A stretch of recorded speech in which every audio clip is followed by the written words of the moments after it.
Greetings from Vajalife and a Greetings from very Vajalife. Greetings from Vajalife. Greetings from Vajalife. Greetings from Vajalife. Greetings from Vajalife. Greetings from Vajalife. Greetings from Vajalife.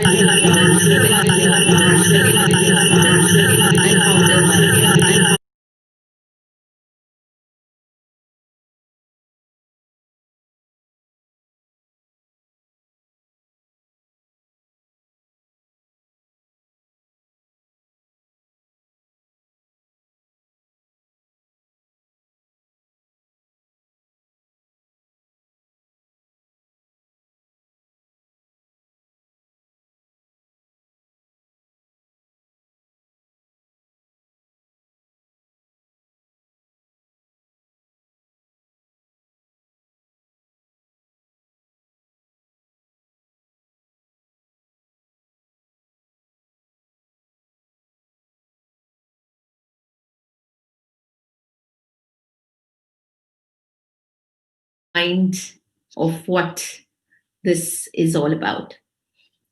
For those who know me and even those who don't, uh, they've always questioned me about my interest in disability. My exposure in disability started 16 years ago, strangely as a fashion designer. When I started my career in design, while I was trying to understand from the scientific perspective what is fashion designing, I thought I'm blessed to understand clothes for people who can speak, understand their need, understand their psychology, understand their unspoken language. Then maybe I'm blessed to understand the need and the unspoken language of people who cannot speak. That's where my journey began, to understand the needs of persons with disabilities. While I found very little literature on adaptive clothing, I realized, and even now, after 16 years, that special children and children going to special schools are wearing uniforms that you and me wear, which has very high level of polyester. Rightly so, because it's much easier to maintain. But for children who are hyperactive, they tend to sweat a lot, and polyester doesn't let your skin breathe. Unfortunately, these are the children who probably cannot express their discomfort, and it does appear in their behavior, and therefore they are more irritable and even more hyperactive. It made me wonder why most fashion designers and fashion schools primarily focus only on glamour and red carpet, Hollywood and Bollywood. Why is fashion, so to say, more glamorous and less functional? And why therapists and doctors designing clothes? Uh, we shall hear the experts speak on disability fashion during the summit.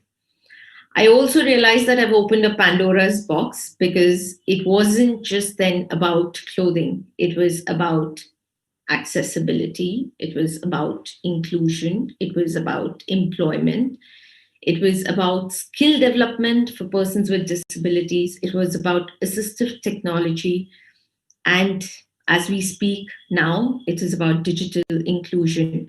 Or if I can emphatically say, a basic human right to be included and to be what you are with pride. I think that is what is missing. In my journey and endeavor for disability inclusion, I was often asked if I'm personally affected or somebody close to me is affected. Not quite really. But my father's old age made me realize that at some point of our life, we all will be disabled. While he was on the wheelchair, I was expanding professionally from designing clothes to designing spaces. And as a self learned interior designer, I observed that there was very little emphasis on functionality and accessibility in infrastructural design. I think it is absolutely normal to hear of somebody slipping in the bathroom or having a hip fracture or a head injury by that slip. Why is that so normal? Are we missing the basics? India is called the youngest nation today. The largest amount of youth is in India today. But have we realized that very soon this youth will become old and India will be the oldest nation? Not sure if we are ready infrastructurally or even otherwise. Are we ready for the old age disability? We shall hear the experts speak on infrastructural accessibility. According to WHO Disability Report, 1 billion people, or even 15% of the world's population, experience some form of disability. Although there's no recent census on disability data available in India for this population of society, post COVID, these numbers are likely to exceed.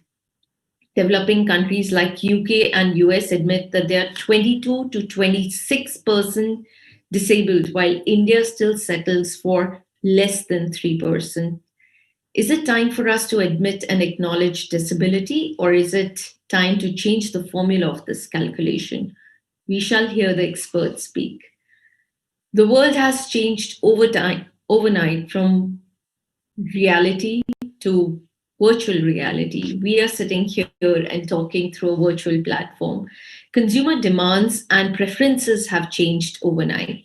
Skills requirement has changed. People are working from home with absolute digital dependence. Give a moment to think for those who can't speak or see and hear. How would their lives be? How many of our Google Meets, Zoom calls, WebEx meetings has sign language interpreters or even closed captioning? And if I may ask, how many of you even know what is closed captioning? We ourselves are struggling to find the most accurate voice to text application at this platform so that the deaf community could be included and participate in this summit. And we know we have not found the best solution yet, but at least we've begun this conversation. Is digital exclusion leaving a large chunk of population being unemployed? Defining abilities and reskilling for employment of persons with disabilities is going to be the key point just for inclusion, but also for economic generation. The World Bank considers that leaving persons with disabilities outside the economy translates into a foregone GDP of about 5 to 7%. Let's hear what the experts have to say. We all love films, theaters, and storytelling simply because they reflect our lives in some way. There was a film called Tare Zameen Pe. All of us know that very well. That told us what dyslexia is all about. Today, every mother is paranoid if their child is writing in the opposite direction. If such is the power of films, what is stopping the film fraternity across the world? Sensitization and awareness through films, media, and community support can accelerate the efforts of disability inclusion. Let's hear it from some of the finest filmmakers who have created disability revolution. While the government, health sector, NGOs, public and private organizations around the world are trying to crack the right formula for disability inclusion, we are all very far from achieving it. But I also believe that it is possible if we all come together. National Ability Summit is a platform to world leaders from government bodies, educational institutions, health institutions, private and public sectors coming together to share their learning curve and collectively draw a 360-degree approach to address physical and mental health for the global community at large. So today and tomorrow, you will see 50 plus speakers from 6 countries live on panel discussions. The summit will address various issues: employment and human resource for persons with disabilities, assistive technology, mental health, adaptive clothing, art and films, digital accessibility, infrastructural accessibility, and startups focusing on mental and physical needs of persons with disability. So do support, learn, and share. and even question to bring greater awareness about this mission, because it's not them versus us, it is us together. So let's get the ball rolling and together be the change. I will see you soon for the next session for the startups in the area of disability. Thank you.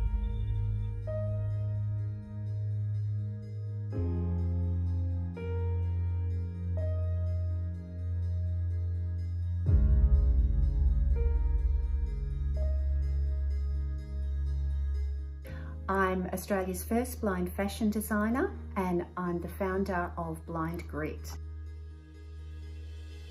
I plan to share some of our best practices on culture change around inclusion, supporting people with disabilities. We invest in disabled people with great business ideas.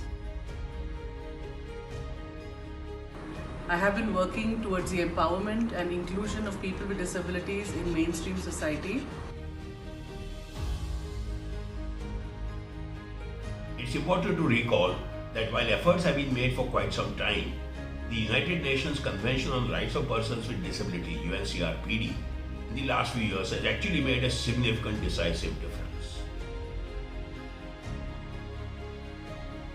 I've developed a portfolio career focusing on health and well-being, sports and inclusion, technology and accessibility, and employment and entrepreneurship.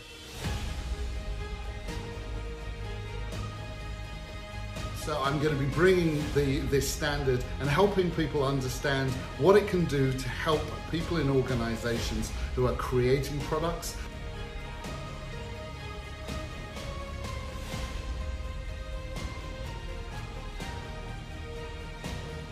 You know, in the world around us, it's not the disability that matters. Each one of us has a disability, and if we keep focusing on the disabilities, we will never move the world towards where we want it to be. You don't have to be a government organization or an NGO or possess loads of money to bring about the change. All you need is the will and the passion to bring about the change. It's not about what you can't do, it's about what you can do in an experience. And disability is a human experience. I'm excited to join you at the National Ability Summit and be able to share my thoughts and, more importantly, learn from you on this important topic. Let's all come together to share views and ideas. I can't wait to see what comes from all the incredible conversations from the summit. I'm delighted to be part of the National Ability Summit. I hope you will join all of us. Join me at National Ability Summit, December 2nd and 3rd, 2020. I'm very glad to be a part of the National Ability Summit. I really look forward to sharing our experiences with you at the National Ability Summit. See you there.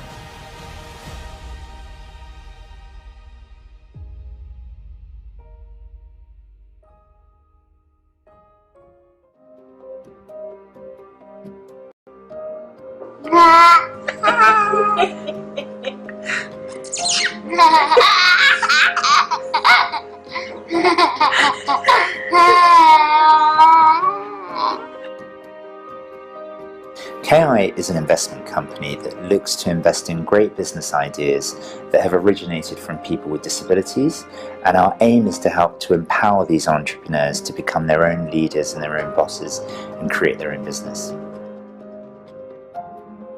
Two things that inspired me to set up Kaleidoscope. The first is my son Ishin, who is an adorable little 10-year-old boy who's also severely disabled. He has cerebral palsy. Seeing the world through his eyes helped me to understand better some of the challenges that people with disabilities face with communicating. And then I met Shane Bradley, who is my co-founder to Kaleidoscope. He helped me to understand that disabled people generally find it very difficult to raise money to invest into businesses for themselves. There's 15 million people in the United Kingdom. So, and there's 1 billion disabled people in the world. So KI works in a way where it invests money into disabled people and it helps them to grow businesses. Now, in addition to money, we also bring mentors to the table.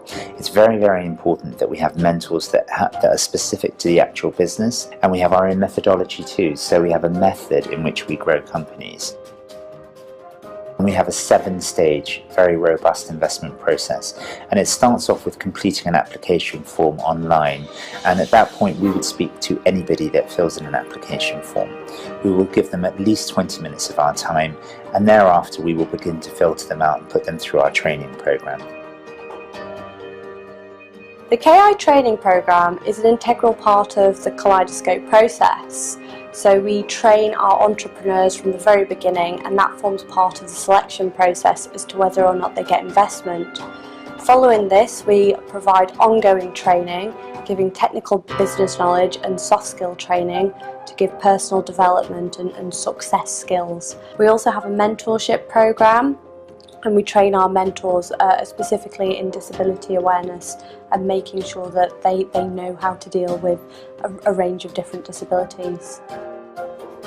We would invest anything from £1,000 to typically £50,000. We can go up to £250,000 for exceptional ideas, but I find that our sweet spot is somewhere between £5,000 to £25,000. So anyone that qualifies as being disabled according to the Equalities Act 2010, we are very happy to work with. Within that, we will work with people that have got physical disabilities, cognitive disabilities, hidden disabilities. It really doesn't matter to us at all. Most disabled people, they suffer from a lot of depression. We get a lot of people we need to inspire and motivate.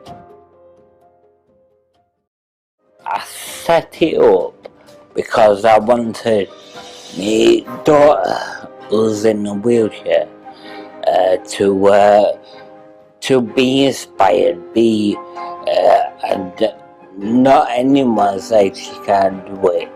I wanted to set an example to leave a legacy to others.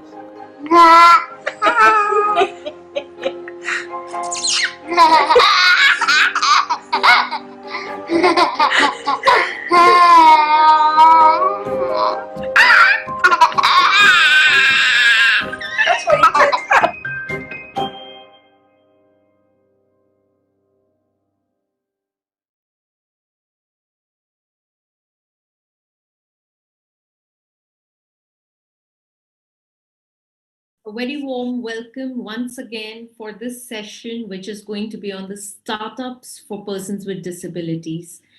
For all you know, this is Varaja Bajaj, founder Varaja Life and convener National Ability Summit. Some activities that we have done over the year is try to build up a startup ecosystem for persons with disabilities. For last 6 months, we have been running a competition in association with Startup India and Startup Buddy to promote persons with disabilities and their products and their services. The competition was called Starable. You will be meeting the winners of the Starable competition later during the day. But what I have today for you is somebody who has been diligently observing, investing a lot of time in this space, which is startups by and for persons with disabilities. Please join me in welcoming Hardeep Roy from London. He's the founder and group CEO of Kaleidoscope Group.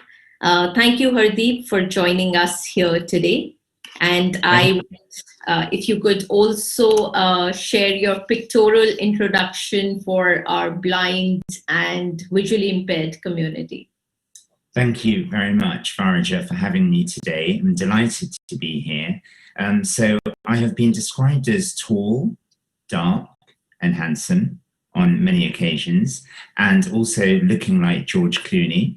But for those that don't know George Clooney, I have brown eyes, sort of a roundish face, black hair, and I'm about 6 foot tall. and I'm delighted to be here. Thank you for welcoming me. Thank you. Thank you so much, Hardeep. That was an elaborate description. Hardeep, of what I have known you, you have, of course, I know your story, but a lot of people want to know here that what inspired you to set up the Kaleidoscope Group? Thanks, Farija. So up until the age of 36 years old, I was in financial services. I was in investment management. I had a very illustrious career. And to be honest, I was quite blessed to have everything that I had in my life at that point. And then what happened on the 18th of November 2006 was my son Ishan was born.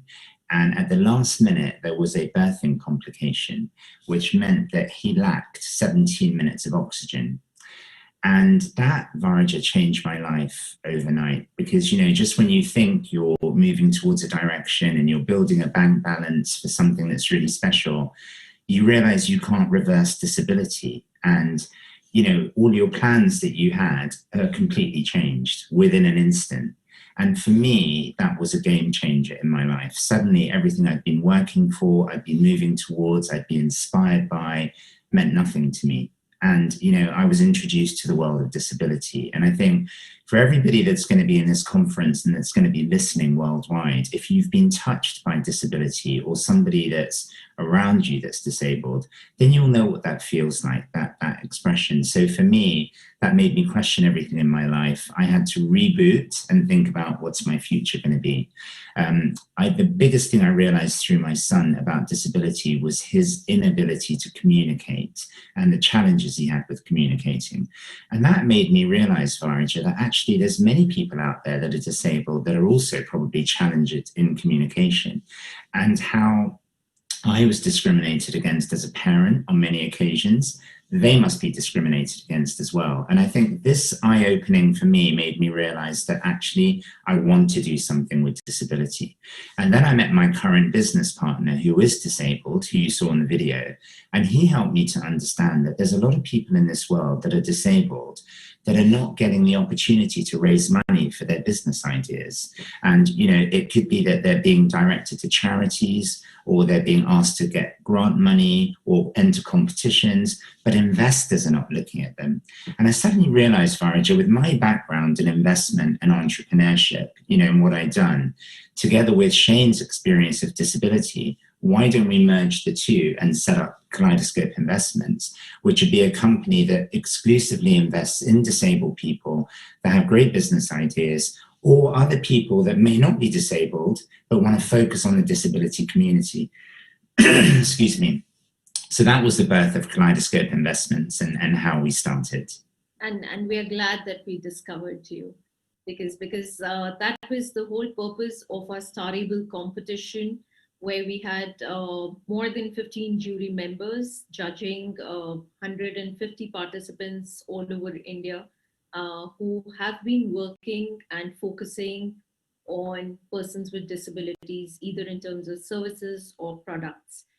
But as an investor, I am sure you must be having your own challenges, or there must be some failures, or if I can say so, some learning curves. Would you like to share that with us? Sure. So first of all, I'll talk briefly about our journey, and then I'll talk briefly about what I see in others. So in our journey, because I've had an investment background, I always felt I was very well connected in the city. I was surrounded by a lot of wealth. So I'd like to probably say my biggest failure was not being able to convert a lot of those people that were around me into people that actually put money into the business. I think, to be honest, we were ahead of a curve, sort of 5 years ago when we first started.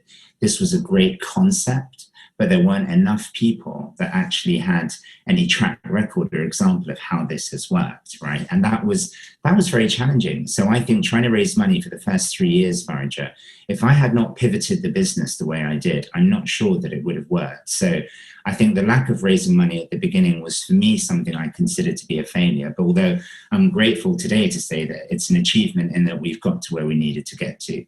But it's very difficult. And I think every startup that's listening to this is going to realize how hard that investment journey is. And I think, what's really important to try and prevent this failure is actually really road testing your business plan.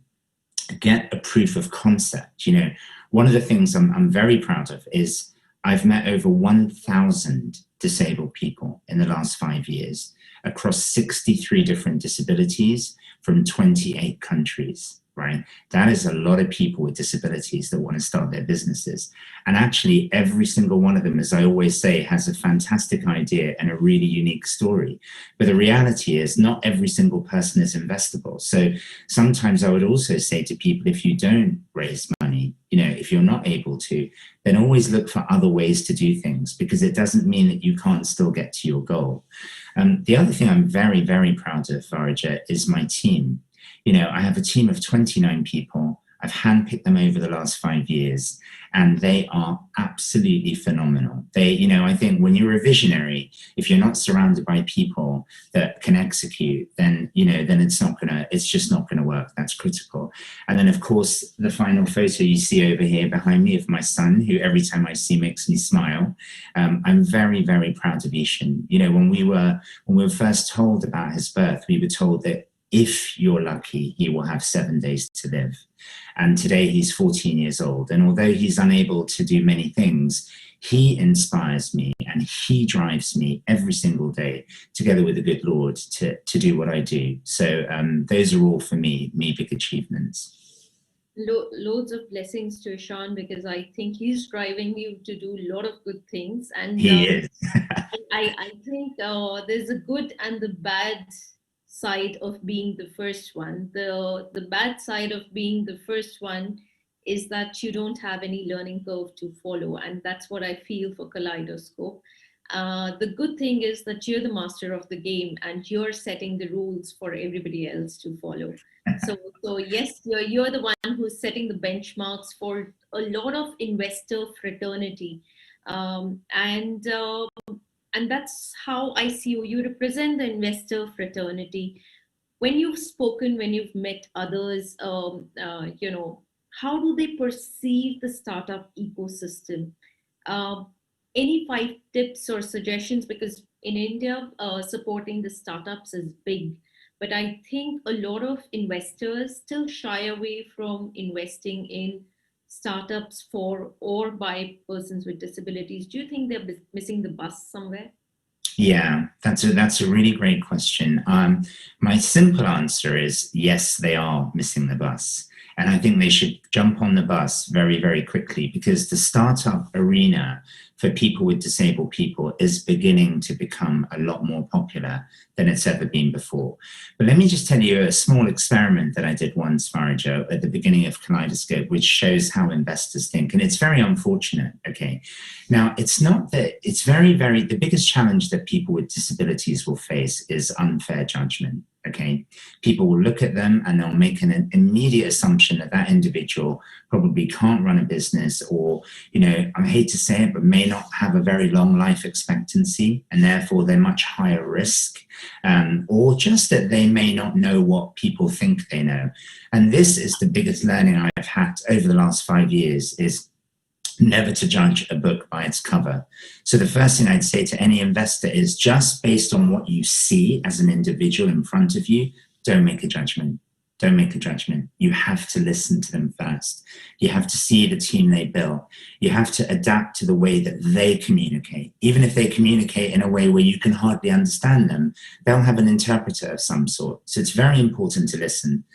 The second thing is, just because you don't understand the marketplace, don't think that the idea is a bad one, okay?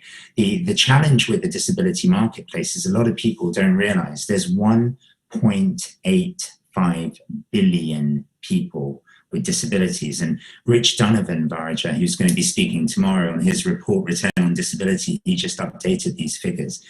This is a very, very large number of people, right? And just because you don't, and their spending power, excuse me, if that community is nearly $13 trillion disposable income per year. This is a very, very big community of people that need new products, that need new services, that have got money to spend. A lot of the businesses that we see are for the disabled community because they've been so underserved as a community for many, many, many years. So investors don't think this is a big community. You know, I've had many people say to me before, oh, how many blind people are there? How many people in wheelchairs are there? How many deaf people are there? And when I give them the figures, they don't actually believe me, okay? The third thing is, when you look at a person with a disability, very often you feel compassionate. You feel sorry for them. You feel, oh, you know, emotional. Maybe I'll give them a little bit of money. You know, don't think like that. There are a lot of very successful disabled people that you don't even know are disabled, right? So you were talking about fashion earlier, Varaja. So people like Tommy Hilfiger in the furniture world, the founder of IKEA, Steve Jobs from Apple, everybody knows, you know, the founder of Cisco, good old Richard Branson, who's really powerful, an advocate. There are some very successful people. And I just found out yesterday, Varaja, the person that invented the wheelchair lift sold his business for $415 million. Okay. And the other point is and it always gives me great pride in talking about this example. Two individuals, Martin Sibley and Srin Madapali, set up an organization called Accomable, which is meant to be an Airbnb for people with disabilities. Okay. And a few years after they set it up, they were bought by Airbnb. Okay, so people need to understand that actually, when you are looking in this world of disability, there's some fantastic opportunities here that you need to see it. So see it as commercial, not compassionate. But there's a very big but, Varaja. What I don't want to do is just get the whole world of venture capital and private equity looking at tech-enabled disability, which is something that I see as a trend. Okay, so those investment companies that are beginning to look at this are looking at it from a very technology point of view. Okay, and don't just look at it from tech. There are many, many other sectors that we see that are very interesting. So don't be too narrow-minded. The fourth point I will make about disability, Varaja, is that any of us in this world can wake up tomorrow morning with a disability, any of us, okay? This is the nature of disability. A lot of people think, oh, poor guy, or poor lady, it will never happen to me. You're wrong, you're wrong. You need to think that it can happen to anybody at any moment. So be compassionate and show some compassion for these individuals and give them a chance. And I think the most important point I'd make, the final point, is that post-COVID, we are living in a world where people are thinking differently, okay? People have questioned their relationships, they've questioned their future, they've questioned their career, they've questioned their life. It's become about purpose now. We talk about ESG, the environmental social governance. We talk about the sustainable development goals from the United Nations. You know, we talk about social impact investing. We talk about corporate social responsibility. Let's start thinking in that way now. If you invest in a person with a disability, what are they going to do? They're automatically going to be investing or helping other people with disabilities. They're going to be helping the disabled community. So there's a very nice cyclical circle of social impact that we're creating by helping people with disabilities. So those are my 5 tips for investors, Varaja. I shall be recording these and sharing it with all the investor community that I know. Thank you, Hardeep. Those were very useful and handful 5 tips. You summarized it so beautifully. One question that I want to ask you, and pardon my research, are there any governments around the world supporting startups by persons with disabilities? We would want to know that in India. Maybe we can take that as part of the learning curve. You've been working very closely with the UK government. Do you think the governments around the world have their focus in this space? So I think if I were to speak about the UK government first, I would give the UK government a lot of credit in recent times about talking about entrepreneurship. They have engaged me. I am on a panel at the moment where I'm giving advice into a report that is going to be about what more the government can do to actually help people with disabilities to start their own businesses. We do have a scheme in the UK called the New Enterprise Allowance as well, which gives some funding for startups. But in an ideal world, we'd like that to be a little bit more. What it does is it helps the individual whilst they're building their business to have a little bit of money. So I think the UK government have been quite proactive in engaging us more recently. I've always had a fantastic relationship with the disability ministers over the last 5 years. So I think we're engaged, but there's always more that can be done, always more. And I think the first thing that has to be done is governments around the world, not just the UK, governments around the world need to recognize entrepreneurship. Okay, they need to recognize this enterprise. A lot of people with disabilities that approach us, they go into business not necessarily because they want to, but it's because they can't find employment. And we have governments everywhere that are focusing on employment. Actually, the easier thing to do is help people to start their own businesses, because a lot of those individuals are in communities that understand what the problem is, and if you're in a particular community, you know the level of support you need. So I think the first thing is to acknowledge that here is a community of people that should be supported. And then the second thing is the mentors. And this is my recommendation to the government. And Bharja, as you and I have discussed, we must do this in alignment with, the UK, the India, other governments we speak to, is the mentoring. Because if I was to think about the one biggest learning I've had over the last 5 years, it's how to work with people with different types of disabilities, and it's not like just having any type of mentor to work with these individuals. These mentors have to be specially trained, whether it's physical, trained in working with people with physical disabilities, mental health related disabilities, hidden disabilities. There's a lot of expertise that's required and investment that's required. So the governments around the world need to think, how can we develop a mentoring program that is going to work with these disabled people to help them to get into an incubation process to start their own businesses. So I think those are the points. For me, it's let's engage on the conversation first. And I hope this is one of the outputs of this summit, is that, we have the opportunity to have this conversation. Absolutely. And I hope, and I think this is just the beginning. You've been part of the jury of the 150 startups that had applied for the Starable competition. Where do you think India stands when it comes to, developing products and services for persons with disabilities? The honest truth is, first of all, as you know, I'm an Indian, and I'm very, very proud to be an Indian, even though I've lived in the UK all my life. But I've always perceived Indians to be very, very enterprising and very entrepreneurial in business. We always have been, okay? I think it's actually in our lifeblood. So I think that, I always feel, and we always see a lot of people that approach us that are Indian. And I think that, one of the things that is amazing is the level of persistence and hunger that I see amongst Indian entrepreneurs is absolutely phenomenal. I think they're really, really hungry to be able to succeed and be very passionate about what they do, and they really believe in it. And I think that's very powerful. And I think what's really beautiful about the people that I met in Starable is that, whether they're disabled or not, they're linked to disability in some way, or they're helping the disabled community. And I think that mindset of actually wanting to do something for a group of individuals, even though they may not be able to relate to them 100%, is very, very good. It's a very powerful thing to be able to do. And it's really what's needed. But I think, as far as I'm aware, Bharja, before I met you and before I heard about what you were doing, I haven't really been aware that there's a lot that's happening in relation to disability in India previously.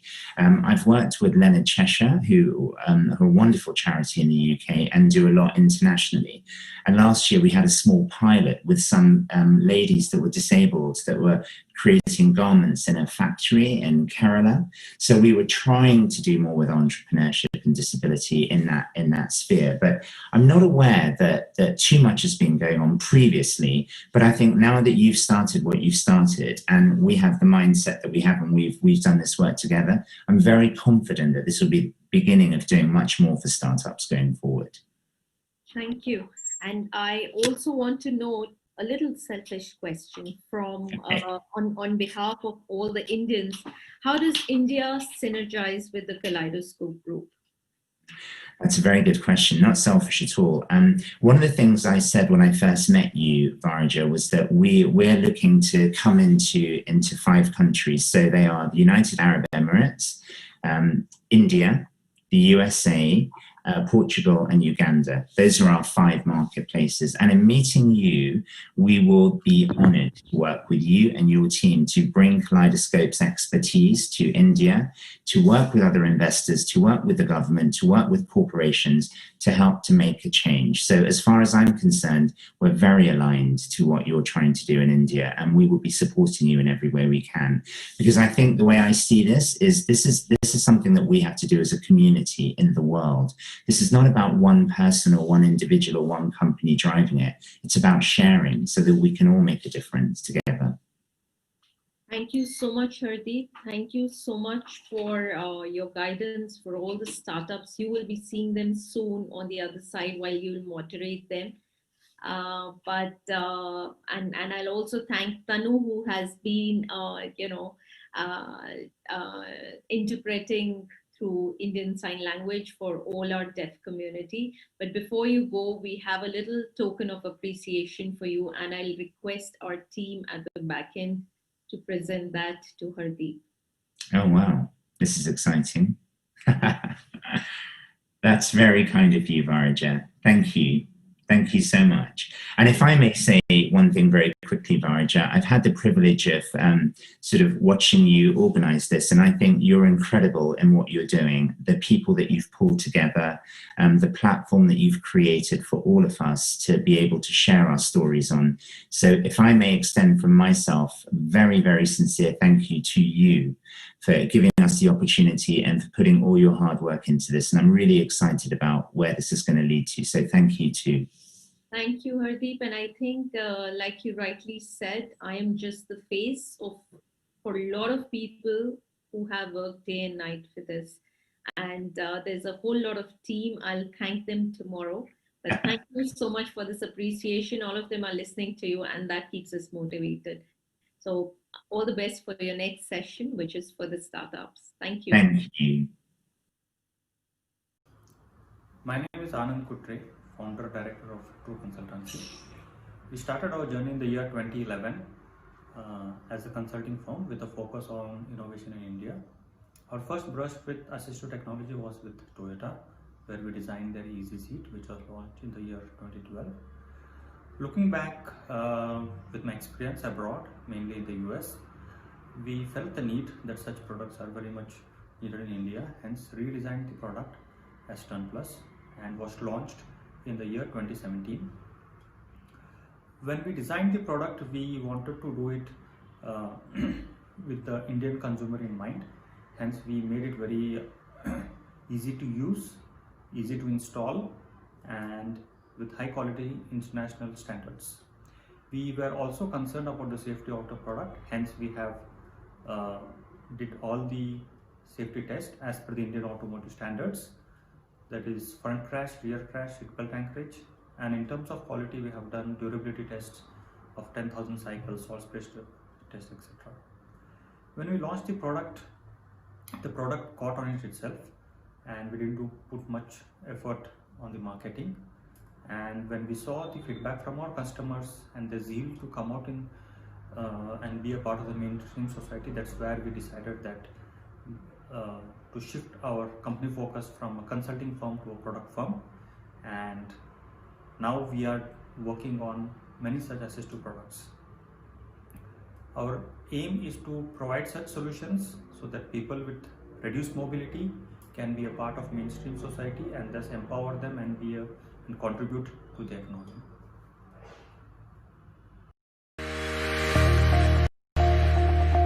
Hi, my name is Manu Kohli and I am CEO of Cogniable. Every 1 out of 100 children in India is diagnosed with autism. Indian Academy of Pediatrics recommends that all children should be screened for developmental checks between 18 to 24 months of age. With 18 million children born in India a year, only a handful of children can be screened due to limited infrastructure.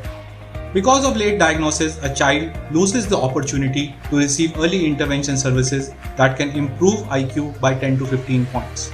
Every year in India, we add 200,000 new cases of autism, and the families spend 30,000 Indian rupees a month for intervention services that can last for years and are localized in the urban cities.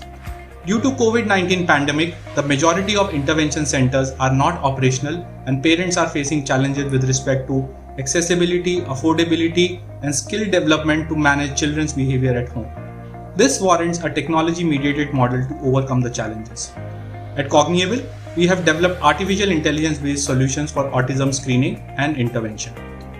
On autism screening, pediatric experts have identified 12 behavioral landmarks critical in identification of autism at an early age. A parent is requested to play with the child based on a script in comfort of their home to evoke those behavioral landmarks that the children with autism usually lack. That session is video recorded and analyzed by an artificial intelligence model that suggests if the child is on a risk of autism condition. Our innovation has been published, patented, and has received BIRAC Big Grant as well. Autism intervention services are available on our platform through a mobile application in 5 languages that empowers parents, schools, and clinicians with the availability of an integrative assessment and intervention plan only at 10% of the market price.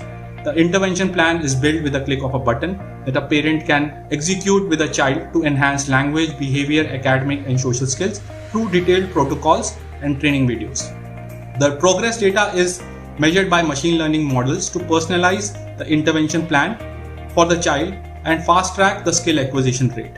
Cogniable mobile app brings families, schools, and clinicians on a common data platform, improving information access and bringing in affordability, accessibility, and quality in autism detection and intervention process. Cogniable is formed by researchers and faculty members of IIT Delhi, board-certified behavior analysts, powered by Fortis Mental Health Group, with academic tie-ups with 2 leading government hospitals of India, and we are participating to test our innovation with Tata Trust in a real-life community setting. Currently, Cogniable is used by 6 clinics and more than 100 users in India, US, UK, Japan, and Bangladesh.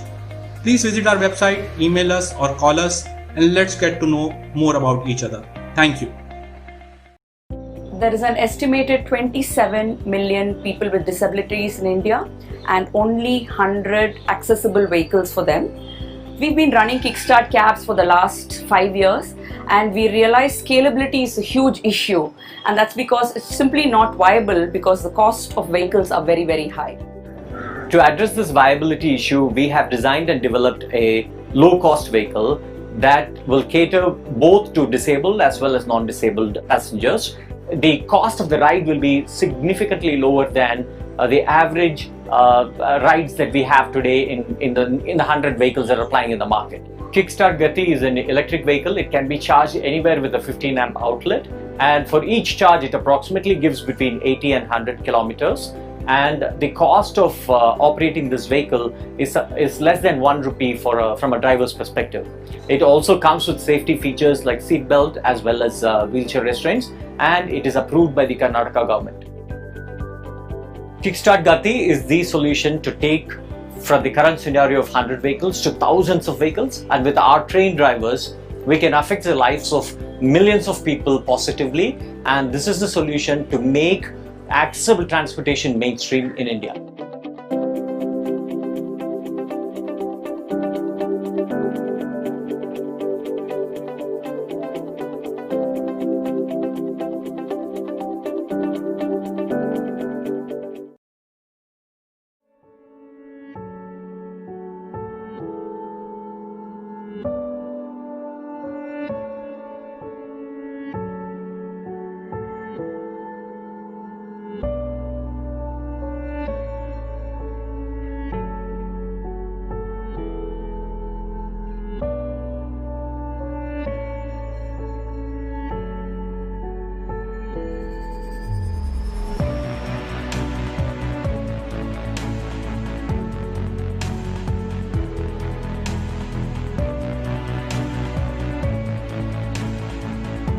There are sensors over here, next to which is written 1, 2 and 3 in different braille points.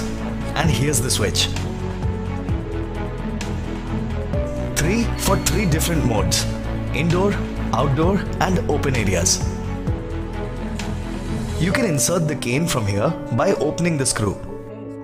Just open the screw and adjust the cane, and then tighten the screw back.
Hello.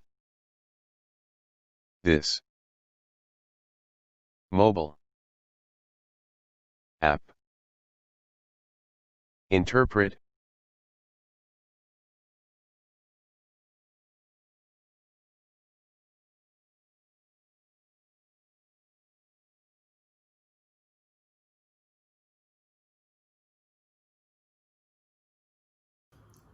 My name is Anand Kutre, founder director of True Consult.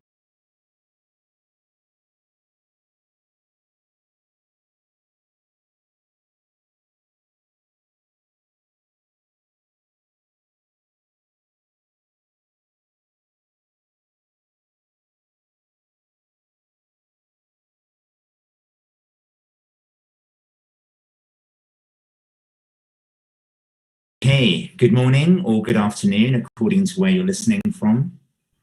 I am delighted to be moderating this session on entrepreneurship. I was privileged to be part of the final jury, looking at the types of businesses and the wonderful types of ideas that we had to choose from, and we've chosen 5 winners. And incidentally, I'd like to say for the other 7 that we didn't choose, you still had some fantastic ideas. So thank you very much for coming forward and doing as well as you did. So to the 5 winners today, many congratulations to you all, first of all, and thank you for the videos that you've created and that people have seen. I want people today to get to know a little bit more about you, your backgrounds, what drives you, what sort of motivates you, and where you see your businesses going forward. And to the audience, if there are questions that you have that you would like to ask these entrepreneurs, then please do start asking those questions, because I would love for this session to be quite interactive. Okay, so I'm very relaxed on who goes first, but my first question is, what was the inspiration behind each of your businesses? And when you define yourselves, if you could please give a pictorial description first, and no one's allowed to use George Clooney. Over to anyone that would like to go first. Shall we go with you, Manu? Because I can see you first in my screen, sir. Yeah, sure. Good morning, everyone. My name is Manu. You can see me as while I speak with the specs on and with a black blazer and with a background. I'm sitting in my room, so there's a little bit of background in the room. So that's me. Regarding what we do, we have a company called Cogniable. It is a deep tech company where we are developing early childhood developmental delays detection platform based on artificial intelligence technologies, and an intervention platform as well. So how the technology is developed is very basic. We just request parents to download our app, follow the instructions what are said in the app, for example, asking some 7 to 8 questions, and then engaging with a child in a very play-based manner, asking that session to be video recorded, and then submitting it to us remotely through an internet. So especially during COVID times, we have really been able to reach more than 200 families out very, very quickly. Then that video is analyzed by an AI model, which is trained continuously with the data on the features of autism to detect what are the prominent features in the videos, and then it suggests you the outcome on that. We recently received our first outcomes of the clinical trials that are going with the very large 2 hospitals in India, with a very good sensitivity and specificity numbers as well. So that's very encouraging for the complete team to go forward. And in addition, we have an intervention platform that again makes the therapy process for the families very, very affordable, just at 10% of the price, with a personalized program, with a set of instructions, with a complete pedagogy that parents can do at home. And again, the good news was that we recently signed up with a very big hospital chain of India called Fortis Healthcare to take our services digitally to parents, not only in India, but also in the complete Southeast Asia and African market. So that's what we do at Cogniable. I'll be happy to answer any additional questions if it comes. Thank you, Manu. And the other question I have is about inspiration. What inspired you to set the business up? Yeah, I mean, there are 2 inspirations to be very honest. First one was that I got married to a special educator. So my wife was a child psychologist when we got married, and that was the first chance we started look. I started looking at special needs children. I am a person with deep technology and engineering background, and 5 years later of my our marriage, we diagnosed our own son on autism. That was a big change and motivation for us to really look at this sector, in a most in a way that we can fill up the gaps and then offer families a very affordable and accessible solution that can fill up the gap. So I think my wife and me both have really worked hard on this. We came back to India in 2017. We were in States, and then we started the company with a lot of motivation. And I must say that in India, when we started this, we really got a good support from government, and the government has been, providing us support, grants, contacts, recognizing our work. So there is a good, support from government came into this whole endeavor. Fantastic. So you have two very strong inspirations, your wife and your son, and you see them every day. So that's probably your driving factor. So, yes, absolutely. Fantastic. Thank you for that, Manu. Anand, if I can move to you, sir. Yeah. Good morning or good afternoon, everyone. My name is Anand Kutre. I'm sorry my voice is not well today. I'm having a bit of cold. So I hope I'm quite clear. What we are doing is focusing on devices, assistive tech devices, mainly from mobility perspective. That's our core aim. Our background mainly started as a company where we want to do innovation in India. And I worked in the automotive industry in the US and came back to India and thought I'll do something here, something new. And we designed the first mechanism to Toyota. They were the first to think something like this in India, and they wanted to bring their well-capped seat to India. And but it was not working out financially for them. So I kind of designed the first mechanism for them, and it was out, and there are several reasons why it didn't do well in the market. This is the point where I thought, I just connected the dots back to my experience in US and Europe, and saw how people were independent, how they were working. I have a couple of colleagues who were completely wheelchair bound.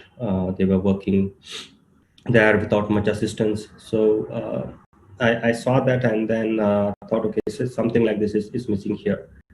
So I kind of invested my own consulting money into the company and redesigned the mechanism. It took me about 4 years. So either due to short of time or or money.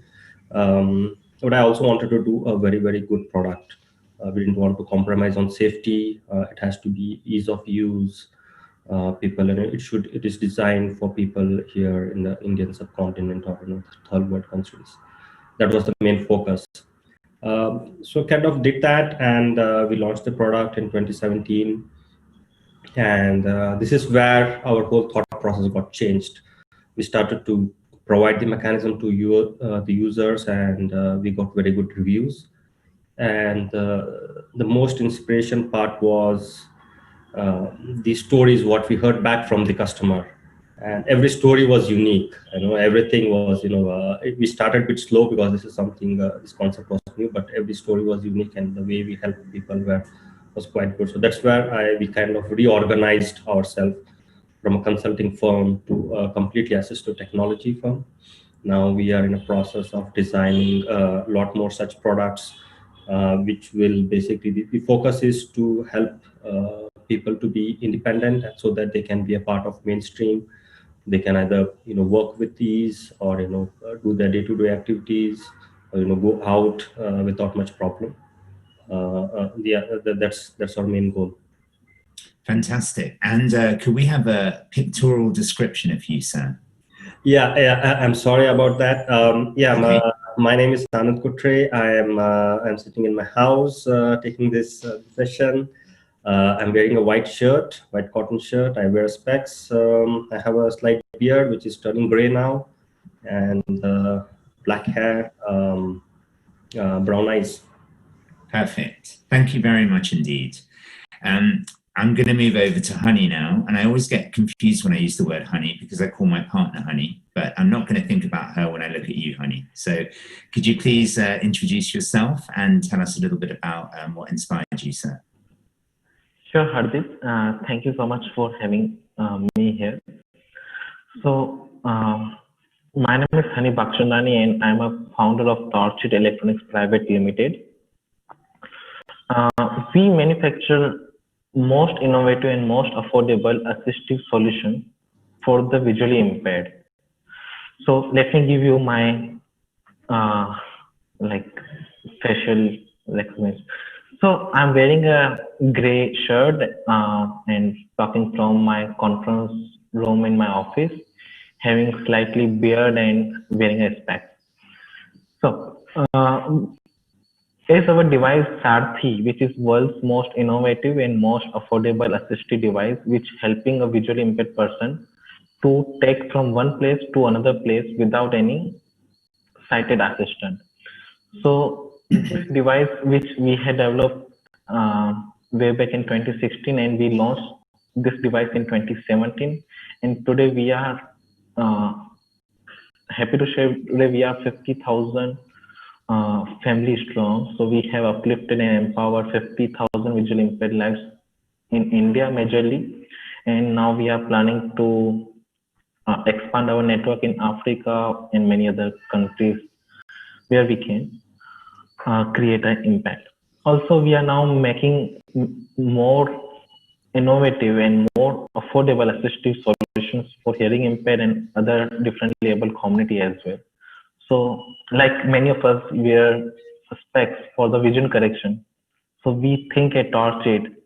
So if they get a proper assistant, a proper technological support, so they can live their life more dignity and more uplifted. So I started Torchit because I did my internship in 2016 at Blind People Association. And during my internship, I saw personally a couple of accidents that think through like why being an engineer can create some solution which help them to avoid a little of accidents. Because of those little accidents, those blind people got very less confidence to move around.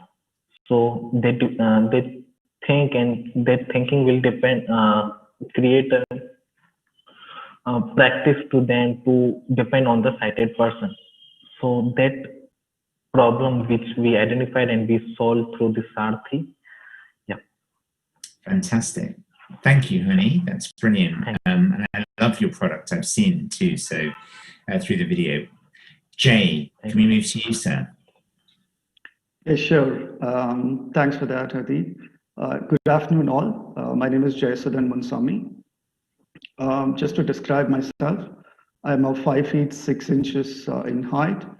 I'm dark in color. I have dark brown eyes, dark mustache, and a goatee beard, black hair, though there are a lot of gray hair these days, long and sharp nose, and I wear a specs, and right now I'm wearing a black shirt. I'm the founder of Deep Vision Tech. At Deep Vision Tech, we are building the world's first app to enable two-way communication with deaf, speech, and hearing impaired people. And it's called as Let's Talk Sign. So the app interprets sign language to speech and text, and also speech and text to sign language. And that's how it enables two-way communication with the deaf, speech, and hearing impaired people.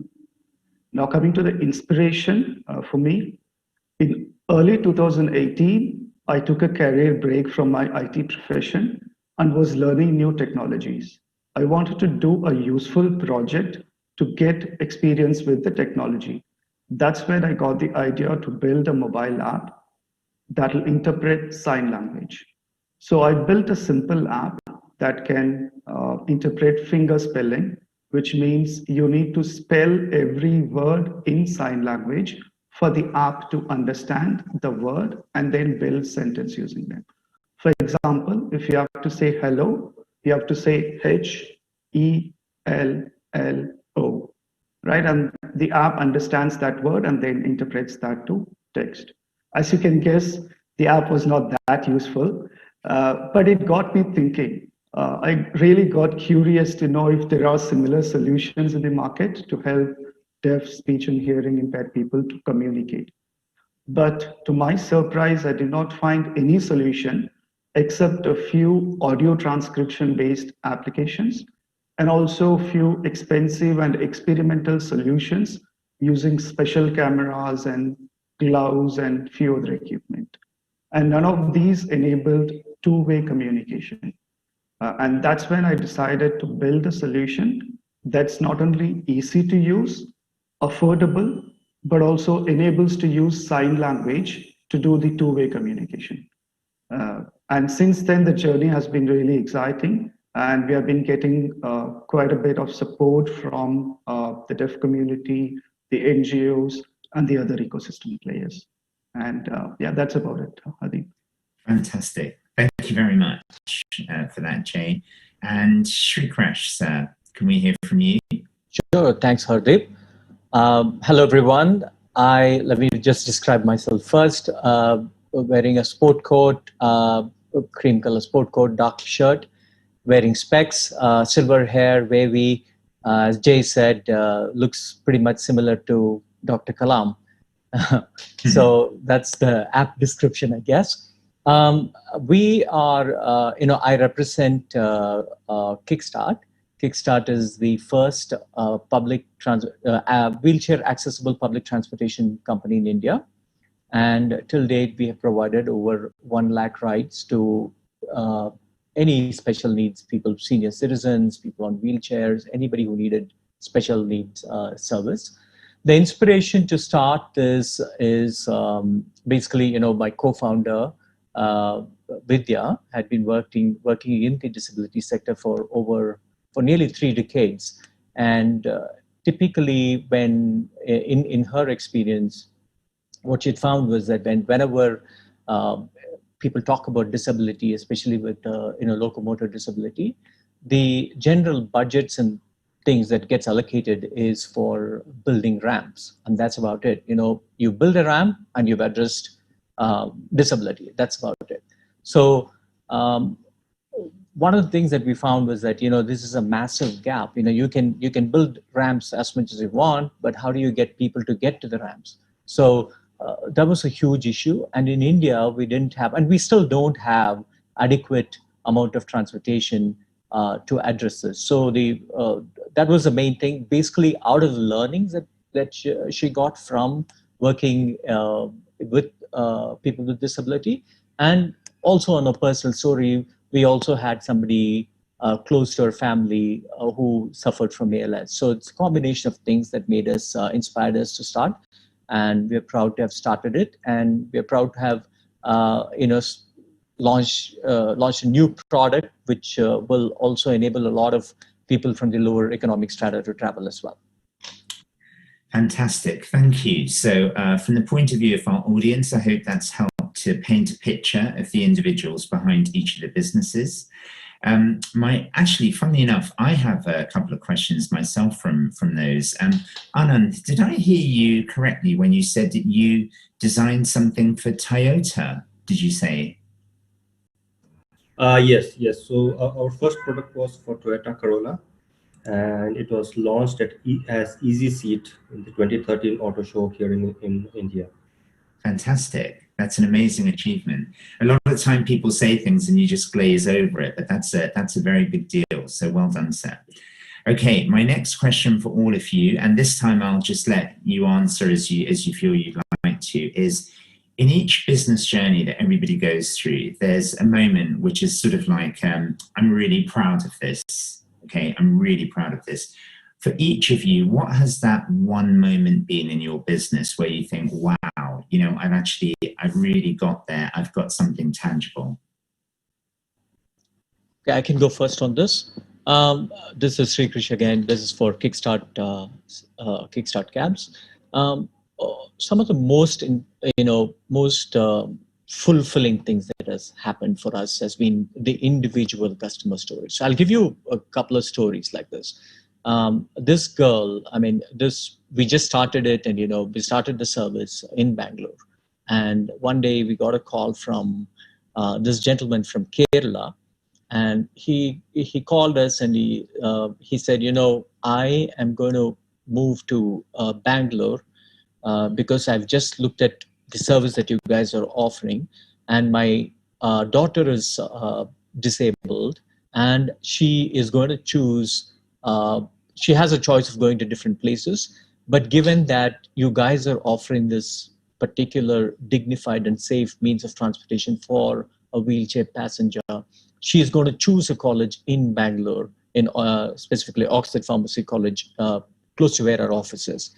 And when somebody is making a change like this and saying that it is because of you that I'm choosing a particular college, because I am expecting you to support my daughter to complete her education, that's enormous. That's a great responsibility. We absolutely love it.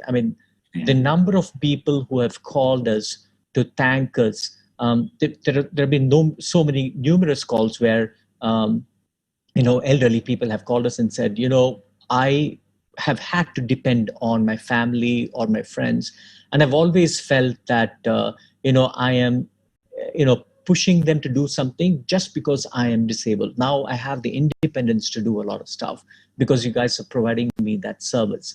So these are the kind of stories that has totally inspired us and made us really, really proud. We are very happy to have provided. We continue to provide that service, and it's exactly these kind of stories that keep us going. The thank you notes, the emails that you get from people to say how much we have helped, how much our drivers have helped, assisted them, assisted our passengers, assisted our customers. That has been really, really something that we are very, very proud of. That's a fantastic story, by the way. And I think that, with anyone does anything to do with disability and you get testimonials like that, that's really powerful. And Shripresh, do you put those stories on your website? Is there a way that people can see those when they learn more about your company? Yes. So in the testimonials pages, they can see these stories, and they can see that, different people's comments and, appreciation. Excellent. Thank you for that. Who would like to go next? I'll go next, this is Jay. Go for it, Jay. Cool. To be really honest, I think I've not achieved anything significant so far, and I don't have a bigger story or anything. But there was one moment a few months ago when we were doing user validation of our solution, Let's Talk Sign, with a few deaf users. One of the participants, who is a student, came to me and said, the solution looks like will definitely help me in my studies, right? So that was a real moment for me there. That's when I realized how many people the solution can help when we enable them to communicate in their own mother tongue, so to say, sign language, right? I think that was a great moment for me. And I think we really have a long journey with respect to our solution to make the impact that we think is the achievement for us. Yeah, that's about it. Do you know, if you don't mind, Jay, I'm going to disagree with you on something. I think you have achieved a lot. You are a winner of the Starable competition, and you're here with us today. And that, my friend, is an achievement. Okay, so I think it's really important that we have to celebrate things that we have achieved, and you've done that. Now, you, like me, feel that we've both got a very, very long way to go, and we're just scratching the surface. And I think many of us feel that way. But we have to recognize that we're all change makers, and we're all trying to do something different. So it's good to pat ourselves on the back every now and again. But I do appreciate your humility and humbleness. So thank you for that. Thank you. Okay, who's going to go next? Okay, I'll pick Honey. Yeah. So it is a time in 2016 when we started our prototype, and we were testing in closed environment, like a safe environment, through our mobility product. As we were supported through a government of Gujarat, so there's a event called global event called Vibrant Gujarat. Many of you might heard. It's a global event. So the government gave some stalls to exhibit our startup in that exhibition, and that was the first time in 2017 January we tested our product on a real ground basis, and there are around tens or twenties of thousands people are walking, and our visually impaired friends, like, they have given tasks from Mahatma Mandir Gate 1, where the exhibition is held. So they travel from gate 1 to gate 3, which is roughly around 500 meters, and there are around hundreds of people in between them, and they walk from gate 1 to gate 3 without any single accident. Here, after that, what they give the feedback, it is totally changed my life. And because they cannot see but they can hear, like, there are thousands of people, and without colliding, without bumping into them first time in their life, it is a life-changing moment for them, and it became life-changing moment for me. And within 1 week I registered my company and I became a full-time employee in my own startup. Fantastic. That's really, really nice story. That's very special. Thanks for that, Honey. Thank you. Manu, how about you, sir? Yeah, so Hardeep, for us, you will all agree that what we are running a marathon. It's not a 100 meter sprint, but it's a marathon which probably has a long lead time. But yeah, the results are very encouraging. So for us, when we started back on 2018, thinking about autism detection and what's the most natural way to detect children on autism, and we look back what are the gaps, and we see that most of the times the autism features cannot be picked, the pediatricians or school staff are sometimes not trained, so that's how they miss it. And what we thought, that what if we can teach a computer or a AI model to pick up those cues. So most of the people laughed at us at that time, and it was not easy, right? So yeah, but we went on from that. We did our first prototype. The technology component was developed, and then we started up the clinical trials, which were very, very rigid, not rigid, but I will say pretty had a very high standards bar set on us. So Government of India said that you have to do this on a sample size of 1,200 children, which is a huge data set. And then when we were probably like 300 children done with the data set of 300 children, COVID came and everything stopped. That. And I think I really have to go back and appreciate my staff that they still went forward, went on to an online model of data collection, which really, really helped us. And in the end, when we see that some of the numbers that we are getting on our clinical trials, which are really, really encouraging, like 70 to 75% accuracy and sensitivity specificity scores are pretty encouraging for us to go back and celebrate that the complete team, the research institution partners from hospitals, two leading hospitals, IIT Delhi, the complete team has been very motivated to come on the same objective with a clear role definition.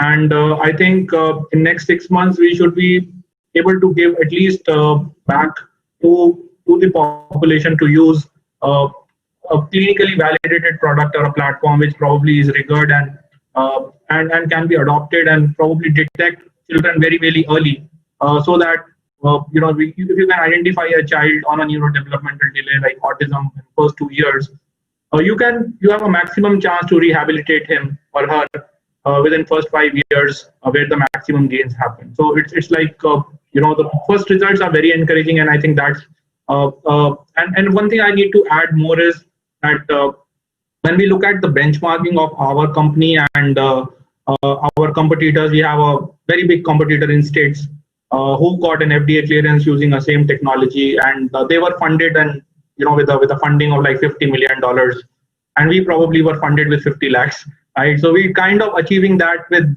million to lakhs, and that's what I think is the power of India, youth of India, and the population of India. That's amazing. That's very nice. It brings it back to something very real. So well done for that, Manu. Thank you. Yeah. And Anand, I know you're suffering there. I saw you sort of blowing your nose. I hope you're okay. But how about you, sir? Yeah. For me, the defining moment was our first customer. I did this product, this design more as a passion, being a mechanical engineer, worked in the automotive industry. So I designed, I took my own time, made sure everything is right, every small detail. And then we got our first customer in Mumbai, and she was a lady below waist paralysis, and she wanted to complete her PhD. So she wanted to go out and see how it, go to the college on daily basis, and she was very tall, basically. So okay, almost 6.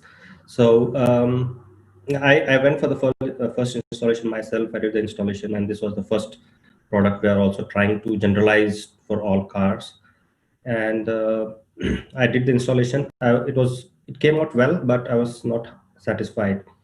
So I spoke to her, and then she mentioned about her background, what she wants to do, and then I thought, okay, it's something I have to relook. Then I spent my own money. I didn't charge her anything, and then made adjustments, went back, refitted the product in a much better way. And this is the point, I thought, okay, my first thing was being a technical person. I'll make this product and maybe give it to someone who can take it to the market. But when I saw this kind of use case, I had to rethink everything. So I again started from ground zero, and then thought, okay, now I did the product. How do I take it to people? That became a bigger challenge. So we started, and then we took customer by customer, one by one, and then every customer had a different feedback. A lady in Coimbatore, she could attend her nephew's marriage. She could do everything she had not planned to do. There is a 90-year-old lady in Kerala. She's a school principal. She's going to school every day now, even at this age. So that's where I thought, okay, I just diverted myself from all other work, and then focusing completely on making more products, making more such changes happen. So yeah, it's mainly from the users. From the users as well. There's a common thread there with everybody, I think, is that your most rewarding moments have been through users actually feeding back and giving you some great ideas in terms of how your products have helped them. Right. So my next question for all of you is, obviously each of you are linked to disability, and your products are for the disabled community. How have you found engaging that disabled community and reaching it and getting them to hear about your products? How has that been easy? Has it been challenging? Can you share some of your journeys in terms of trying to penetrate into that disability market? And I'm just going to go according to my screen. So Shrikresh, I'll ask you that question first, Sam. All right. So in our case, just like any other small startup, we didn't do too much marketing or anything like that. We didn't have the money to do any marketing or anything. When we first started, some local newspapers covered it, and then we were just flooded with calls. It was just Vidya and I. We didn't have any staff, just the driver, and we were just flooded with calls. And it was pretty, it was overwhelming, but also very satisfying. So what we did was, we started providing the service, and from then on, it was an organic process. The disabled community is a pretty small community, but is also a very strong community in terms of connections. So the networking within helped us quite a bit. And since we were the first ones in India, there was a lot of newspaper coverage. There was coverage from Indian Express, Hindu, lots of Kannada newspapers, and all of them helped to spread the word. And once a few of our users started using it, then we started getting a lot more of calls, and from that's pretty much how we expanded the service in Bangalore. That said, we are still limited only to Bangalore. We would like to scale, but this has generally been, it's not been very challenging to reach out to the community. I'm part of a few of the, WhatsApp groups and such, and the community has helped us, help take us forward. Excellent. Thank you. That's good to know. And Manu, how about you, sir? Yeah, Hardeep, for us, the most important part is a trust that a family need to have, and I think that trust really needs to come up with if we are reaching to that family through a doctor, and I think that's the model we have taken up, and I think with that trust, a parent adopts your product, tries that product, and probably over a period of time that we have seen, that parent starts recommending it to other parents and start getting them into the group. And that's what has been, adoption for us on the intervention product of ours, especially, and also on the diagnostic in the clinical trials, the parents who are referring us continuously now. But yeah, I mean, we started up with like a couple of doctors, which have now reached to 7 clinics. And then with those clinics, they are prescribing us our product more like as a digital pill on a prescription, which is very, we are happy to see that the Cognable app is written like a pill now on the prescriptions. And then when a parent starts on it, the first 2 months we really handhold close to them because it's a new model of technology adoption that somebody has to get used to it. But yeah, I think after 2 months, it's very. We see that from 3rd or 4th month onwards, the parent starts recommending the app to other parents, and then you have across let's say recommendation of our product going on. And I think that's the model we will continue to go on. Fantastic. I love that digital pill. I think that's so cool. When I'm doing some of in our incubator program, I often say to people, you need to summarize your business in one sentence. Imagine you're at a networking event and someone says, what do? You need to have something very succinct. And I can just imagine yours being a digital pill for autism. It's amazing, actually. Very nice. Thank you for that. Okay, Honey, how about you, sir, and accessing the market? How have you found it? Yeah, so we firstly approach to the big organizations who are working with visual impairment, and then we approach their trainers to become our certified trainers. So they do training for our product to their community. So this is how we started, by creating this kind of small micro entrepreneurs who can earn from this kind of training. And now they became our marketing influencer in those areas. Today we have more than 900 this kind of certified trainers who actually are blind and who did training to the other blind fellows. Now, did you say 900? Yeah. Fantastic. 900 across India. Amazing. Those are our key stakeholders. That's how we reach to more than 50,000 lives. Brilliant. Yeah. And I think for those that are listening, this is a really important point, because I think when you're an investor, one of the things I always think about is route to market. How are you going to get to that market? And I think when you're in the disability community, you already have that network and it's easier. The word of mouth spread, you use it and other people talk about it. But sometimes when you're not in that disability community and you have to penetrate that community, it's a lot more challenging. So it's good to hear the three of you that have done that. Anand and Jay, how about you? Sure, Hadi. So in the initial days around early 2019 or so, when I was new to the disability space, and of course, my solution is for the deaf speech and hearing community, but I did not know sign language, right? And then you can guess how difficult it would have been for me to reach out to the deaf community and talk to them, explain about our solution and stuff like that. And of course, I also didn't understand the culture of that community, right?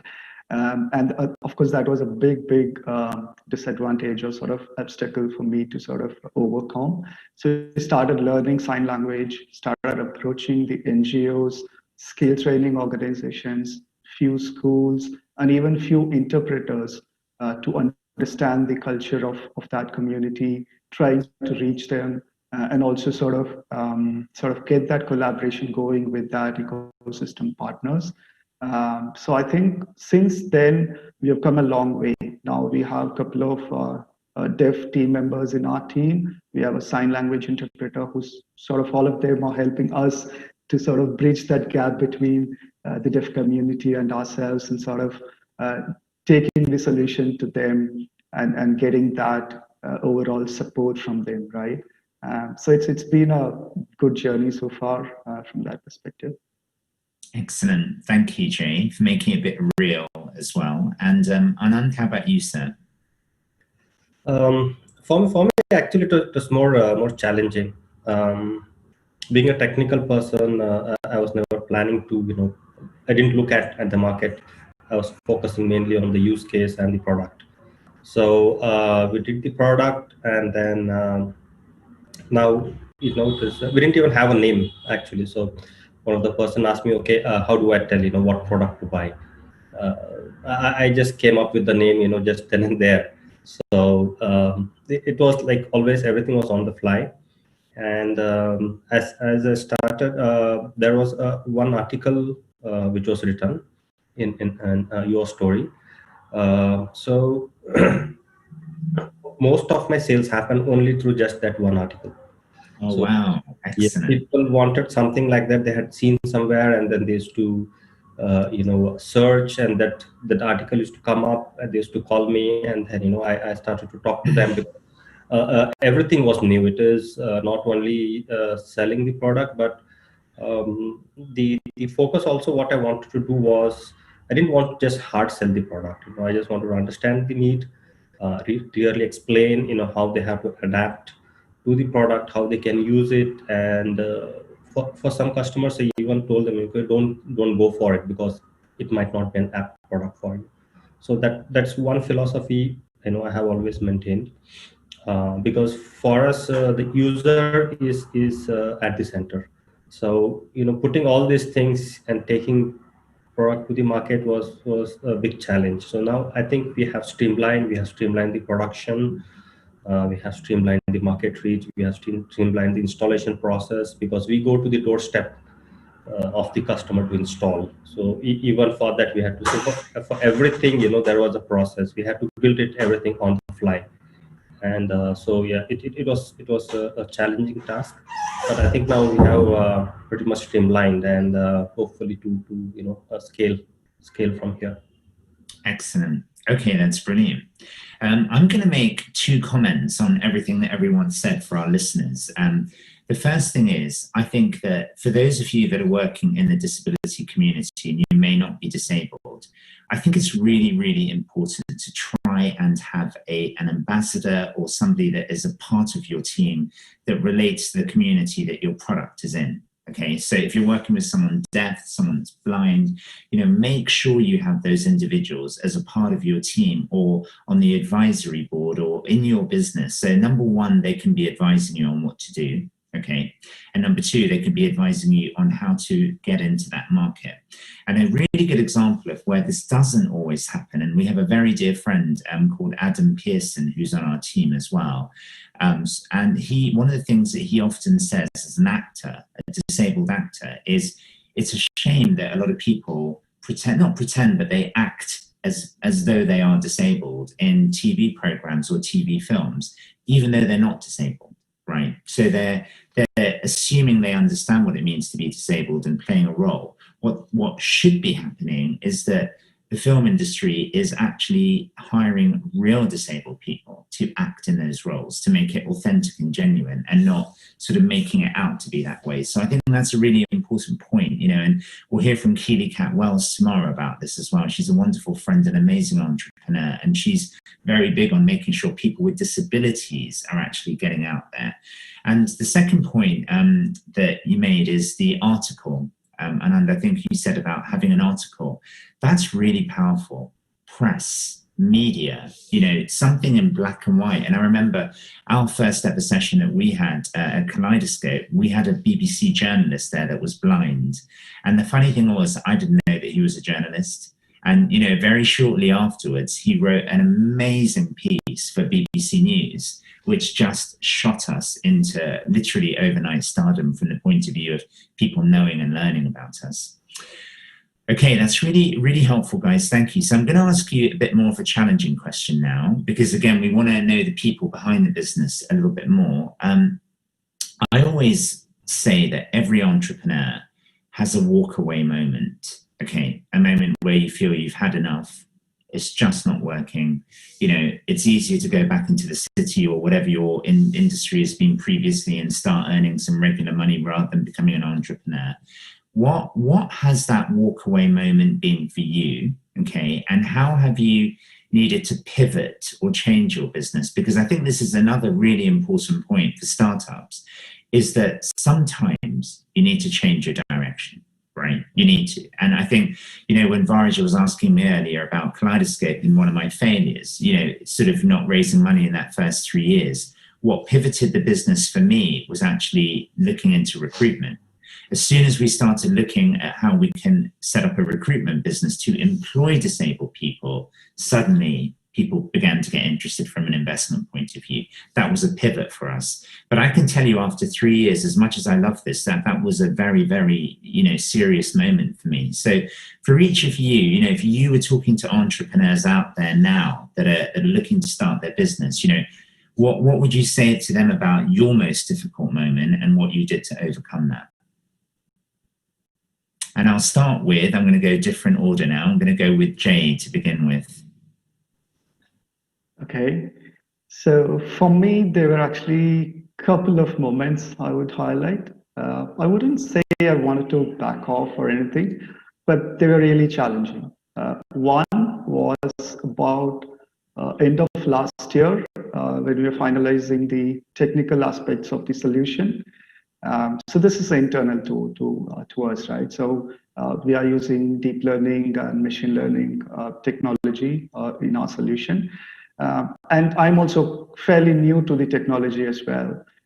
So we were really struggling to get one or two aspects of the solution working. And it went on for almost 2 months. We were struggling to get that technique working. And that was really, really challenging. We had to get some help as well, external help, a bit of help from Google's team as well from a technical point of view. So that was really challenging. I think that moment is definitely there. And the second moment would be the rejections we have faced so far. There are many. So far from an investment point of view, not only VC, but also seed funding or grant or anything at all, right? We get great feedback saying, hey, the solution is good, it will help people, and blah, blah, blah, and all that. But at the end of the day, we don't get that help that we require from a financial aspect of it, right? And we also are sort of upset that we don't get the real feedback, right, as to why we're not getting that help that we require, right? So that's sort of letting us down a bit. But I don't think we will give up so soon. So, Fantastic. So those really moments. Well, you know what? I think you hit any entrepreneur that's going to listen to this going forward is going to entirely relate to your point about rejection. I mean, to be honest, that's the name of the game as entrepreneurs. We need a thick skin to get through that. So thank you for being so honest and raw about that, Jay. That's brilliant. Honey, how about you, sir? Yeah, like truly with you, Jay, like as he said, totally rejections. So main thing, we need to be most motivated entire team. So when you being a founder, you being a key employee, if you're not motivated, your whole team and your parents and your society will think what you are doing. If you're not getting success, then just try another job or try another thing. Yeah. For me, most difficult moment being a topper in my university, I was doing, I was making a torch for visually impaired. If my mom used to say to anyone in family, so a torch for a blind, what your son is doing after doing engineering, because I'm a first engineer in my family. And so that was a little difficult moment for me. And at the same time, I was getting rejections from the visually impaired community because they like my product, but they don't want to pay money for my product because it's not completed yet.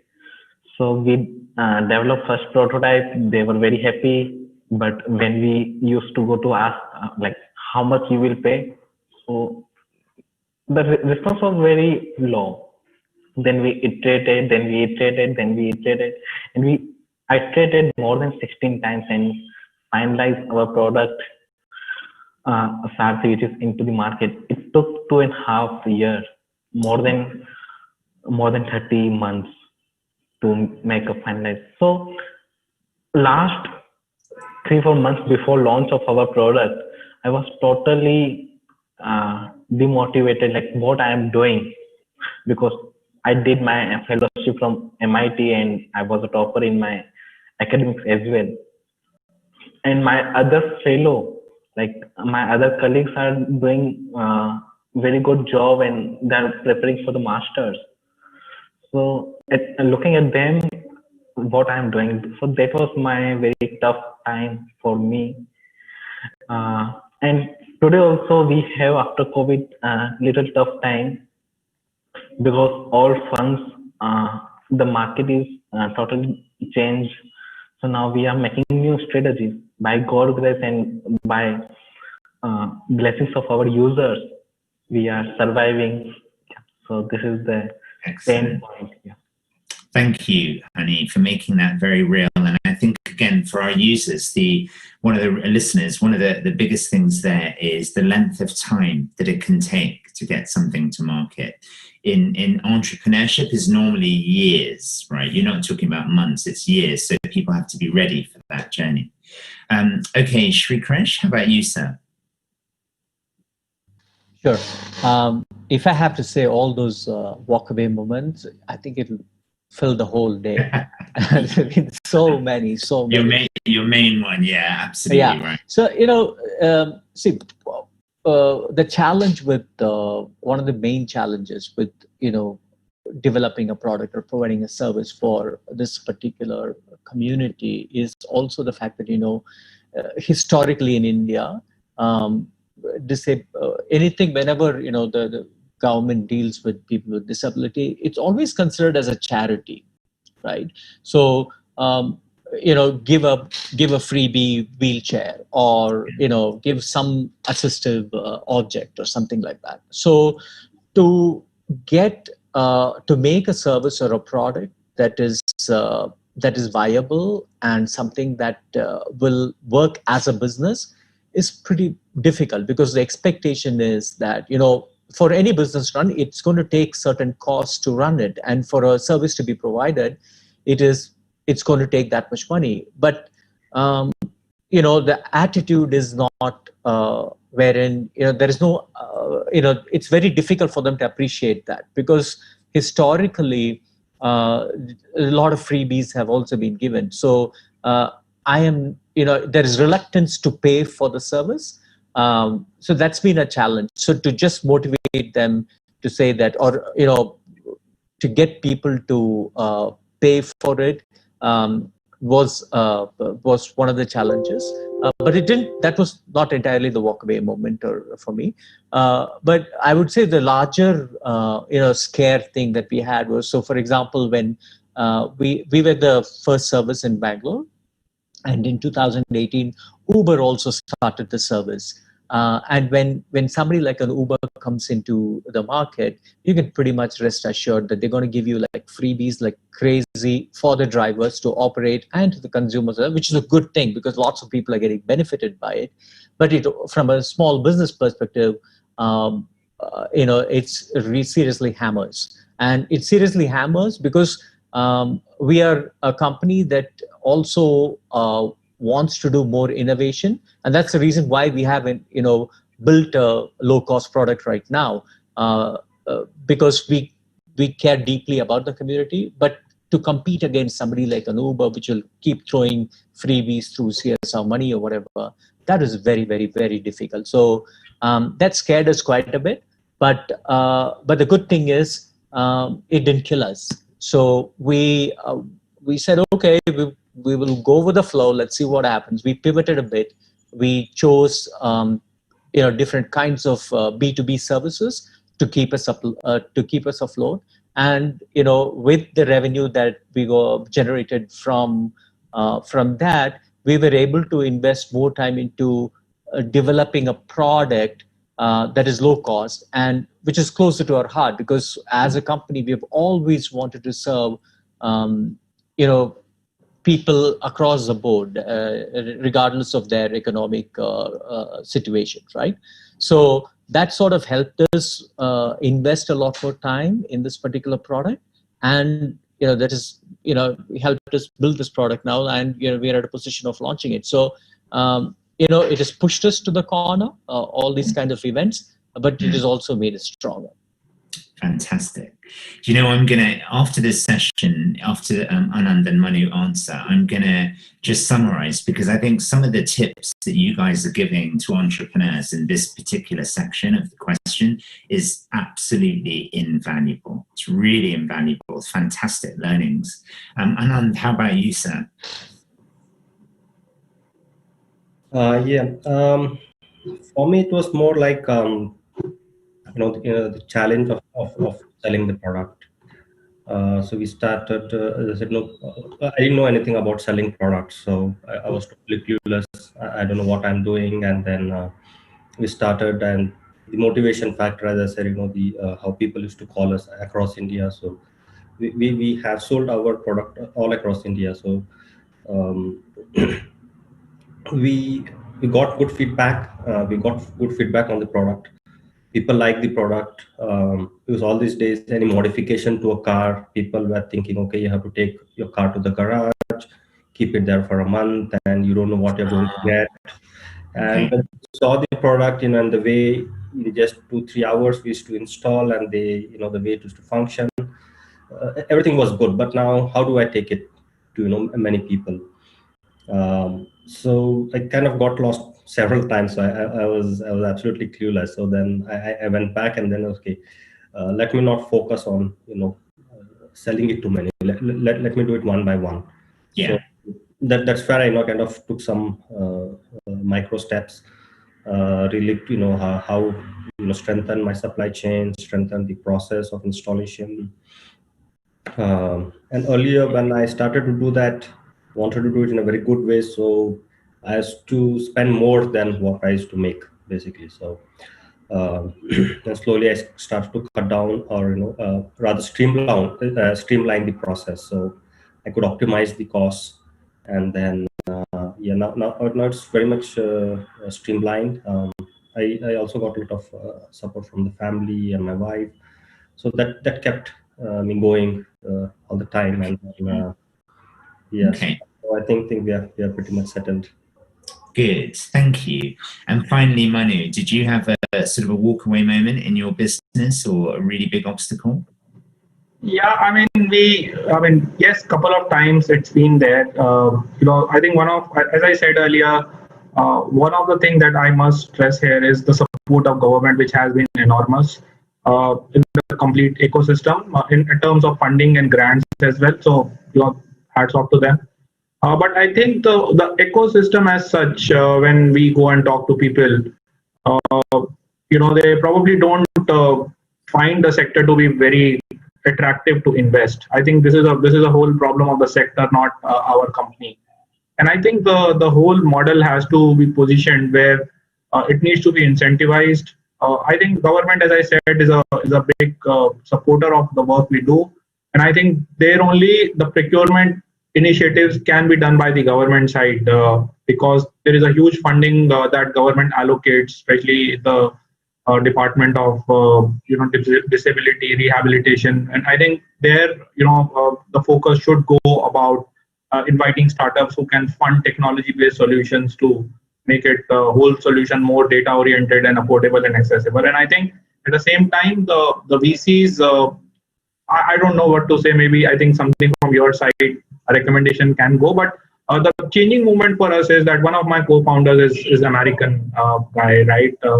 And he really found the product that we are developing very interesting. He invested a small amount with us, and is now sees a lot of value to take the product to the US market, where we probably will be going in next 20 days or 25 days. And I think the whole attractiveness of the solution, and I think it's probably more in the Western side. And I think maybe we try to look at the Robin Hood kind of a model where we kind of earn money from one market and then kind of do it at cost plus basis in developing markets such as India. But yeah, if you have a VC support, the product that all of us are developing are deep tech products. They involve a time to grow, validate, and I think somebody has to support it during that time.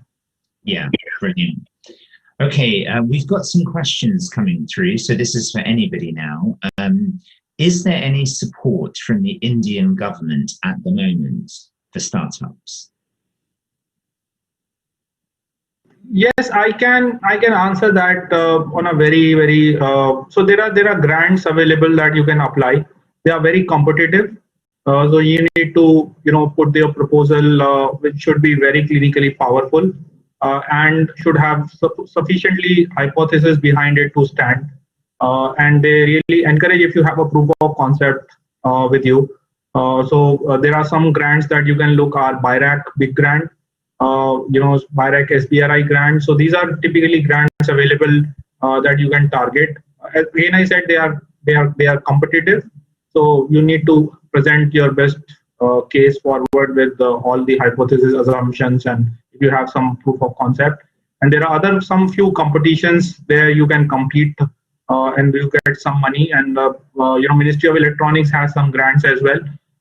So you can look at those things as an addition as well. Okay, that's brilliant. Thanks, Manu. Does anyone else have anything else to add to that question? Yes. Hardeep, I have a couple of points to add. Go for it, Jay. As Manu was mentioning, grants are definitely the way to go for the early stage startups who are looking for funding. And of course, there are social investors like yourself, Hardeep, right? They're also helping us out. And I think this definitely is the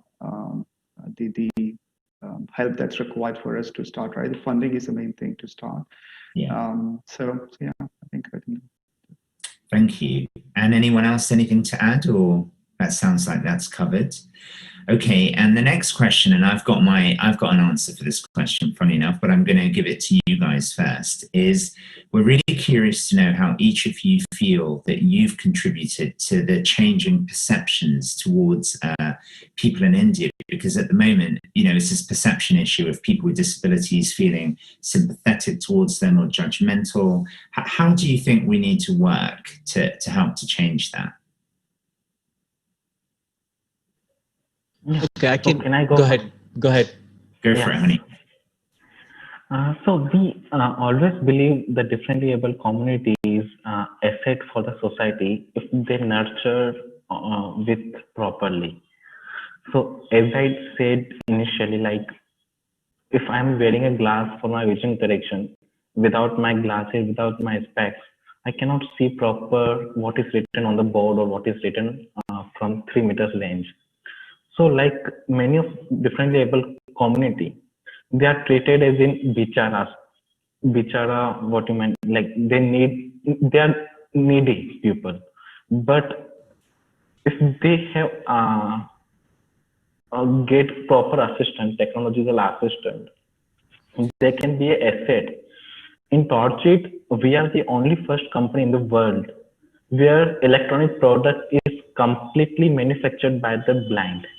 Oh, amazing. Yeah, and all marketing and training will done by a blind, and as I said, training is also done by a blind. So this is completely run by a visually impaired community, like for the blind, by the blind, to the blind. So we change the perceptions towards like sighted community, like a visually impaired person can also assemble an electronic product. So this is what we have to change in the society. Absolutely fantastic idea, and the way that you've done that, Honey, that's superb. Well done. Anybody else would like to give an answer to that question? Yeah. From the disability perspective, mainly from the physical disability, people in India is to know that they used to stay back at home, because there used to be always some kind of shyness, to show their disabilities. The for them to become a part of the mainstream, they have to come out. They have to be part of the social groups, or they should have equal education, at every level. And when they think about these aspects, they don't have much solutions. The perception in India still today is wheelchair and crutches, but beyond that, it is difficult. So if someone wants to go out, go for a tour, how can they travel? There is no special kind of transport. Even in large corporations, people, they say, okay, we are inclusive, we want to hire people with disabilities, but do they have a special transport? No. So this is what we are trying to change, because this is also a key aspect or a key step for the inclusion, because they have to be empowered, and so it becomes a complete cycle. They have to be a part of mainstream, they have to be on their own, they have to be empowered, they can contribute. So that is the perception we're trying to change, and it's happening slowly, step by step. Thank you, Anand. Anyone else have anything to add on that? Sure. I'll add another story as well. So one of the things that, I guess the question is like, how have we contributed? So I'll give you a story. How we continue to change as well. So how we've contributed and how we can continue to change. Okay, cool. Okay, so I'll give you another story. Okay, this is a gentleman who was, visiting a beach in Goa with his family, and had an accident there and became a spinal cord injury patient. And today he has been one of my longest customers. He used to work at Xerox before, and now in a different company, and we have been providing transportation for him of all these times, right, until COVID hit, right? And one thing that companies have started realizing now is that the contribution made by people with disability to the company in terms of efficiency, work efficiency, in terms of the productivity and such, is phenomenal. Okay, the sooner that the companies realize this, the better it'll be for their bottom line. And I can name companies where I have visited personally people with at different high level positions who have attested to this. People, if you're able to provide the right kind of environment for these candidates, the likelihood of them sticking with you is very, very high, which means we are reducing your churn of employees, and therefore my retraining costs also come down. I mean, the number of cases that you can make in terms of how it positively affects the company is absolutely brilliant. There is just nothing. It's just clear cut. So more companies need to employ more people with disability, and also they will definitely benefit from an improved bottom line. Brilliant answer. I think we've had some fantastic answers there, and I want to summarize them. I'm going to start backwards. So, Shrikresh, thank you for what you've said. I think we have an employment panel later today or tomorrow, and I think this is going to come up in as a very hot topic. I think employing people with disability, especially coming out of COVID, is actually going to be, is already becoming very big. We're talking to a lot of employers in the UK actually about recruiting people with disabilities now for all the reasons that you've just highlighted, Shrikresh. So I think that's a very, very good point. And there are advantages to hiring people with disabilities rather than disadvantages. So I think that's very, very well made point. Honey, I love your point about the supply chain. I think that's really powerful and that's very authentic. So, when an investor is listening to that, I think it's a really good point to make. I think the other point that I was going to add was the point about role models. I think we live in a world today where people want to see success stories, right? Show me something that's worked. And I think the more people that we can get that are people with disabilities in the public eye, in the community, in the press, that can demonstrate that actually we've achieved something financially rewarding. So we've done well in our business, we've impacted a community, we've got a sustainable business. That's what people want to hear, actually. And I think that's what the entrepreneurship community and all of you, if you ask me, have a duty to help us to get that message across, right? Is, to show the success of what you're doing that will help to inspire other people to see and perceive things differently. I think that's a really, really important point. Another question this is a really lovely question. How has working with differently abled people changed your lives?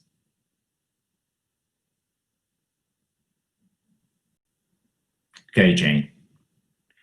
Right. So this is an incident that happened recently. As I mentioned, I have a deaf person. His name is Anu. He's working as a 3D animator in our team.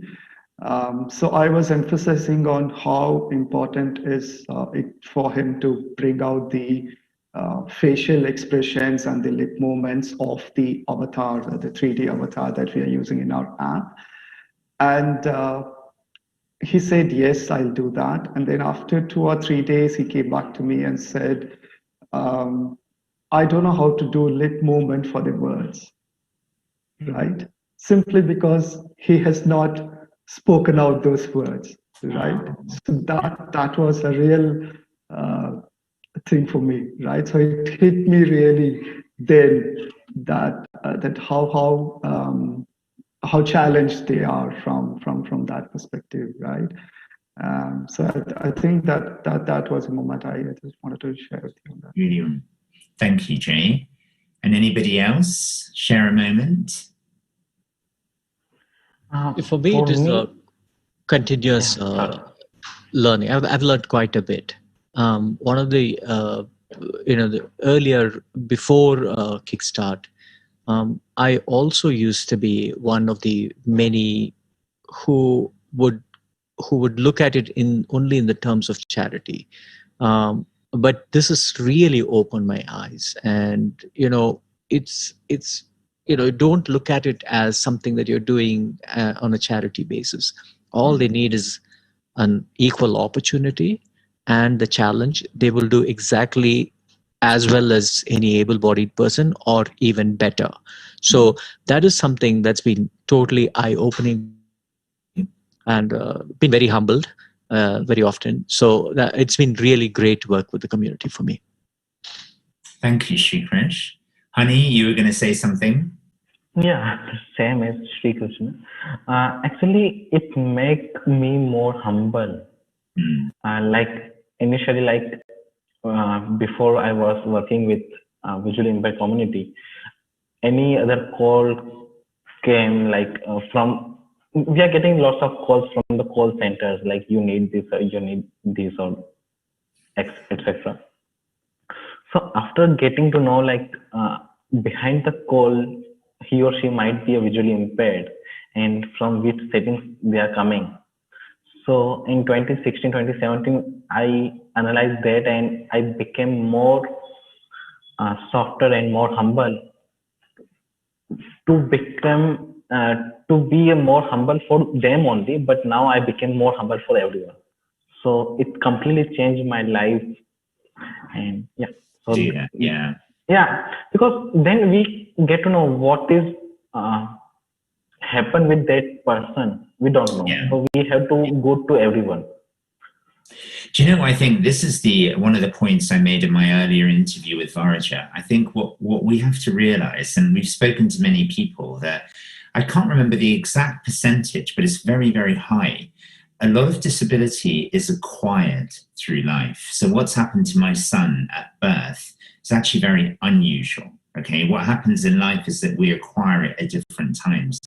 And this thought that it could happen to any of us at any time, and I've seen it around me, is really, is a thought that's it's harrowing. It's kind of a reality that people don't realize. And I think that's something that we always have to remember and take away, in addition to what everyone said, is that it can happen at any moment. And if I had to have a story for me that was a moment that changed my life, if I answered that question, I have an individual that works for me, I should say, and he's blind. So he's not just visually impaired, he has no vision whatsoever.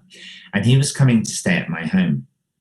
And I took him to the guest bedroom and I said, shall I put the light on for you, please? And he said, well, you can if you want, Hardy, but it's not going to make a difference because I can't see anyway. Right?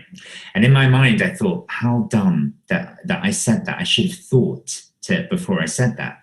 But then you know what I started doing? Like a few days afterwards, I started going into a bedroom and I didn't put the light on.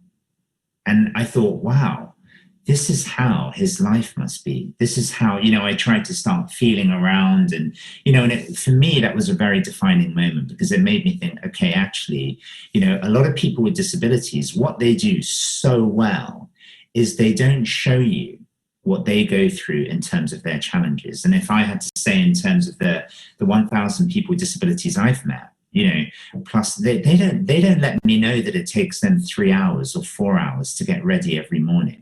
Okay, when I see them in front of my screen, they're ready to talk. They're ready to go. They don't tell me they've had a sleepless night, or their carer didn't come on time and didn't feed them, or they ripped their jumper when they were putting something on when they were sitting in their wheelchair. By the way, these are all real examples, right? It's what they do behind the scenes that we don't realize that is so admirable. And I think that's another thing that people need to recognize as well. Okay, I'm not sure how we're doing on time because we're having a very nice conversation, but I'm going to ask each of you to do something now. This is putting you on the spot. You're all looking for investment in some way, shape or form, or the opportunity to get to the next level, okay? I would like you to now look at this session as sort of imagining that there are governments around the world, there are investors around the world, there are companies around the world that are listening to us right now, here today, or even if this is a recorded session. If you were doing a pitch and you were going to summarize your business now, I'd like each of you to do that really succinctly and say what it is that you want and you need for that investor community and the governments and corporations to do to help each of you to get your business to the next level. Okay, so this is actually a short pitch, funny enough. I want you to do a short pitch, but just imagine all the right people are listening to you right now. You have your dream audience and they're saying, what do you want? What do you need? What do we need to do to get you to the next level? I'd like to ask each of you to do that for me, please, if I may. And I realize this is completely going off script, but, I like to ask these questions because I think it's very important. We've made some fantastic points today. And I think I want people to understand a little bit more one final time about each of your businesses. So I'm going to pick Manu. We'll go with you first, my friend. Yeah, sure. Hardeep, thank you so much. I think it's really needed. So I want to start with a typical business pitch by putting a problem statement. Every year globally, 130 million children are born. Now, as per the Indian, US, European, UK Academy of Pediatricians, you need to check a child for his developmental growth between 18 months to 24 months of age. And that is recommended by a pediatric community. With 130 million children born every year, it's humanly not possible how good the infrastructure you have, either from developing countries or a developed countries, to track the milestones of children or evaluate if they're growing the way they should. So that's why you need a technology-based solution that can really take care of that vast need and can become more intelligent with more data over a period of time, right? And that's exactly what we are doing at Cogniable by giving a clinician eye to a machine to look at the developmental cues and monitor them and suggest if the child may be on a risk, right? And then if you find a child on a risk, you have an affordable solution that you have directly on your mobile phone, a digital pill that you can open, start working with the child, and can at the same time bring a clinician, your school, and yourself all together on a same platform to work in a unified progress and development for the child. I think we need to also look at that COVID-19 is really driving the mental health downwards, and that's how the mobile app is targeted towards getting you to a better well-being, both from a parent perspective and from a child's perspective. So it's an auto progressing platform that provides you a way to make improvement in child skills, which may not be academic, but more functional and livable skills, communication skills and behavior skills for the child. So if you come and talk to us, I think there is a significant opportunity for you to gain and get a 10 times return in next couple of years and move on. Fantastic. Thank you, Manu. I was actually going to say, one of my follow-up questions, if any of you didn't touch it, was what kind of a return can the investor look for? But you did touch on that. So thank you, Manu. You've set the bar here for everybody else. So Jay, how about you, sir? Sure, Hardeep. So I'll follow the same format Manu used. Start with the problem statement and also followed by what solution we're building, and then I'll ask what we require, right? So we believe that the communication barrier alone impacts around 18 million hearing impaired people in India on a daily basis. They're facing a lot of challenges. We've discussed about a few of them. But starting with the communication with their own family members, right? That's not possible for them. Not getting education in sign language. That's a great disadvantage because a lot of people, almost 95% of the students drop off because they can't cope up because the schools are not teaching in sign language, right? And they drop off in 6th or 7th grade. Without education, they can't get job opportunities. Even if they get job opportunities, it will be like a daily work, right? So that's really difficult. And also they can't even go to a hospital or a bank on their own. They have to depend on an interpreter or maybe one of their family members to come along and stuff like that. All these results in they're getting socially isolated and of course discriminated as well, right? So there are a few solutions, as I mentioned earlier, audio transcription-based solutions, may be useful in other countries like US and UK, etc. But in the Indian context, where around 95% of the deaf community sort of understand only sign language, they're not fluent with any other languages, it becomes a real challenge for them to get educated, communicate with others, and so on. So that's why we built our solution. It's called Let's Talk Sign that will enable them to use their own mother tongue, which is sign language. Let's Talk Sign can interpret sign language to text and speech and also can interpret text and speech to sign language, thereby enabling two-way communication. Now, I'm only talking about communication, you may think, but there are multiple uses of the solution. There are quite a few variants that we are planning in the pipeline.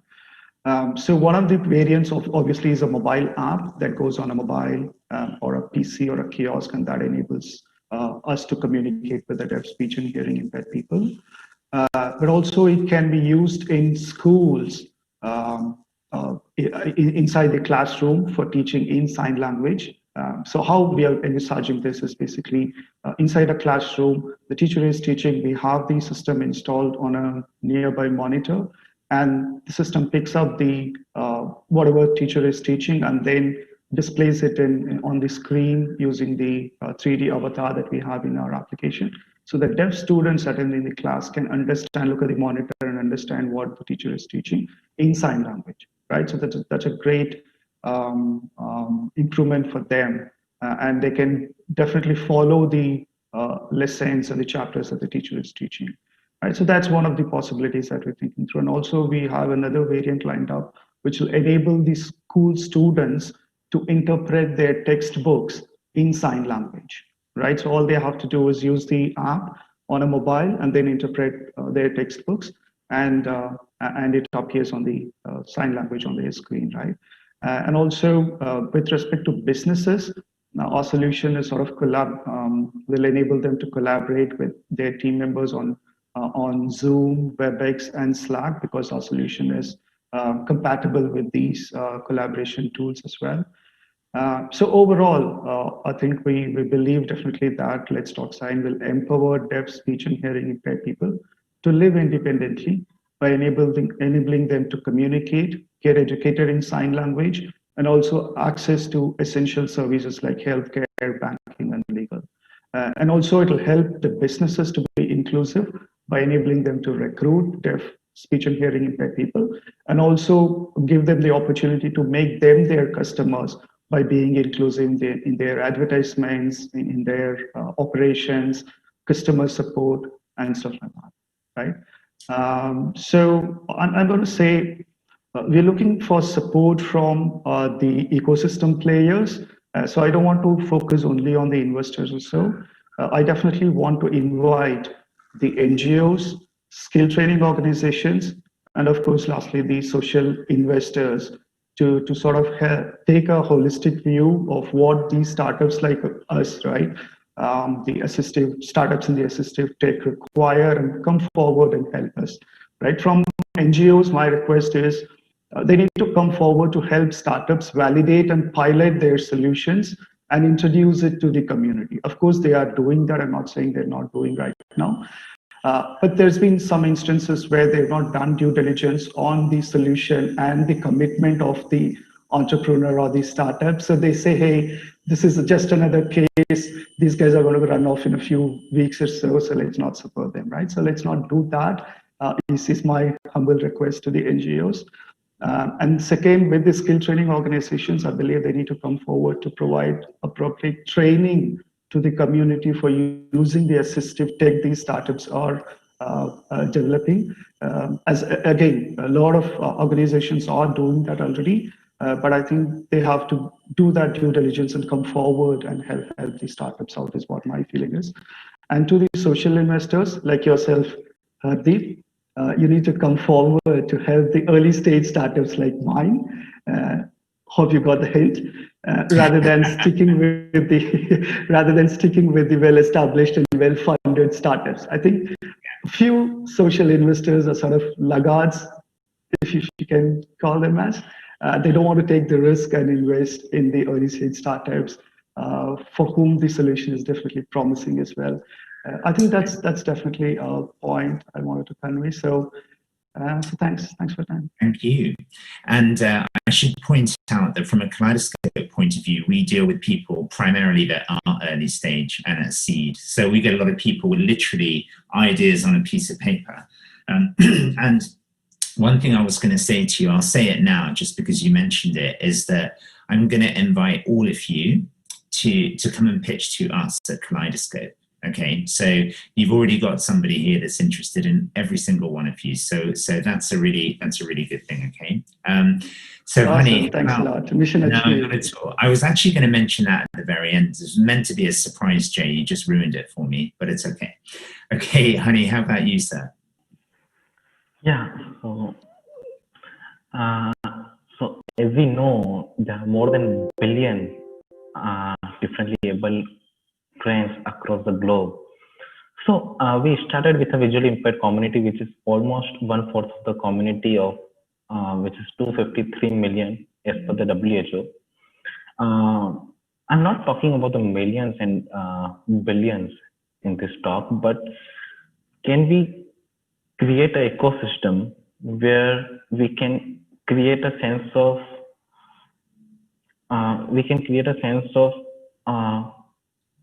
giving, like to uplift near your different able friends. So if we are living in a society, and of course in one society there is a one different able, so how we can uplift? So we are trying to that kind of ecosystem. So we alone at Torchwood, we alone at any of other startups across the globe cannot uplift the community without support from the ecosystem, without a support from across globe. So what we are doing is like, it is a very nuts, like very small steps. Like if I talk about, we are a market leader. Actually, we are a market leader in this community. We touched more than 50,000 lives in visually impaired. But if you're talking about the global India market only, there are more than 12 million visually impaired people. And if you're talking to compare to 12 million to 50,000, which is not even a 1%.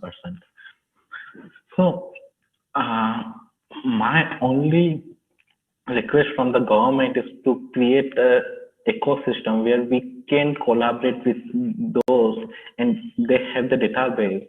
So how we can help, if we are working on that mass level, the price of $30 of our device, which comes to $5. So we can uplift a visually impaired person with a $5 if we are talking about that mass. So this is our request from the government. If and from a perspective of an investor, we are growing 15% every month. So within 2 years, you can get a 5, 7, 6 times of return. We are a profit-making startup from a day one, and we cannot give you 100x return, but we ensure you give impact with a good return. So this is my view from assisted startup to the community. Yes, thank you. Thank you. That's really, really great. And I would also say to investors out there, you know, if you're looking for your 20, 30x returns, that's not impossible. Actually, in the disability community, I've seen even more than that. But that's not the angle they should come from. The angle they should come from is impact first, profit second. So very nice said, honey. Thank you. Anand, how about you, sir? And by the way, I loved when I saw your chair and the way that it turns. I was one of the reasons I was particularly attracted to that was because of my son. You know, I was imagining in the future if there was some sort of manual hoist that would enable him to then get into a car and sit on your Turn Plus seat. That would be a wonderful thing. So, yeah. So tell us, sir, your final pitch and what you want. Yeah. So to start with, yes, we are developing such products. What we just mentioned, even to take a hoist and put them on the mechanism as well. So we are not just stopping at Turn Plus. So I will start with Turn Plus. So maybe first I'll make a business case. So we have only if you look at the numbers in India, close to 126 million people who are disabled people who are not employed, basically. So we the larger goal is to empower them. So with our first product, we are looking at giving these solutions to the disabled people. We start with the taxi segment. In India today, there's about 2 million taxis, and we are looking at least 2% conversion of that. Brilliant. And then we are looking at corporate travel. So this solutions will go for the masses. The other advantage of our product is, as we are selling this product, we are finding more and more use cases of the product. People not only who are disabled, but people who are having medical conditions, back problems, pregnant ladies, knee problems. For them also, it is finding very, very easy, to make small adaptation in their car.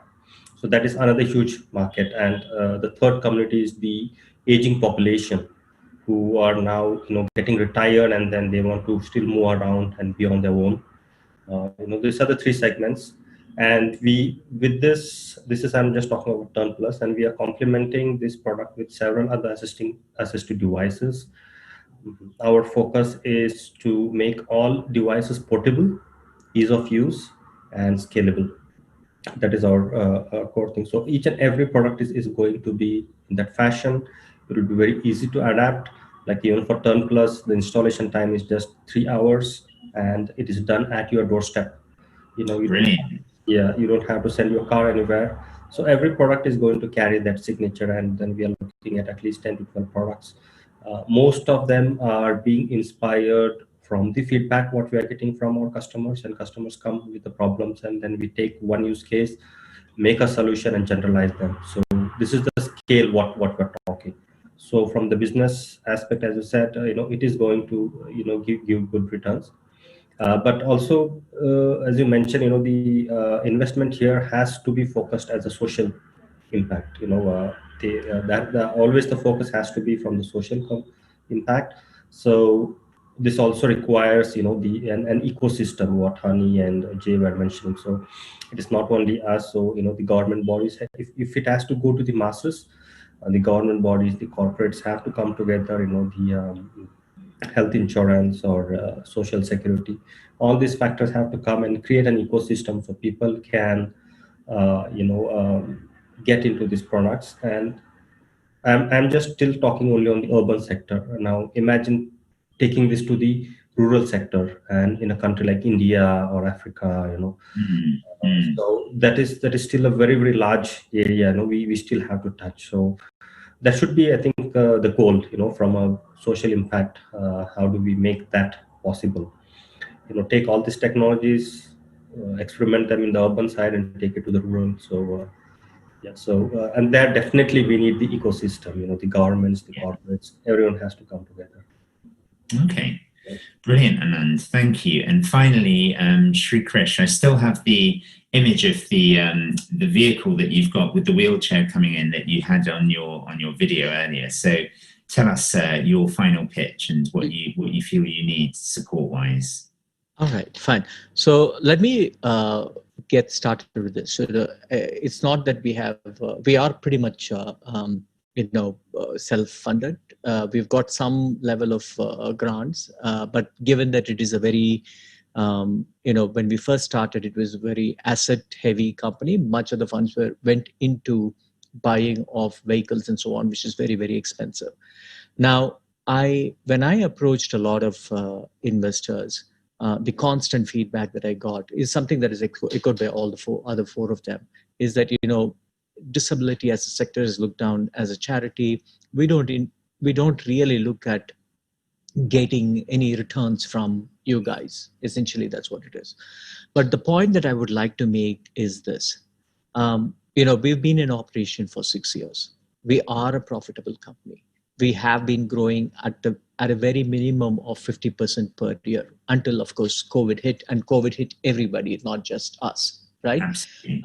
So it is something we've been growing, and to the credit of the investors, they've also made us think quite a bit to adapt, to rethink our solution. So one of the things that was pointed out to us was the viability of a service that we were operating, which is very, very expensive, and most of the people could not afford it. It's not that we wouldn't have found it out by ourselves, but it's a very valid question that was posted by the investors saying, you're only servicing a very, very small segment of the market, and so your trips are going to be that much lesser. How do where is the scale path that I'm looking at? So that made us think quite a bit. So we had to go back and see, what is it that we can do to increase the number of rides. So we went from a pure B2C to B2B as well. And subsequently, we also thought about serving the larger community, and therefore, indirectly, the scale aspect as well. Because right now, there are about, if you're talking about three-wheeler electric vehicles, there are about 2.3 million vehicles that are running in India.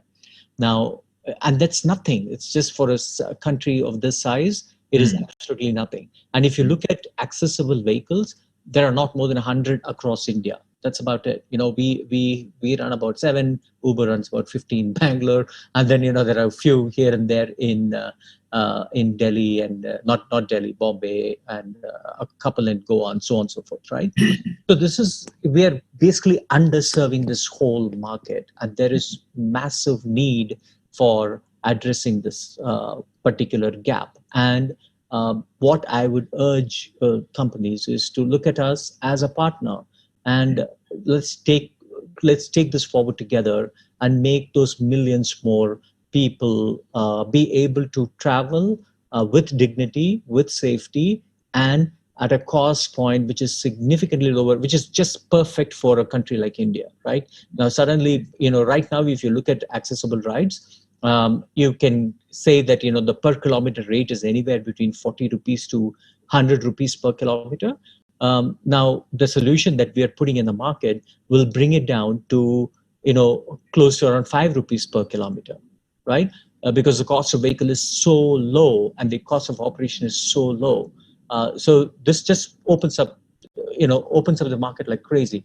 The other aspect is, when you look at the viability part of it, one of the challenges that we've had is heavy investment. So when we are doing these large vehicles like a Tata Winger and so on and so forth, the cost of buying a vehicle and modifying it and operating it is significantly higher than what we have designed now, right? So in today's world, in the typical kickstart vehicle, it's about 14 lakhs.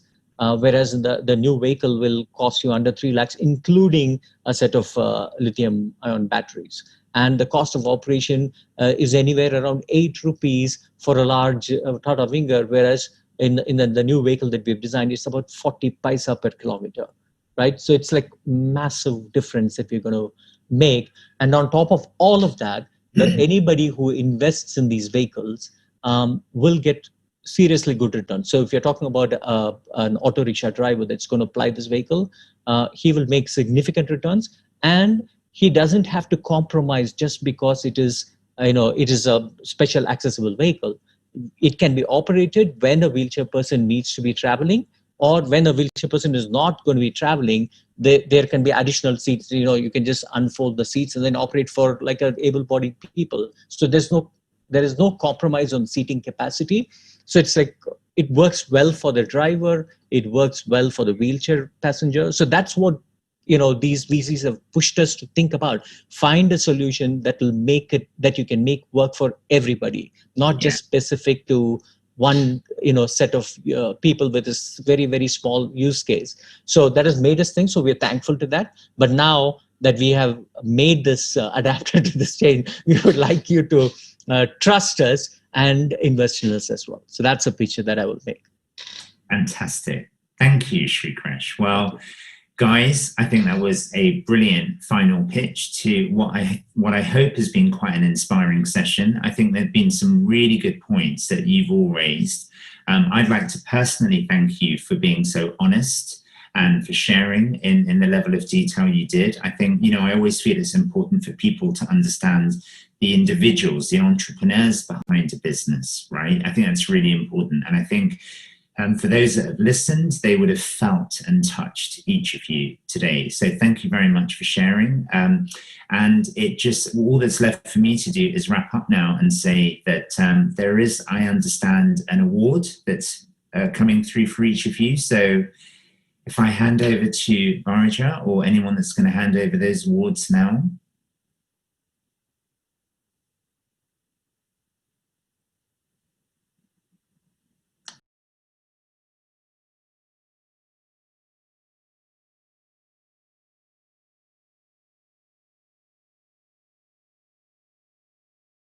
Yes, we're presenting the awards now.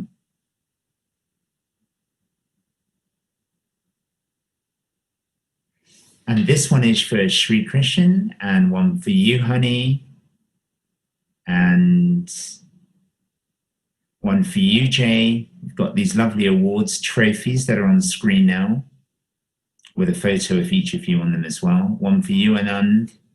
Thank you. And one for you, Manu, as well. with your photo on it. So many congratulations to all of you for what you've achieved. And I think one of the things I'd like to say in closing is that I'd love for the Indian government to actually give us a meeting. Let's ask for a meeting with Varija and all of you and us. Let's get us at the table and let's start making a difference in this world so that we can really live and create the impact that everybody has spoken about this morning. Okay, so to all the listeners, thank you very much. I sincerely hope you found this session useful and that it helps you to start your own businesses. Don't walk away from it. It's a fantastic opportunity. Thank you all again. Thank you, Hardeep. Thank you. Varija and the whole, Varija Life team for giving us the opportunity. We truly appreciate it. And I do concur with you, Hardeep, that definitely a meeting with the government would be supremely helpful. Thank you so much. In India, we have always prided ourselves on our diversity as a nation. We embrace people of every culture, religion, ethnicity, and belief, and together we form the fabric of this country. As we continue our transformation into becoming New Age India, it is vital that we uphold the spirit of non-bias and inclusivity by extending it to include even the differently abled. Through this initiative and in association with the National Ability Summit, we have a chance to build a better world. One in which differences are not seen as barriers but as boons. Both I and the Whistling Woods International family are honored to be the part of this movement, and we wish everyone involved the very best. Thank you.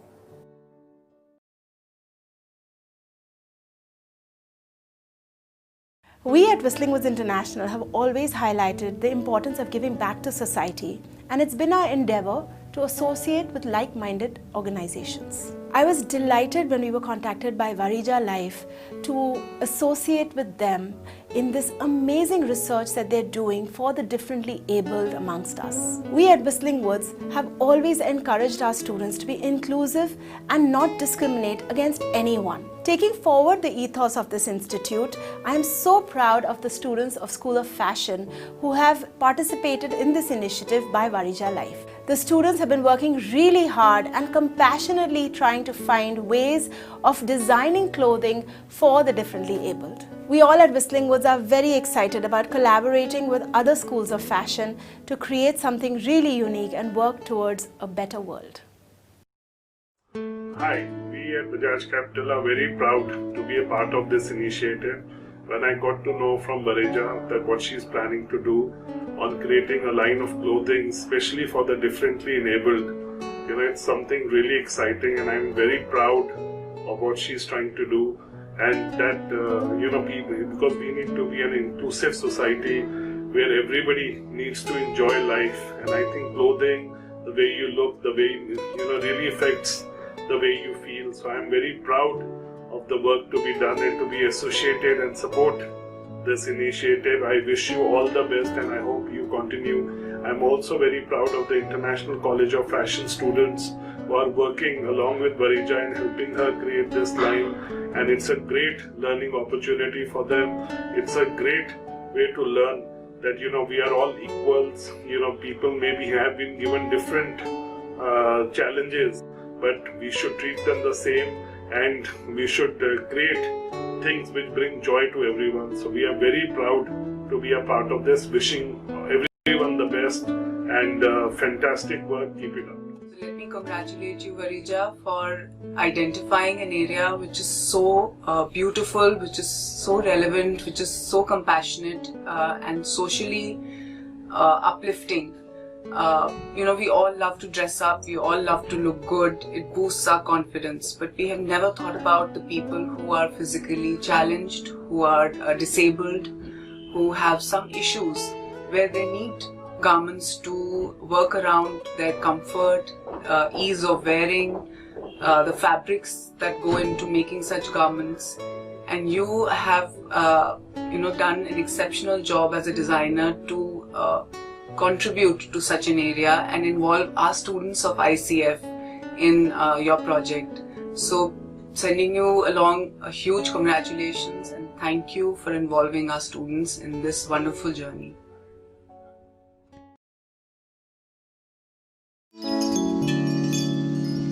It's not every day that Google comes calling. So when Steve Mahan got the chance of a lifetime to test drive the car of the not-so-distant future, he couldn't get in that driver's seat fast enough. Steve, hey, Nathaniel, how are you? This is great. Look, Ma, no hands. But this is the Google car. It can't be driven, it drives itself. So really, Steve was actually more of a test rider. This is some of the best driving I've ever done. I love technology, and there was a time in which I loved all the new things because they were novel and interesting, and now I see all those new things that I didn't need before but I desperately need now. That's because Steve is blind, and his disability and the disabilities of millions of others is transforming the marketplace. Think of him as an innovator's inspiration and a marketer's muse. And this is why. The disabled population is the fastest growing minority in the world when you include aging baby boomers. Globally, you are looking at 1.3 billion people, a market roughly the size of China. Add their friends and family to the mix and double that number. That's more than half the world's population. That's right, more than half. Rich Donovan has cerebral palsy. He's the disability guru who first crunched those numbers and saw gold. We're subtitling him because Rich says his message is too important to be missed. What is the formula? How would you describe that? It's simply put, people don't watch Disability Tonight. They want the content. They want the experience. They want the mainstream value that everybody else wants, right? So not special products for special people. No, if you're gonna buy a Ford, you don't want the Ford disability version, right? You want a Ford. In other words, save the pity party. It inspires us. And these commercials are the examples from big name companies we all know, all targeting that lucrative demographic, the disabled. I can't help out as much as I used to. By simply portraying them as any other consumer. Let's open it up. It's a Swiffer sweeper. 8 companies released commercials this year alone. That's never happened before. Dedication. The last one, our favorite. Yeah, next week, buddy. Wait for the ending. And the simple message, beer is for everyone. Pitches and products that hit the right inclusive note. That consumer message is so new, still such a work in progress. And this is where it starts, at meet and greets like this one in New York City and this one in Toronto. Well, let me walk you through my resume. Here, corporate giants are actively recruiting university graduates who have one thing in common. Everyone here, each and every one of them, has a disability, visible or not. And some pretty big players have already bought in. We're proud here in Canada to have BMO, IBM, PepsiCo, RBC, and TD, 5 of the best of the best. Susan Lang runs Lime Connect, the recruiting agency that brings them all together. I think they're just recognizing again that they think differently and they bring that new perspective. And that if you have an employee base that represents a certain segment of the disability market, then they know what they need and what they like and what they respond to. At the sprawling Google campus in Mountain View, California, the practice of hiring people with disabilities goes hand in hand with the hammocks. Take YouTube, Google's acquisition. About 100 hours of video is uploaded on YouTube every minute. Ken Hammerstein's sole mission? To close caption as much of it as possible using technology he developed.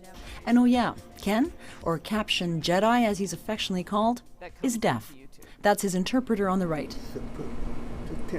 We support up to 10 different languages. It's obvious why Ken needs captions. But guess what he discovered? Most people who use them can hear just fine. They're hearing, but there are many reasons. Maybe that's their second language. And it's difficult for them to understand, but if they read it, then they get the story. Maybe in the situation where they can't use sound. Think of maybe you're in a bar with the 10 different screens, or in an airport, or on a train, or a very crowded place where you kind of want the privacy of your own program. Or maybe you're at home where you don't want to wake up the person next to you and you can watch television. In other words, what's good for the disabled tends to be good for everyone else too. And there's no denying Google is a frontrunner. Isn't that cute? From the self-driving Google car to Google Glass. Take a picture. Eyewear that acts like a hands-free smartphone. Imagine if you were in a wheelchair, what that would mean for you. I gained a little bit of that confidence I had before the accident back. It's not just about taking existing products and making them accessible, but rather creating completely new things to make the world around us accessible. So Eve Anderson runs a team set up to make sure all Google products meet the inclusion test. Sure, it's the right thing to do. It gave this young woman some of her independence back, but it also happens to be a really smart business move. A 1-2 punch that creates products for a market the size of China and all the rest. We all have some kind of impairment at some time. Maybe we're driving and so we can't put our eyes on the screen, or we're cooking and our hands are filthy and we don't want to touch our phone. And so making things that work without relying on all of our senses and all of our capabilities at all times is really helpful for the population at large.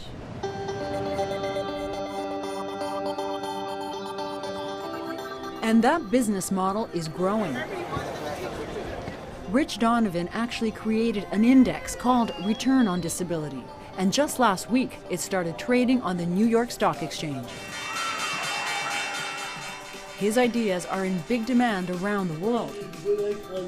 On this day, it's Toronto's Bay Street at one of Canada's biggest banks.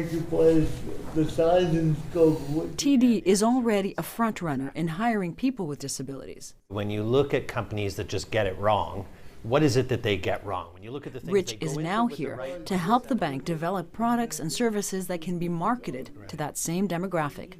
TD's Paul Clark is leading that charge. The net effect of it, of course, is that the economics are good. It's just good strategy to do this. Okay, it's not as sexy as a Google car, but every small accommodation can be critical too. Like ATMs with headsets for the visually impaired. I'm looking to apply for a mortgage, but I want and having sign language technology or staff on site for deaf customers, all with an eye to that growing consumer base that in Canada alone is 12 million people and growing. Once those exist, Rich believes the innovation to feed that marketplace will explode over the next 5 years. It's less than 5 years away. And that is going to make the internet look slow. Right? When we can get rid of those silly things we call pencils, and even get rid of those silly things we call keyboards, and start to think our ideas, and start to interact that way, that's when it gets really exciting in technology. And that's on the horizon, that's coming at us fast. And it's going to be driven by disability. Good morning, guys. Good morning. How are you doing today? Steve Mahan is counting on that race to the future. He was a graphic artist until a rare eye disease robbed him of his sight 10 years ago. Now, when he's not test riding the Google car, he runs the Santa Clara Blind Center in San Jose, California. Yeah, it's good to have you here. Thank you. You know, we benefit from things that are novelties or conveniences for other people. If there's a ramp, you know, that you can walk up, well, if I'm in a wheelchair, I can roll up it. You know, if your phone can, if you can ask your phone a question, so can I. If you can listen to it instead of needing to look at the screen while you're driving, so can I. And so it enables me. I love this. And with that new ability, a new loyal customer. And so it's something important coming back to me. And it's like getting well. In a certain sense, it's like getting well again. I'm doing very well. How are you today? You see, that test ride was also a test of Steve's very near future. Steve is confident he'll be buying a Google car in a matter of years, not decades. So confident, he's already promised us a ride the next time we're in town. Joanna Brumiliotis, CBC News, San Jose, California.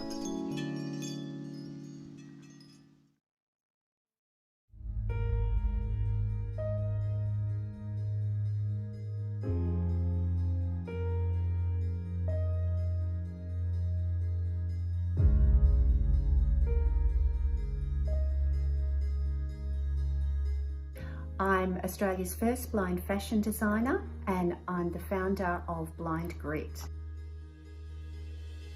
I plan to share some of our best practices on culture change around inclusion, supporting people with disabilities. We invest in disabled people with great business ideas. I have been working towards the empowerment and inclusion of people with disabilities in mainstream society.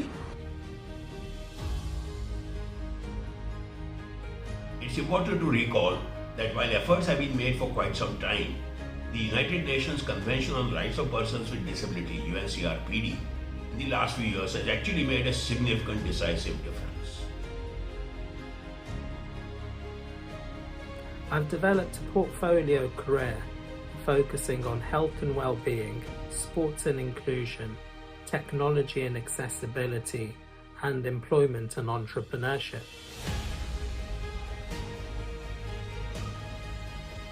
So I'm going to be bringing this standard and helping people understand what it can do to help people in organizations who are creating products.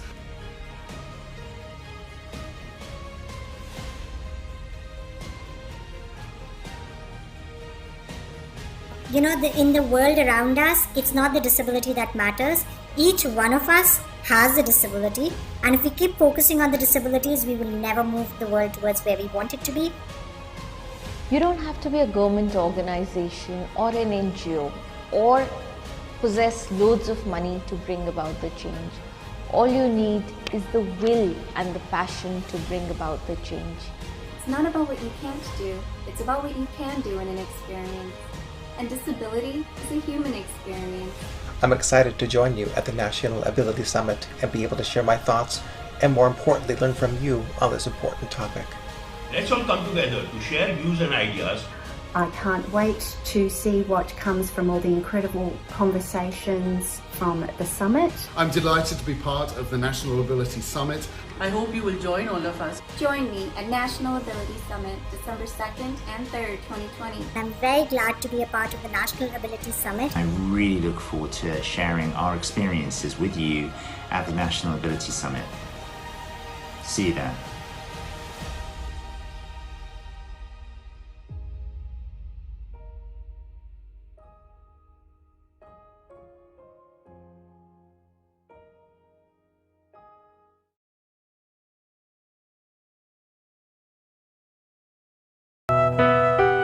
ഇവിടെ community psychiatry പദ്ധതി പുതിയ മാനങ്ങൾ തീർക്കുകയാണ്.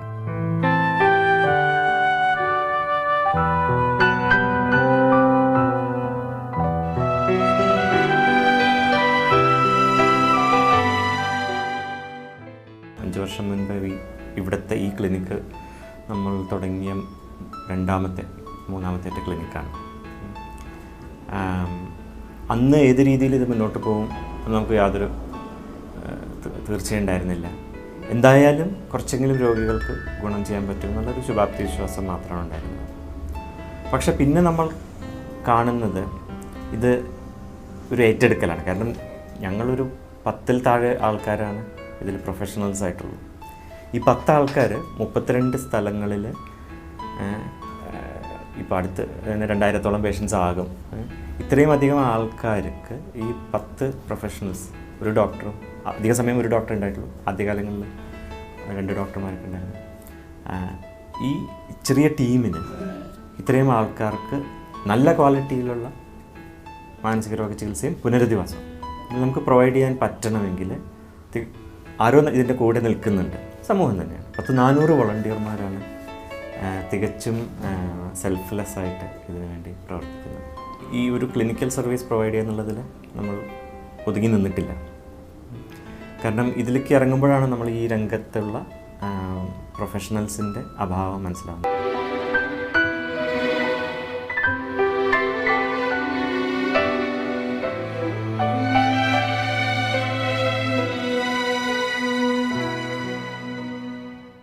അഞ്ചു വർഷം, 3 ജില്ലകളിൽ 30 ക്ലിനിക്കുകൾ, 2000-ഓളം പേർക്ക് ചികിത്സ.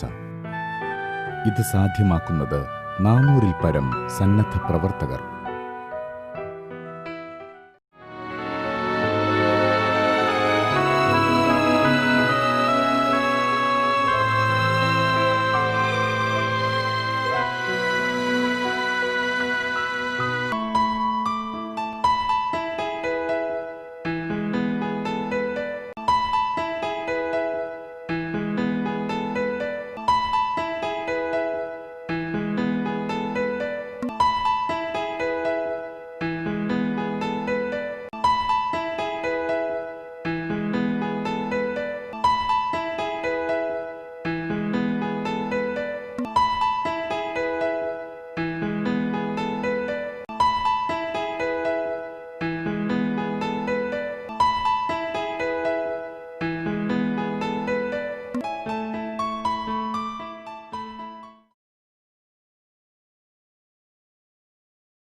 Hello everyone.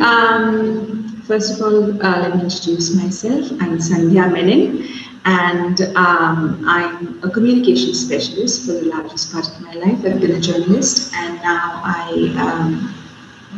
do all kinds of communication. A little bit about why we're here. This panel is about mental health as in the larger context of disability. In India, it's still very much not just a taboo subject, but an extremely debated subject about mental health being a subject of disability or something that we should not talk about beyond the walls of a practitioner or of the home. In this session, we're going to try and arrive at not solutions, but definitely talk about issues that we're going to, that going forward we need to address as a country of increasing numbers of people with mental illnesses and disorders. My panel is, it's a non-clinical panel this time, where we have 3 experts in their fields, 3 people who have not limited themselves to just working with clients, but taken their expertise, taken their passion to a wider audience. First, we have Tasneem Raja. Hi, Tasneem. Hi. Tasneem, I think it's easiest if you were to introduce yourself. It's easier going in like that. Sure. Are you kind of bringing in the whole panel, or should I just start? You could start, and then we'll get everyone one by one. All right. I'm Tasneem Raja. I am a mental health professional by academic training. I'm also a PhD scholar currently with the University of Warwick. And today I have left my hair loose, I wear specs, and I generally have a fairish skin for those of us who need that description. And yeah, so I'm happy to be part of this panel. Thank you, Varja, for even thinking of including mental health. Thank you for being so inclusive. I'm really happy to be here. Thanks, Tasneem. Taking a cue from Tasneem, let me also reach out to those of us who are not able to watch screens. I'm wearing a yellow dress. I have a braid hanging on one side, and I'm using headphones because I'm hearing impaired in one of my ears. Our next panelist is Mansi Dholakia. And Mansi is a trained psychologist, and actually I'll leave the rest to her. I have her entire bio. It's just nicer for people to introduce the work that they do. Thank you so much, Satya, for that. I would like to begin by thanking Varja for mental health as one of the core subjects here. So, congratulations to the entire team to put such a great event together. I'm Mansi Dholakia. I'm currently based in New Delhi in India. I'm a British Indian. I have worn a blue sweater today, and I have a wheatish skin. So that is for the description. And I have a company established in the US, which is called Global Mental Health Association. It works for various global mental health initiatives around the world. And currently we are focusing on the Indian education system and integrating emotional intelligence across the curriculums in Pan-India. That is what we are working on. I'm really, really happy to be here, and thank you, Varja, for including me in such a beautiful discussion. Thanks, Mansi. Sorry. And finally, we have Kadhi Budar. Kadhi has been in the field of mental health for about 20 years. And if you look at everything that she's done, it's quite amazing and quite daunting what she's taken on to do. I'll let her introduce herself. Thank you so much, Sandhya. I hope you can hear me. So it's great to be here. I know it's late for me, but it's always a pleasure to talk about mental health. It is my passion, and I've been focused on it forever. I think before I could say any other words, mental health was like, even now when I'm talking in the company and we're talking about mindfulness and meditation, I'm always like, and mental health, and he's like, no, we're doing mindfulness and meditation as well, right? It's always been a passion of mine. So I'm really excited about the conversation that we're gonna have, because it makes it that's one thing that I like driving home, and even through the foundation. It's called Silence Toro, and the whole idea is break the silence around mental health disharmonies, and only conversations can enrich and can bring richness of knowledge to our lives, and can enable us to share in the journey of really overcoming the stigma, and getting to a place where we need to get to actually ride the wave of mental health. So again, what I just to describe myself, I'm wearing a white shirt. I'm always really energetic, so it doesn't look like I'm late in the night. But I have a fireplace behind me because it's really it's freezing here. It's like 1 degree outside. So and I usually have very curly, unruly hair, but it's straight right now, just for you guys. So thank you so much for having me, Sandhya, and back to you. Thanks so much, Prakriti, and thank you, ladies, for being here.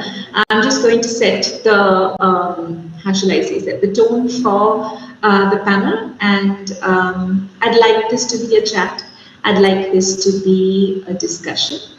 It's easier than sort of binding us to a certain, rigid format. But eventually, there is a direction we're going in. And that direction has been set very clearly by Varija and her team, and the point of this summit is one. So let's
everyone. And I'm Tasneem, like I introduced myself earlier.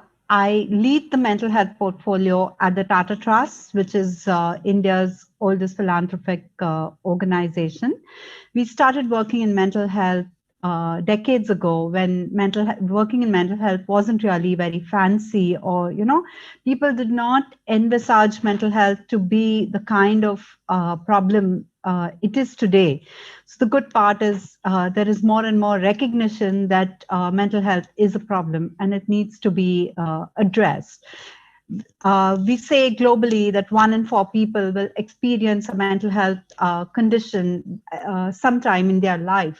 If you look at the latest numbers from India, the Global Disease Burden Studies places says that 197.3 million people currently live with a diagnosable mental health condition.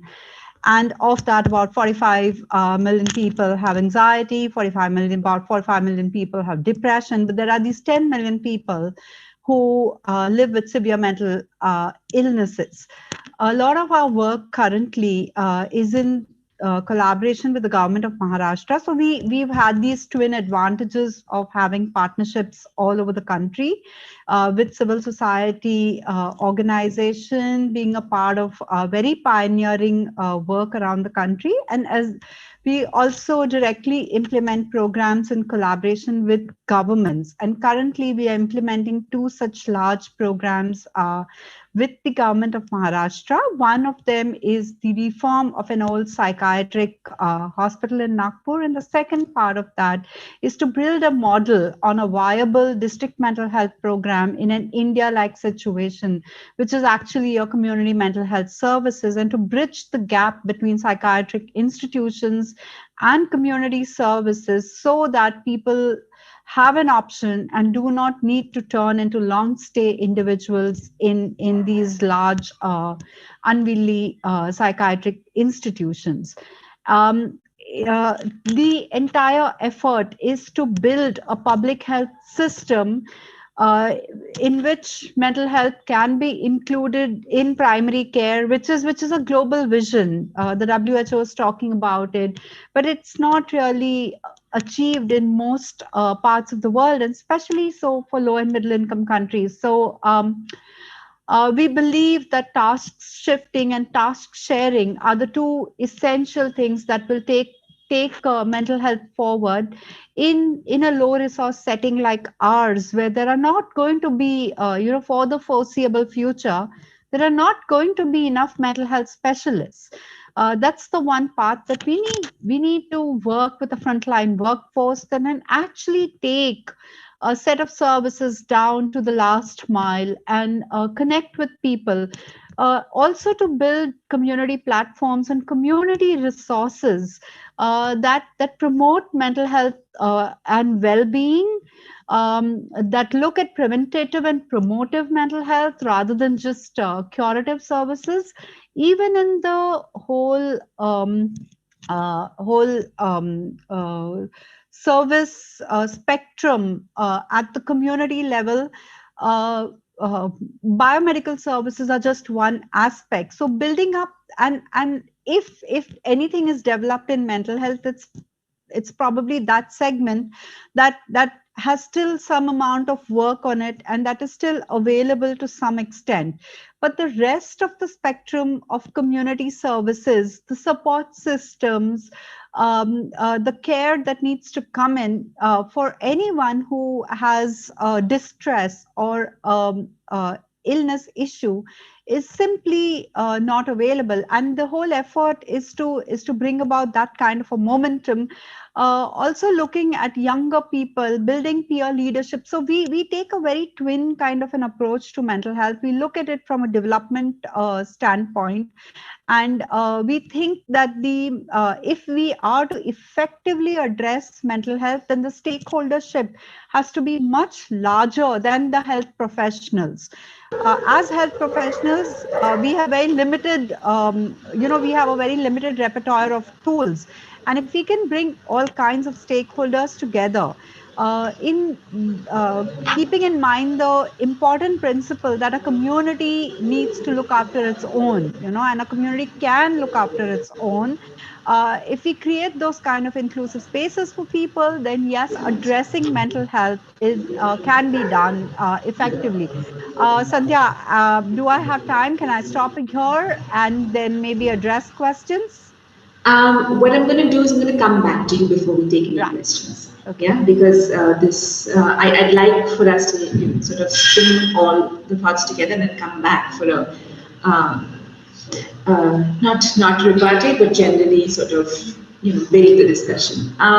What you were saying about access and not having enough mental health professionals, that's a massive issue. I have been writing about my journey with mental illness for about 6, 7 years now, writing about it, speaking about it. I'm very vocal about it for the simple reason that I didn't have a choice. It was not something I thought about. It was not something that I said this should be done. I just didn't have a choice because I was thrown in. I was diagnosed with a couple of disorders. One is bipolar disorder, and one is borderline personality disorder. One needs medication, one needs therapy. So and when I was diagnosed back in 2012, I think it was, the literature on BPD was horrendous, right? So you're talking about available care, and I'm thinking it's not just about the care that's available, it's also about the quality of care that's available, right? Yes, first we sort of take the quality of, we first get enough practitioners, but then we later look at quality. But I had a psychiatrist who diagnosed me and said, go online and read about your illness, there's nothing to be done. And I was in shock, first of all, that someone said, hey, you have a mental disorder, and it was a bit of a shock. There was no room to process what she was saying, and that was a wrong way to treat somebody who had come for help, whose life was falling apart around her. And at that point, on the internet, the kind of literature there was just the most scary thing I have read in my life. And that's when I started to write and talk about it. And in my journey, the number of people who have reached out and said, I can't find a practitioner in Agra, I cannot find someone in Jamshedpur, I cannot find the little towns and cities, at least Bombay, Delhi, Bangalore, all of those cities have enough access. And that's still access to English speaking people who can pay a lot of money for private healthcare. And this is where I'd like to bring Prakriti in. Prakriti, you've been in the field for 20 years, and from what I can see, you're extremely passionate about it. Otherwise, you can't continue doing what you're doing. So I just wanted to understand from you what it means to not limit mental health to a medical discussion or to a discussion about just illness, but mental health for all. There's no telling who is prone to mental health, right? It could be anybody. So I'd like you to take off from this name's point about the availability of healthcare and how it can go beyond just trained psychologists and psychiatrists to first line of help, people who can volunteer and do work. So I love this. This is like one of my, the gems of like what I think of mental health. So during this COVID period, as I was, like I said, I was sitting in Bombay, and I told my husband, COVID's gonna hit big here. Let's go into a place that is gonna be a little safe. I got to Alibag, and the next day started working on putting together a band of volunteers, and 700, thank God for that, 700 volunteers came together, and we created the Wellbeing Volunteers United. And it's a free helpline, and we have like 7, 8 languages on it. So like all the things that you're talking about, we actually implemented. We have a different languages, all volunteers from different walks of life, from the Rotary Club, from Lions Club, from the YMCA, from all these different sort of communities, friends, and not only, I mean, we had doctors who came on board as well. We actually escalated the calls from people who were just targeting distress calls by using a simple CBT model or the ABC model, which is really just identifying what the distress is and moving them to a state of eustress of sorts by actually just communicating with them. It was really easy because we built a script for the volunteers, and the volunteers would just take them through the script, and they would get to a place where at least they diffused some of the angst that a person had. And if there were chronic illnesses, or if somebody had a mental health illness that was perpetual, we escalated it immediately to the doctors who were actually, giving their time so generously. The other thing that I want to highlight here is that we had in the middle a band of RCI registered sort of practitioners, whether they be counselors or whether they be different types of therapists. They were all on board and certified, so that if anybody had a psychosis that they were going through, or anybody had suicidal ideation, etc., we just immediately escalated it so that it wouldn't be not taken as seriously as it needs to. So we had layers and we had levels, but we were able, and it's still active. And even so talking about the languages and the language barriers, even the promotions that we're doing on our Facebook page for well-being volunteers was all sort of different. It was in Marathi, it was in English, it was in Hindi, and if it went to Punjab, it was in Punjabi, like it was Gujarati. Like we made sure that people knew where to get help, and the whole idea, and this is something that I've been working on, and I'm still working on actively, is really democratize mental health. Because like Tasneem has said, I mean, there is no way that the medical population can really deal with the massive upsurge of mental health illnesses that are currently not only that currently exist, but are going to continue to develop, just based on exactly what's happening in the environment within the sort of environmental disorders that are going to cause mental health. I think I should speak slow because Tanu's really doing a really fast job. I'll just slow down a little bit. So sorry guys. So anyway, so it really becomes one of those aspects that we need to look at. And again, talking about what you have brought up, then I don't think it's people like ignoring what mental health really is. I think it's the ignorance around what's really happening. And I think these conversations that we have, not only on this kind of a platform, but in general, like even when we're promoting like mental health on our platforms, which are free of cost. So it's not only for the rich who have funds to access help, but it's also a service that is completely free of cost. Every strata of society, actually, I've noticed, is still very heavily involved in the stigma. So, Sandhya, I mean, really congratulations for being able to even speak about it. But I've seen people who even come to my clinic. I do have a clinic in Bombay.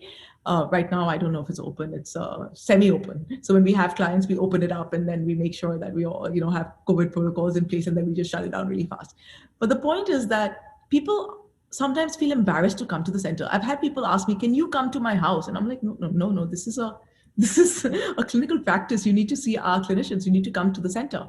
But the stigma is so high, and it's more with the elite educated class, because the class that we're talking about, where we're saying, okay, how do we reach this, and are we building communities? Like we're working with ASHA workers, Anganwadi workers, CWS workers. We're training them. We're training teachers. We're training students. We train students from grade 2 onwards, and these are all in like economically weaker sections.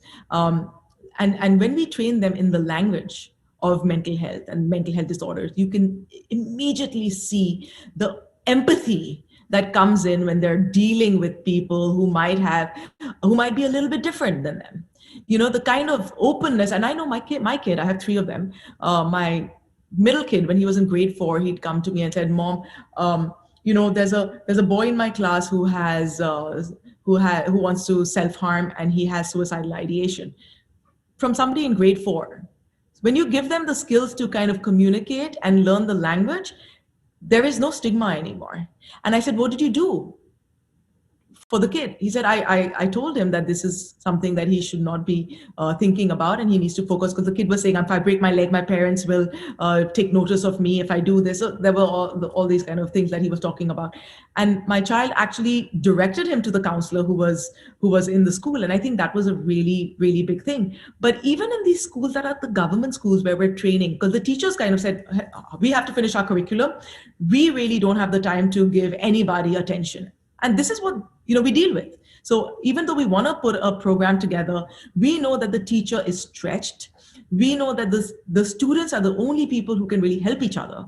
And therefore we train them in first identifying the illnesses, and also providing support. And even simple things like sign language in terms of communicating with just sign language so that you're not offensive in any way. So creating that sensitivity around what mental health is and how you need to talk to somebody else becomes so important even during childhood. I mean, the only way to build a safe society, I think, safe enough to be able to express mental health concerns, is to start at a young age and to really democratize it and make sure that you are talking to anybody, anywhere, at any time about this, because it's an invisible illness. It doesn't have a particular type of sort of community that it attacks. It's everywhere. I mean, 1 in 4, Tasneem said, 1 in 4 at some point in their life. It's a huge number. You're talking about in the workplace, we've got 54% of people who are, going through mental health challenges. And yet we have an economy with, like, in India being the capital between the ages of 17 to 32 of suicide. I mean, we are battling, and yet we don't have enough resources being put into this field, and that is where we are sort of getting these sort of volunteers in place to be able to help. Yeah, and this is where I want to sort of, and that's the thing, right? We can start talking about suicide, and that itself will take us like hours, because how do you start and where do you start, right? And this is where I want to bring Mansi in. Mansi comes from this almost the same space as you in terms of let's start young, let's start teaching them young. And she's working currently on a mental health helpline, which is something that you had also touched upon earlier, right? Just immediate reach out. Who do I reach out? So Mansi, I was just wondering if you could take us through how to make it, very specifically, how to make it accessible to people who do not have awareness, or where awareness is low, and B, how do we overcome the barrier of not just stigma, but also who do I reach out to, and how do we overcome the barrier of languages, right? We've got 5,000 trained psychiatrists in India, and I don't know how many psychologists, because that's an unregulated space so far, and so many of them are in cities. So very pointedly asking you, what are solutions that you think we should come up with in terms of those of us who aren't privileged enough to talk about it with our friends, families, read online, whatever. Thank you for that, Sandhya. First of all, Prakriti, I resonate so much with and working in a very similar space where we are trying to start young. So currently we've formed an Indian Wellness Association, and we've targeted the Delhi NCR area, where we are trying to bring in emotional intelligence, starting young. Teaching kids about emotions is such a huge thing. I have personally suffered from anxiety and depression for 10 years in my life. And even living in a country like United Kingdom, where the resources are plenty, where the counselors are plenty, the healthcare system is better, definitely. But again, I think mental health is stigmatized in such a huge way. They have their own, drawbacks and everything. And that is where, Sandhya, what you have mentioned about the 24-hour helpline. So I'm on the advisory board working with the government of UK to bring in a 24-hour helpline, like an emergency helpline, but just for mental health, where we will have trained counselors sitting at one end, answering the calls, of people. Because what is happening there in the United Kingdom is, if I call today and say that, I'm feeling anxious, I'm having a panic attack, etc., there is no counselor appointment for 4 to 6 weeks. There is no way that you can see anybody. And the private practices are extremely expensive to go to, because the UK follows a national healthcare system, which is the NHS. So that is the reason that why we are, working towards developing a mental health helpline there. Separate topic, Indian education system. When I came to India last year, I just came with a suitcase full of clothes last year in December, and I didn't know where to start, where to begin. And in a year's time, I could realize and see that how much needs to change. I think mental health conversations need to be encouraged more. People need to be more aware. And I think that can only happen, at a young age. what Prakriti just described, about her son, and then the conversations around there. Where does it come from? Prakriti, I'm sure it has come from your own house, that you have, empowered your kids in such a way where they can see such things. So I think we just need to start very young. And I will use this platform today to, make an appeal to the policymakers and to the education system here in India to say that, let's just come together and try and build, a better youth for tomorrow. And the only way to empower youth is to give them knowledge. I think if we teach them at a young age, how to manage their emotions, how to look after themselves better, how to tackle difficult situations, how to, prepare for uncertainty, all of these things will, it's emotional resilience. It's building at a very young age. And I would, from personal experience, I would like to say this one thing. I have 3 to 4 degrees with me, qualifications. I'm certified from University of Cambridge. But to be very honest, none of that mattered when I came to a very low point in my life, and I came to a suicidal point as well. I have suffered through all of it. So I know very well that, what kind of space a person comes from when they're at that lowest point. Honestly, none of those qualifications, degrees, or anything will matter at that point in time. What will matter is your inner strength. And nobody teaches you that. You have to build it up yourself. So Mansi, just to sort of interrupt here, because you've touched upon something a couple of lines ago. You talked about developing a mental health helpline in a system that already has a very strong mental health support system in terms of in terms of what the government provides, right? But in a country like India, where mental health is just being acknowledged, even the Mental Health Act of 2017 is so ambiguous in its language, so incomplete in its drafting. How can community participation work there? And after this, I'm just going to, I've got a couple of questions, so I'm going to direct that to two of you. So if you will, once you answer, I'll take those questions. I think to point blank answer your question, Sandhya, empower the youth, empower the teachers, include teachers, parents, and students. It's a 3-way pyramid structure. You cannot just talk to students. You cannot just go and, hold workshops in schools and then just think that it's going to work out. It cannot work out in that way. So I think the best way is that we are building a pyramid structure where, we will start with empowering the teachers, who in turn will know and understand how to build emotional intelligence and resilience, and work with that in their classrooms. And eventually, in the third phase, we will include the parents in as well, because it's a holistic approach needed, for talking about mental health, for encouraging these conversations. We need more and more people involved, like Prakriti said first. So that to me, I think that is one way to do it. Great, thanks, Mansi. Tasneem, will quickly come to you. To combine your experience of your extensive experience of the work that you've done on ground with those of us with much lesser privilege or no privilege at all, and combine that with what Mansi was talking about. Very specifically, what would it mean to have a mental health helpline for India, right? A national helpline for India, and how would we? So I'm asking this in the larger framework of mental illness has been recognized in the 2017 Mental Health Act, but what does it mean to be able to avail disability from mental health? And what else does that include? What does that entail?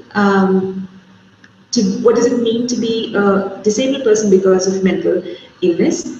And therefore, how do you work towards a helpline? Is that just for distress calls? Is that just for people living with mental illnesses and on medication and try and construct lives with this disability? Sometimes it's cognitive, sometimes, many times, almost all mental illnesses I think come with some degree of cognitive disability. So combining the two, if that question makes sense to you, or I can elaborate a little more. Tasneem? Yeah, sure. So just to bring some of the bits together, and then to come to the bit about the helpline. So the first thing that I want to say is the 2018 Act has come about after a whole lot of activism and a combination of effort of different people, and it really it in that sense it's the first and the most important step in articulating a legislation that is rights driven. So that's the first step, and a lot of my friends in the sector do keep telling me that look, it is important to at least articulate it in the right spirit. Yes, there is a paucity of resources to meet the requirements laid down by the law, and it's in your face. For example, most states in India don't even have the guidelines issued yet. So in a sense, we are still stuck with the old law of 1987, and we haven't really put into practice, though we have a new legislation. That's point one. The second point is that, which I really want to drive home and which I think is very important.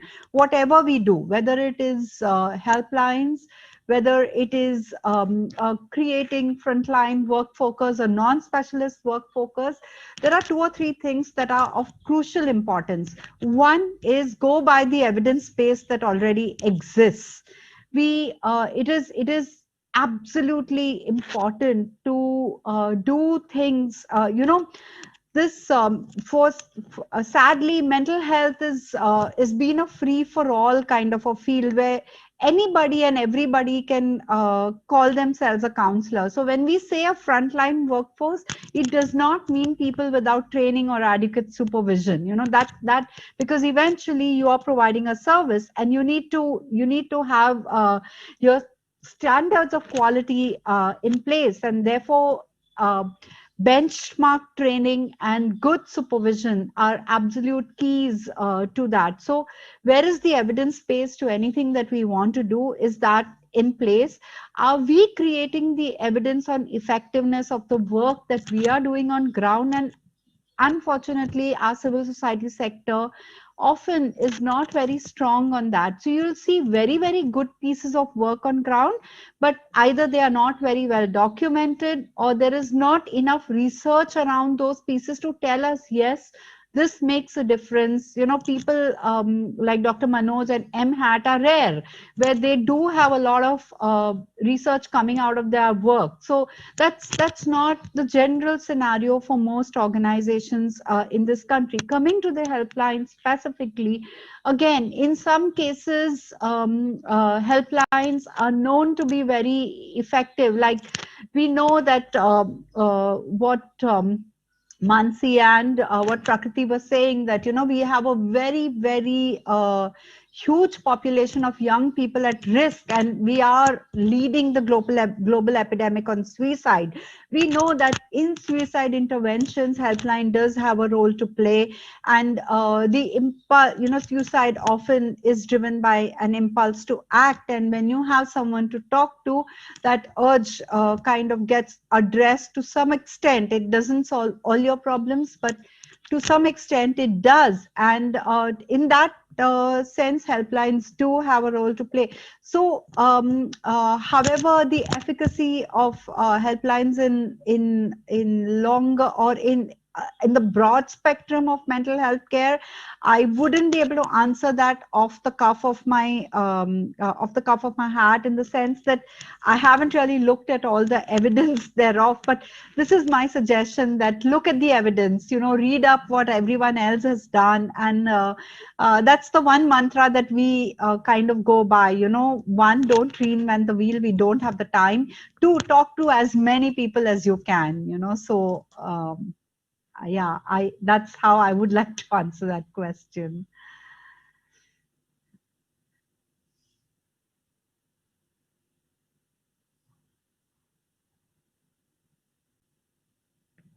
Can you hear me, Sandhya?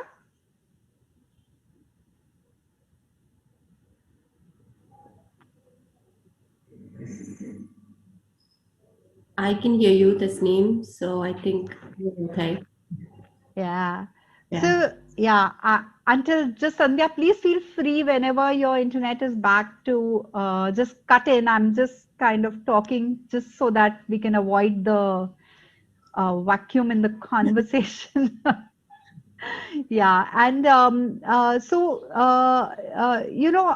across the country, different people have done different things. Like there is the TISS helpline. The other very effective helpline that I have seen is what is run by Sneha in Tamil Nadu. That's for suicides. So Dr. Lakshmi Vijay Kumar runs that. She has a very, very well-trained band of volunteers. It's a fully volunteer-based helpline. So Mansi, do you want to add? Sorry, I'm going to cut in here. Yeah, I don't know. I couldn't unmute myself there for a bit, so I'm just going to cut in here. There's one very specific question for you. What would it mean to, going back to what you said, let's not reinvent the wheel, right? And I think a lot of the Mental Health Act actually pushes a lot of us in that direction of redefining and redoing and re-examining. I want to know, what would it mean if someone came to you and said that they want to avail, as a practitioner, as somebody who has worked on the ground, that they want to avail disability benefits because they have bipolar disorder. And what does that essentially mean? After this, I'll quickly go to Prakriti and I'll take the questions. Oh my God, that means essentially a very, very difficult path to go, because you need to certify the level of disability. And I'm saying two things. One, assess the level of disability using a standardized measure, which is used throughout India, which is the IDEA scale. You need a psychiatrist, and that to a government psychiatrist, to give you a certificate based on that assessment.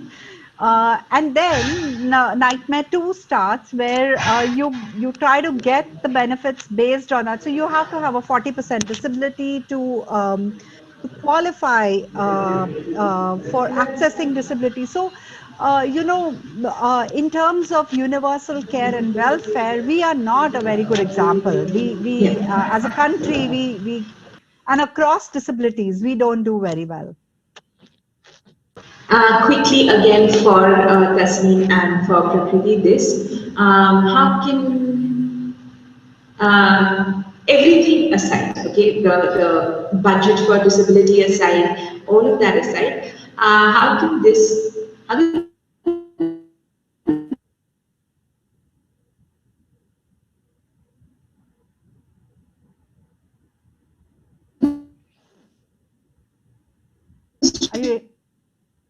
One second.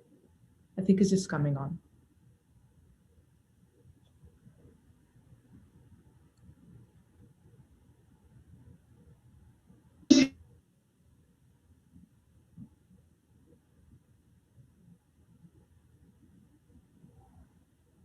But apart from that, Tasneem, I had a question since she's not here.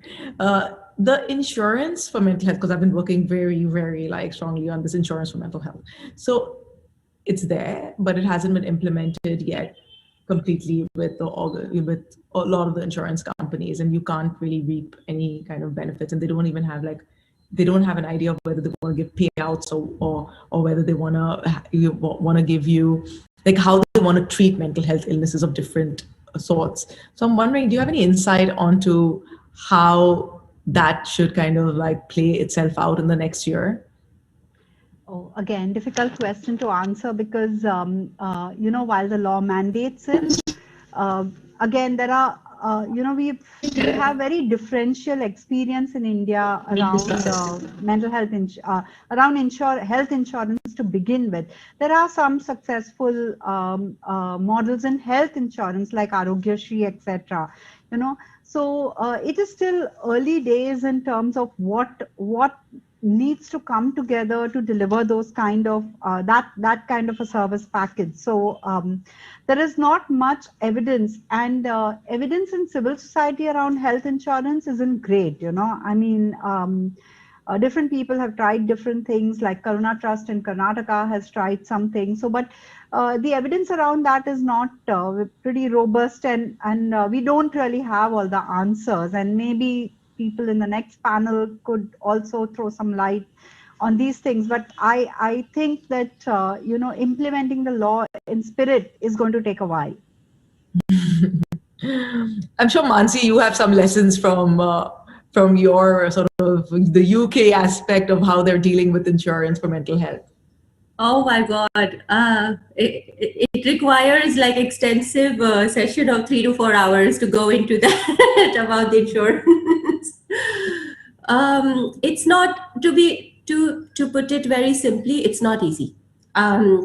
And UK is known for its bureaucracy, as you all know. So there is a lot of paperwork. There is, a lot of proofs to be given, etc. Even to go on healthcare benefits. Fortunately, UK does have a very systematic NHS healthcare system. So you just apply for benefits under there, and it covers all the areas. So there is no separate thing for mental health, or separate for diabetes, or separate for it all comes under medical conditions.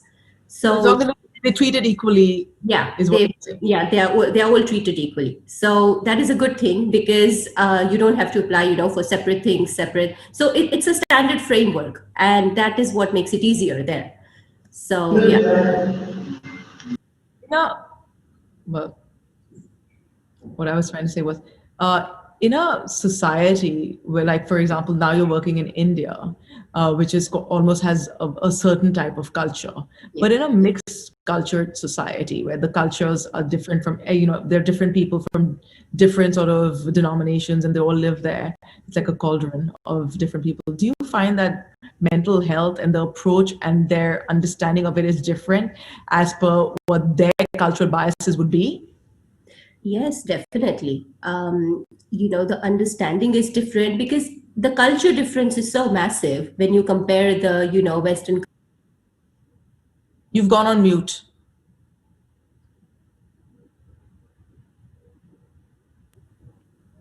Yeah.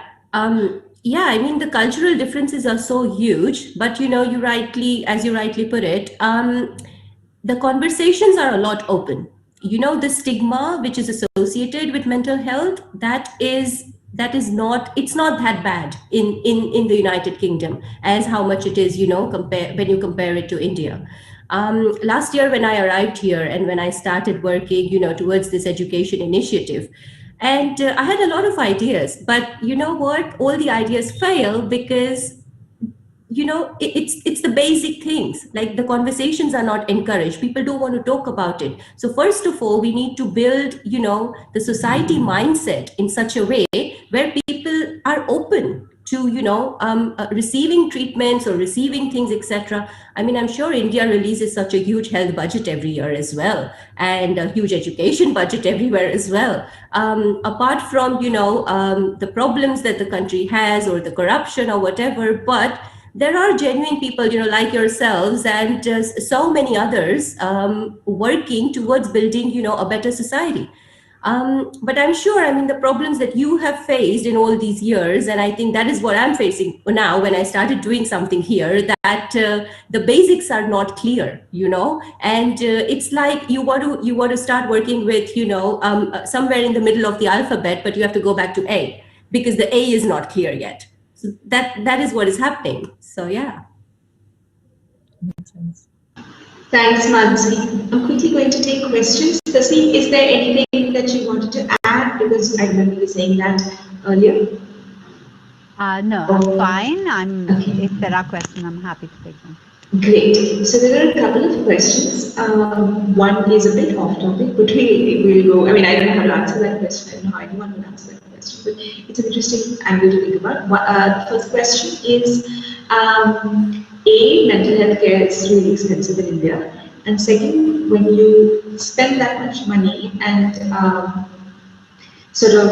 go to a therapist, they tend to have their eye on the clock. what can be done about it. I'm really sorry about my internet connection.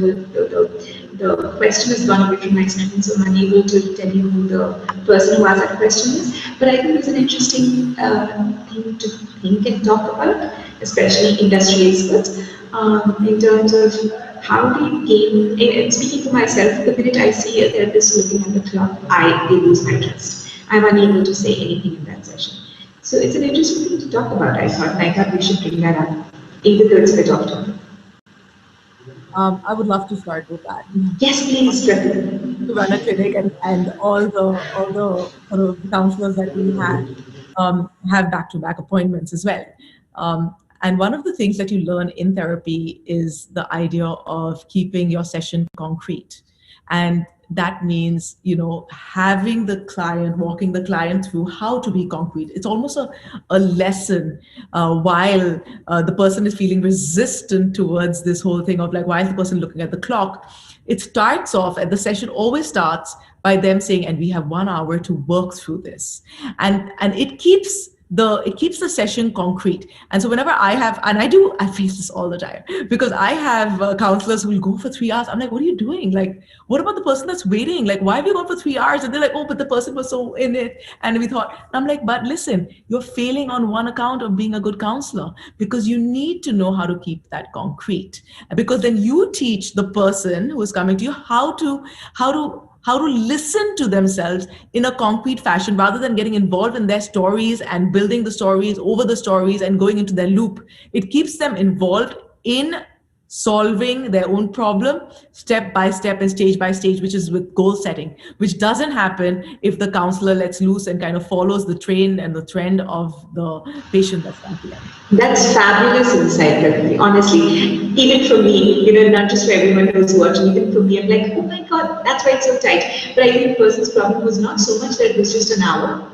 It was that it somehow becomes intrusive. So I think they're speaking to the idea that could it be a little more, discreet, instead of being obvious about it and saying your time is running out. But you're absolutely right. If the expectation is set at the beginning of the session, then you yourself start to think, okay, I got an hour and I got to get the best out of this. So that was actually really fabulous insight. I'm taking this personally, though, really. Jasmine, what's a good thing to tell people who have this issue with not just the people who are accessing therapy, but also therapists themselves, right? I've been through several therapists till I found the one that I'm working with and being very confident with. None of them has done what Prakriti said. And for me, light bulbs just went off in my head, right? I said, oh my God, if they just said this, then I would know why why their eyes is on the clock. And I wouldn't have to feel like I'm being a burden on them, which is a lot of us tend to feel that way. So that's what's a good takeaway for that, for both people accessing therapy as well as therapists themselves? So, the thing is that different kinds of things are used in different kinds of settings, in a formal therapeutic environment where you're going into a therapist's office and, being part of a formal therapist-client relationship. It is obviously a commercial setup, as in the person is there. By commercial, I don't mean just private practitioners, but I mean setups that have a lineup and that have to adhere to a timeline in terms of delivering services. And in such a setting, what Prakriti says probably works best, that you have an open relationship with your client and you set the expectation up front. From a client's perspective, I would say that if you're uncomfortable about anything in the relationship, talk about it. We say the same thing in any other healthcare situation. If you have an issue with your service provider, try and talk about it. Yes, I know India is not... we are just opening up to patients knowing about their illnesses, or clients knowing about their illnesses and wanting to talk about certain things, etc. So The culture is just coming in. Now, in informal settings or in community settings, where the approach is slightly different. It's basically a need-based approach where you're meeting the needs of the client or of the person who you're providing the service to. You take a slightly different approach, and at times you might need to be more available to that person in that context. And at times you're just providing listening, a hearing, a ear where somebody can vent out. So it's different in different situations, and there's no hard and fast rule. Keeping the communication open, I think, is what probably works best. Thanks, Tasneem. This is again, I think any of you can sort of offer to pick it up, but I think this would, Mansi would be able to answer this. Nidhi asks, how will schools be empowered with encouraging mental health conversation? I think she needs to say, how will the schools be empowered with encouraging mental health? I think the question might be that how do we empower every school? So maybe Prakriti or Mansi can take this. Yeah, I think I can take it. The idea behind empowering the schools across the country can only come if we have support from the policymakers. That is the main thing that I think, because picking a few private schools in few states, and it's so scattered way of doing it. Even if we do mental health workshops, etc., around the schools, which are encouraging such conversations, but in order to make the norm, I think it would, make sense if the policymakers intervene there, and if the educationists of the country, the leading educationists and the policymakers sit together and try and reform the policies in such a way where mental health is involved, into the school curriculum. More engaging conversations can only happen if there is a structure in place. And that is what I'm really working hard towards. That we need to follow. Thanks, Mansi. Prakriti, quickly a question for you. Chakrapani says, in India, how can it be implemented to remove the mental stigma in educational institutions such as schools and colleges? Are any government policies in place? Okay. So I'm not exactly sure what the question really is. Okay. Maybe let me elaborate a little bit. Okay, cool. So how can it be implemented to remove mental stigma? I think the question here is, what is a concrete way of addressing stigma in schools and colleges? So it's the same thing. You start with actually having those conversations. You break it down into what the disorders are. That's what we do. So you break it down into what are neurological disorders, what are behavioral disorders, what are environmental disorders, what are anxiety and mood disorders, what is addiction, and you start talking to them about these things. And then that's very simple 101 mental health on a large scale. Then you get into kind of the problems which are neurological and what you would see with children. If you have learning disabilities or any kind of disabilities that a child would face in school, ADHD or whatever it is, talk about that, and also talk about the kind of conversations that you have to have with the child to make sure the child is part of that community. So you don't ostracize the child, you don't move the child to the back of the class, but involve them in your classroom by utilizing, like I said, small sign languages, chits, like chits that say, hey, you're feeling jumpy. Do you want to say, like, just little notes and stuff. So there are these techniques that we use where we teach the children how to use this with each other.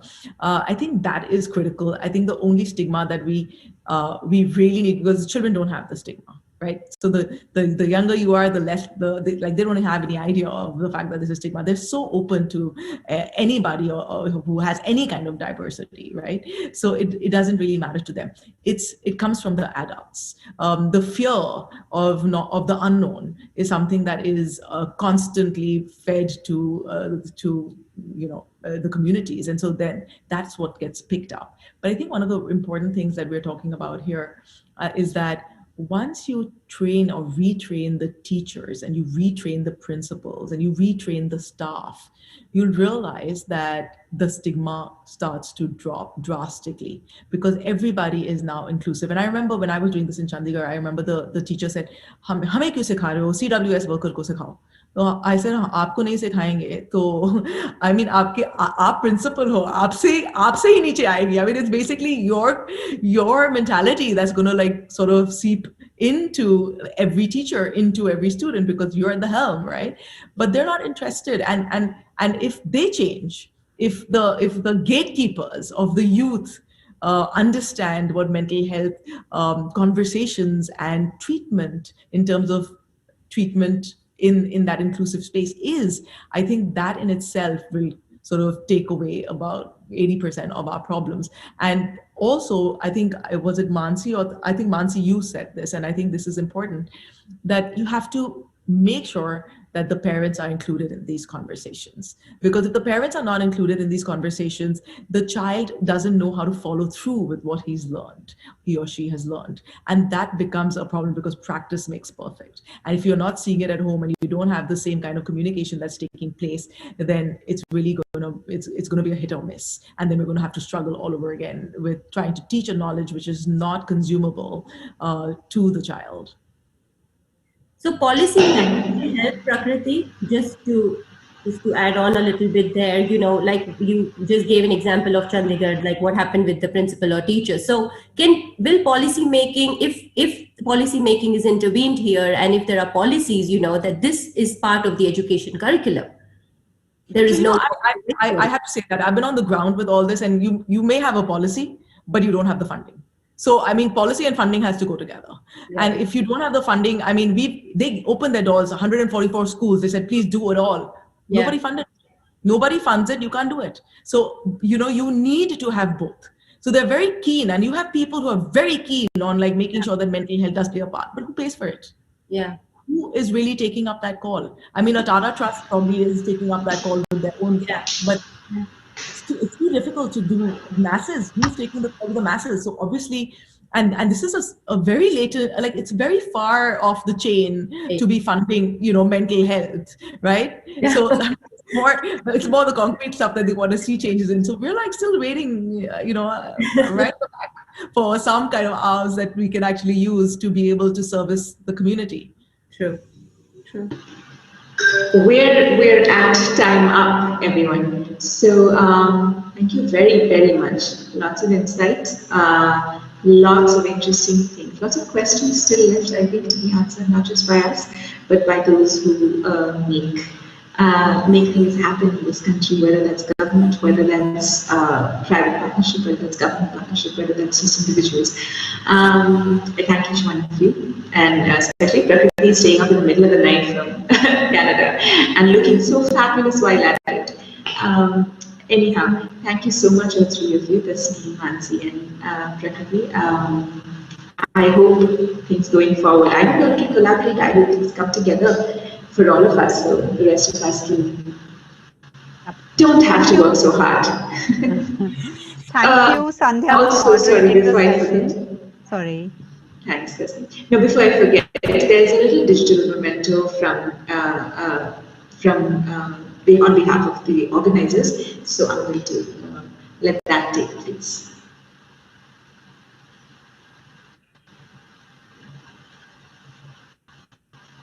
Yeah, I'm not quite sure what should happen, but that was supposed to be the cue. It's on that. Okay. Meanwhile, I think you can just go ahead with whatever, and then if they're still in this place, we can say bye and then move on to the next session. Yeah, thank you so much. Just saying thank you. Yeah. Sorry about the internet, but I hope you all had a fruitful conversation.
Hi, and welcome back to another session at the National Ability Summit. I'm Sandhya Menon.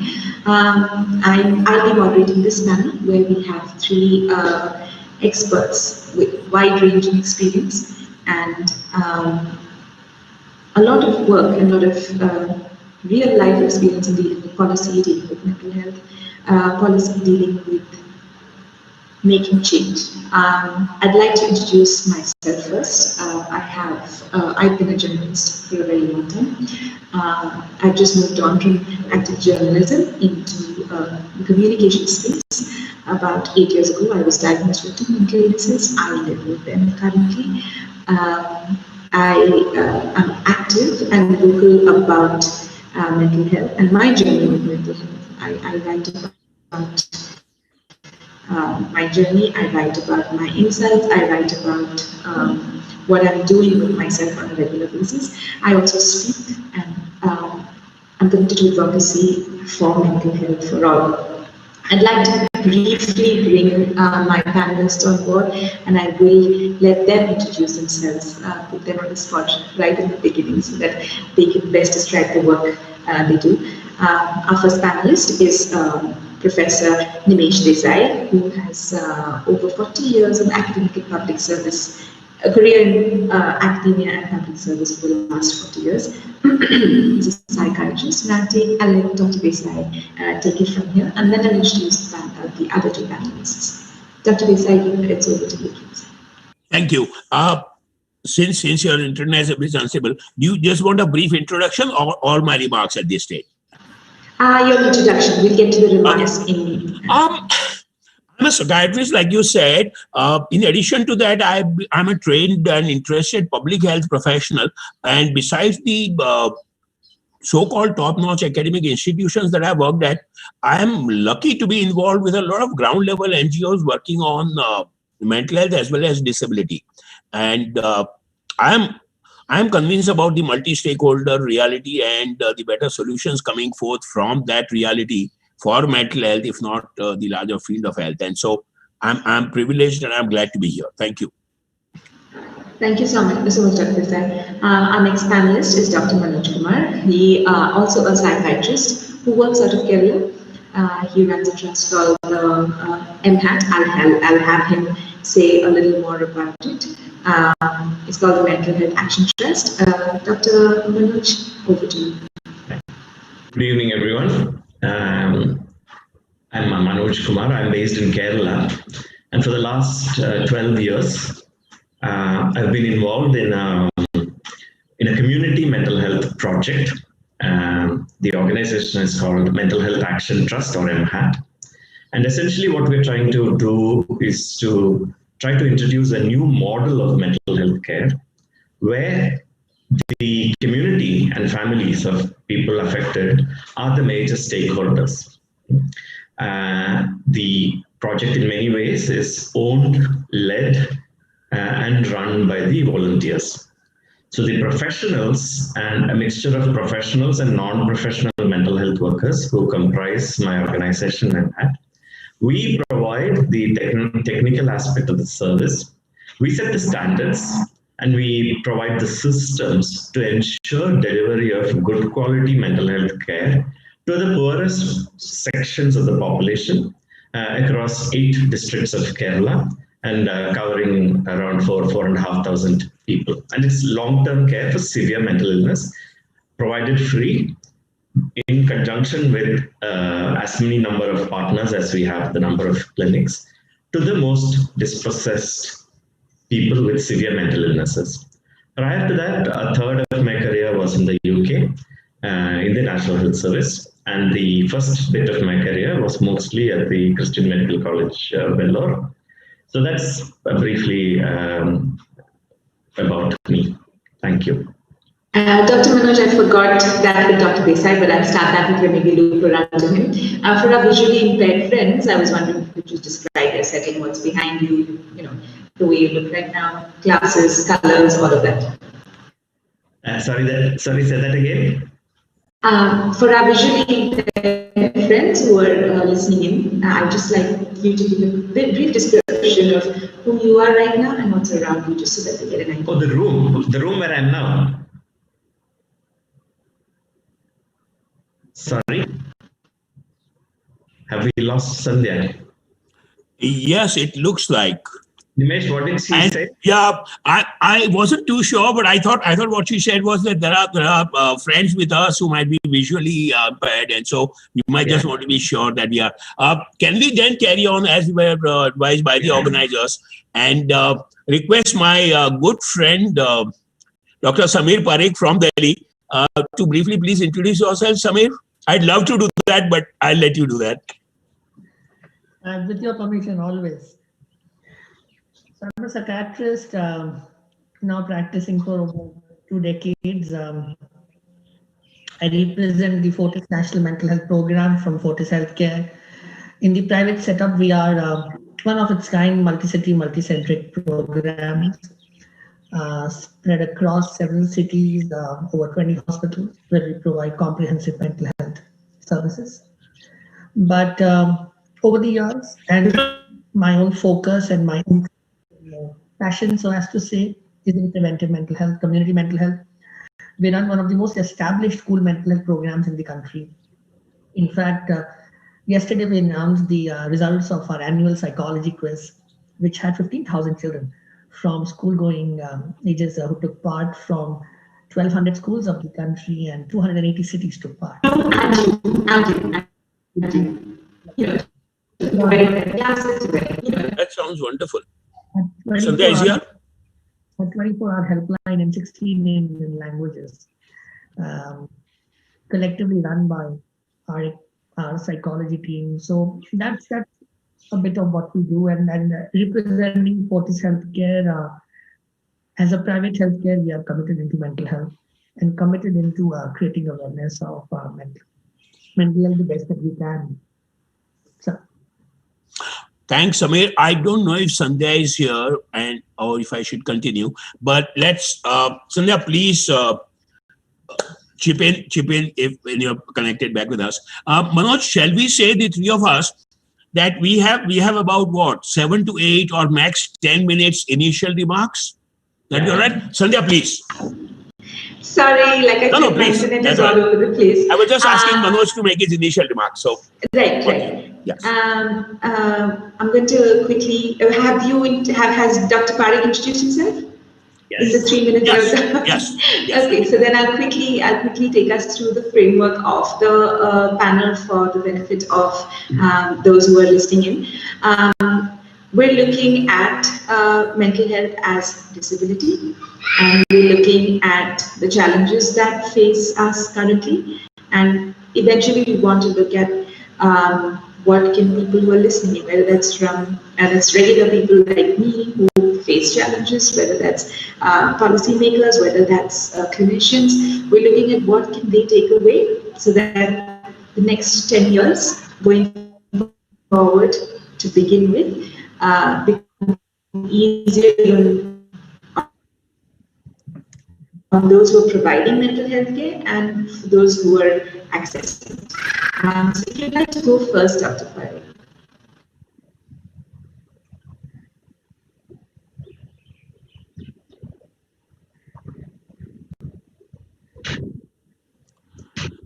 Right. It seems that I must again step in. Sorry about that, Sandhya. So Manoj and Samir, shall we do this? Each of us, if we have about, like I say, 7 to 8 minutes, max 10 minutes of the initial remarks on the line that Sandhya has said. Can I just say about ability as against disability, and about building mental health care solutions? Sandhya, if you don't mind, shall we go with Manoj first? Okay. Yes, please. Thanks. Perfect. Thanks. Thank you. And do remind me if I go over time. Sure. Okay. So I mean, the conversation during these 2 days is about ability and disability in this National Ability Summit. And the first thing I would like to say is that disability due to mental disorders has only been recently recognized as on par with disabilities due to other physical conditions. So for us working in the mental health field, that is a huge step forward. To be recognized as a group of people with disabilities, but of a mental kind, is a huge step forward. That opens up the door to, obviously, social benefits, social welfare schemes.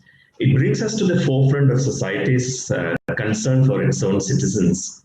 And therefore, that's a very welcome step forward. However, having said that, the implementation of it has been patchy. So one main suggestion from all of us working in the community, particularly among the dispossessed people, is that the benefits which should reach people with disabilities due to mental disorders are probably not reaching them in enough proportions, and a huge campaign, huge effort is probably required to see that everyone with mental health related disabilities get the support that they should get. But the larger area of mental disorders and mental disabilities, we now know very well, for the last 20 years we have known that disabilities due to mental disorders cause a significant burden to societies across the world. We now have good statistics, such as in the disability-adjusted life years. In other words, the morbidity aspect of mental health disorders, mental and neurological disorders, are well known. However, it seems to be the last frontier of stigma. Government investments are, especially in developing nations like ours, are pitifully small. The investment overall, not just from the government, but from us as society, as individuals, the emotional investment is very, very little. We need to mainstream discussions about mental health and the disabilities caused by mental disorders. It seems to be the last taboo, last stigma, where we dare not speak about mental health issues at all. As Sandhya said herself, I'm also someone who has suffered with mental disorders. And therefore, I bring to the table, I would like to say, not just the profession's viewpoint, but the viewpoint of a client or of a service user. And everywhere, mental health is neglected in schools. It's great to hear about Fortis's initiatives, but across the country, in schools, in colleges, in workplaces, the mental health of students, young adults, employees is hugely neglected. There needs to be a wakening up of that process. The other thing is that even when people try to access help, access is often inadequate, either because of distances, quite often because of distances, or because of economic concerns, because services seem to be concentrated in cities, necessitating a lot of travel. A lot of services are in the private sector, which makes it unaffordable to the huge majority of people. Families become impoverished because of their expenses on mental health, mental illnesses.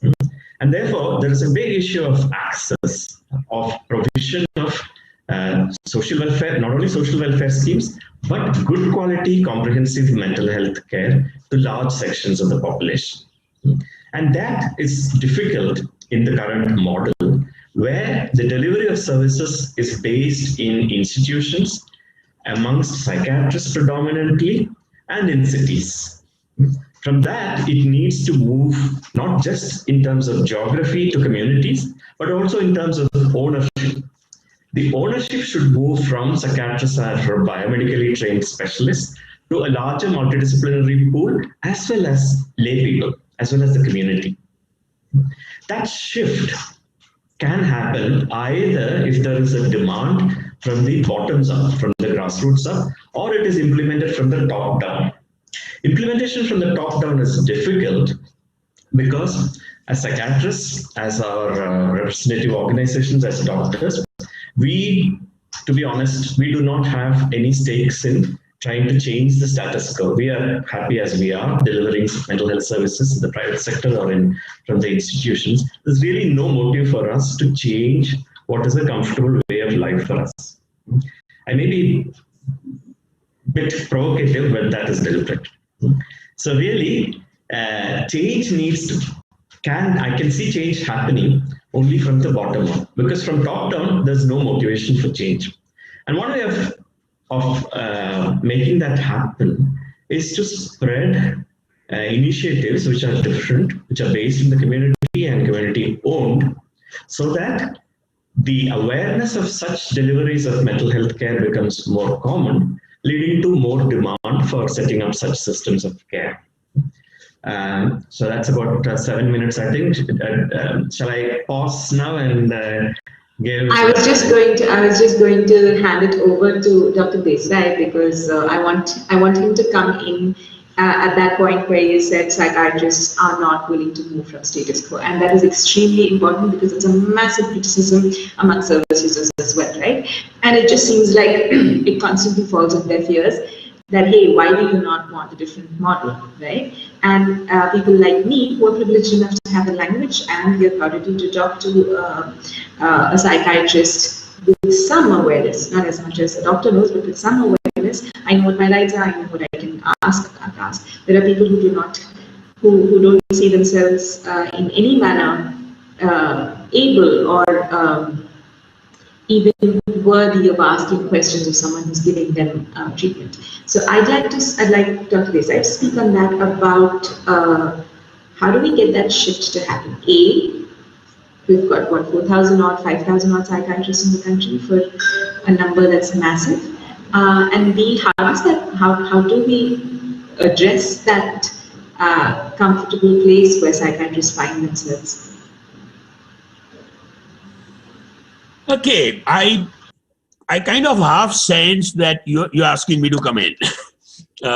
I will. Okay. I was hoping for somebody to come in, but I will. Thank you. Thank you so much, Sandhya.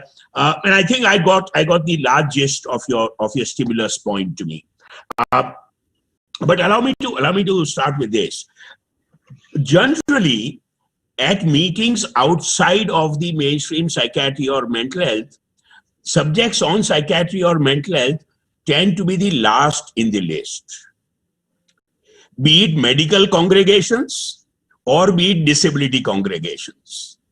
Psychiatry and mental health, as I often joke, I don't mind being the dessert. I'm very glad that here we are the soup. Varija and team have been so progressive, as we see mental health guys, that in a 2-day summit, except for the first session and the second session in the morning, we are actually after the startups, we are the start. And so that's wonderful. I'm happy to be the soup also, soup or the dessert either. But really, jokes apart, I think that's wonderful that we are talking about mental health to start with in a 2-day summit on ability. The second point in that line is that it's wonderful the way the topic for this session has been framed. Building better mental health solutions. I think that actually gives a lot of direction already. And all of us, I did hear listening to the previous session, and I'm sure both the sessions will kind of provide some direction to that. My dilemmas or points to make are continuing from what Manoj said. In the larger field of disability, limited that one has learned and one is still learning, the paradigm is shifting from disability to ability as the summit shows. And I think that's wonderful. But in that context, the fact that Manoj highlighted so well, that the mental illness related disability is really been a recent recognition, and that also has been actually minimal. In policy and law and on paper, there's been a fair bit, but in ground reality, in a large country like this, it's been very minimal. And so how are we going to, in this initial phase of doing advocacy for mental illness related disability, make sure that we shift the paradigm from disability to ability of those persons who traditionally might be seen as disabled because of mental illness. So the challenge, I think, for all of us, not only in this session, but for next few years, if not 1 or 2 decades, and God willing for all 3 of you, my colleagues, much longer, many more decades than I see, for myself. But that's my first flag. The second is that I'm sure we'll all agree that the epidemic, the current pandemic or the epidemic, has actually provided a wonderful opportunity. There has been so much more talk about mental health of various shades: psychiatry, mental health, psychological distress, behavior of people, and how that affects health of the communities, responsible behavior, and everything, the full range. And so while it's been a huge challenge, it's also a great opportunity for which, again, the timing of this summit is very good, especially for disability at large, certainly for mental health and disability interface. My concern, I must say, friends like Samir and, I mean, it's really good that Samir and Manoj and I come from such diverse settings. In addition to Sandhya's own experiential lived-in experience and expertise, three of us professionals in health and mental health come from such diverse settings. Much as I have greatest respect for friends in the corporate and private sector who provide good quality services with communitization, my heart and soul does seem to bleed as much as any one of yours does for the underprivileged and the really disadvantaged, the underbelly of the society. And so a lot of work that I've been individually involved with NGOs, and I've got IBAS, my organization, to get involved in, is with the homeless populations at large, the urban homeless, and especially the urban homeless mentally ill. There, frankly, the issue of mental illness-related disability has not even scratched the surface. There, the mere issue is of minimal dignity of life. The Article 21 that Supreme Court redefined as not only right to life, but life with dignity, even that has virtually not happened. For about 4 to 5 lakh, conservative estimates, for about 4 to 5 lakh homeless mentally ill people in this country, including some 25, if not more, 25,000 homeless mentally ill people on the streets of Delhi. Both the issues have hardly begun to occur. Dignity of life or mental health access, forget mental health related disability or the benefits or the positive affirmative action of mental illness related disability. What is nice at the same time is that the organizations, one or two, especially one that I'm involved with for 20 years, in line with what some of you shared, is actually an organization which is, except for 2 or 3 core staff who are professionals from different backgrounds, a large part of the workforce is people who were homeless and who are now getting rehabilitated as workers of the organization, including homeless mentally ill people who are recovered and now working. So that's an unbelievably different experience as compared to the routine hospital work that I do day in, day out. And that Dr. Desai, I'm going to just cut in here because this is an important bit, right? So when we're talking about mental health in terms of a disability, right, and then we're talking about recovery, right, that complicates policy, right? Now, if I were to sort of, and here I'm taking a very generic example, someone in a wheelchair resigned for the rest of their life, if they're going to be in a wheelchair, has no scope for getting out of a wheelchair at some point and resuming normal life. Whereas someone with a mental health issue who could avail benefits, right, there might be a possibility of at least managing, if not a full-fledged life, at least managing a productive, fairly decent life going forward, right? So how does that, like, do policies that we have today for the mentally ill, does it take into consideration what recovery means, and do we need to redefine recovery? Very much. Thanks. For us clinicians and professionals, recovery unfortunately had been a fairly ill-focused binary concept. And we all know now that recovery is a journey and a process and a whole spectrum rather than yes or no, or present or absent, which is also my discomfort with the whole issue of quantifying and benchmarking disability at 40 plus or 40, less or more. Especially for all psychosocial disabilities, not only mental illness related, all psychosocial disabilities at least, the whole issue of that recovery pattern that you are talking about is very crucial. And how does policy and program or the schemes take that into account and say help people towards empowerment, independent existence, the Article 19 of UNCRPD, and yet in that process of 5 years provide graded support for him or her to be able to do so. That's really, thank you. But to address the question that you stimulated me with, Sandhya, I really think, and I really do believe this, I don't know how many of us here know, the larger audience group also, that the US of A, with about 1/4 the population, has about 10 times the number of psychiatrists than we have. And double the number of psychiatrists. We are about 5,000. We are about, yes, Amit. But how many psychiatrists in US of Indian origin? Right. But my major point is, I think we have beaten this horse quite a bit. While the government of India and all of the society needs to build mental health human resource more, absolutely no doubt about that, I think we need to start depending on non-psychiatry, including non-mental health professional resource for one end of the spectrum.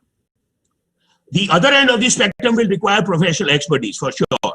But really, we need to stop lamenting this so much and build on the resources, not only for the negative reason that we are less in number, for the positive reason that the other professionals and paraprofessionals will actually deliver more effective, less stigmatized, and more accessible service. The access issue that Manoj flagged so well. So I will not about funds. Allow me that for a minute. Very quickly, I went on an NHRC visit to one of the traditional mental hospitals in Bengal. I won't name the place. It took me back in life 60 or 70 years. I almost thought I was traveling in a time machine. And there were 9 full-time qualified psychiatrists employed by the state government employed there.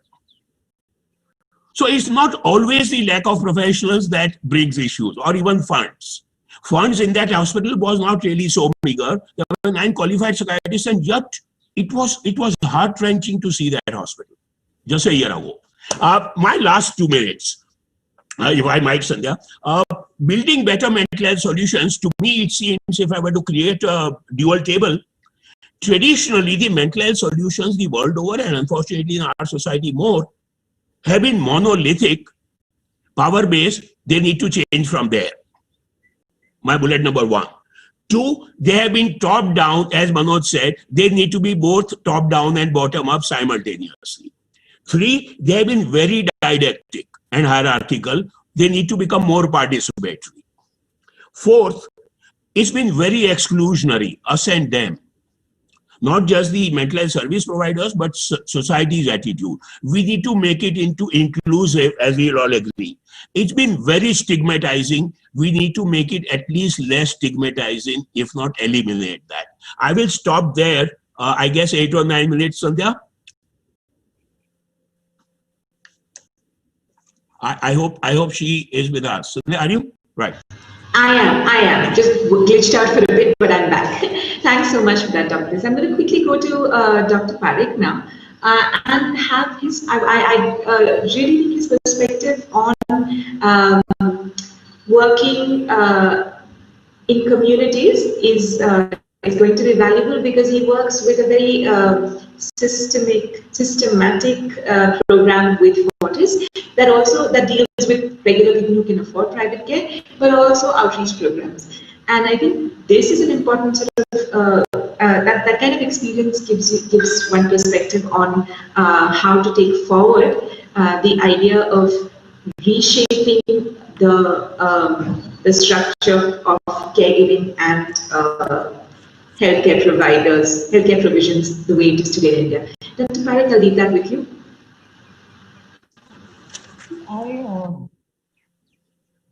I fundamentally believe that anything which is not implementable is a waste of time, right?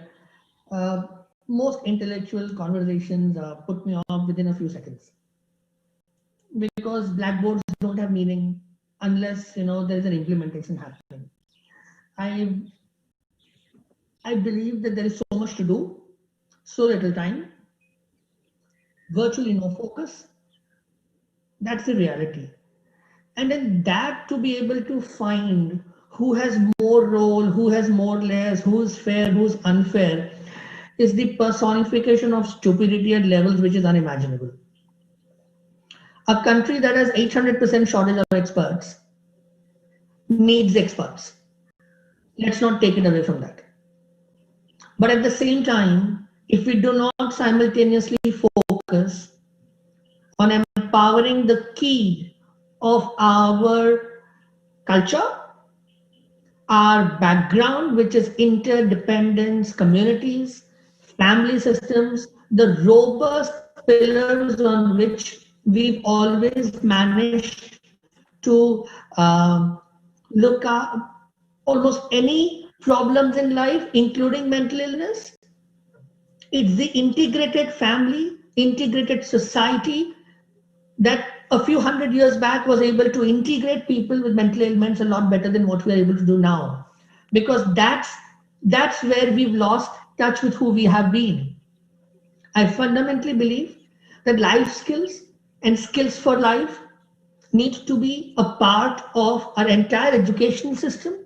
Now that educational system can range from schools, college, medical colleges for that matter.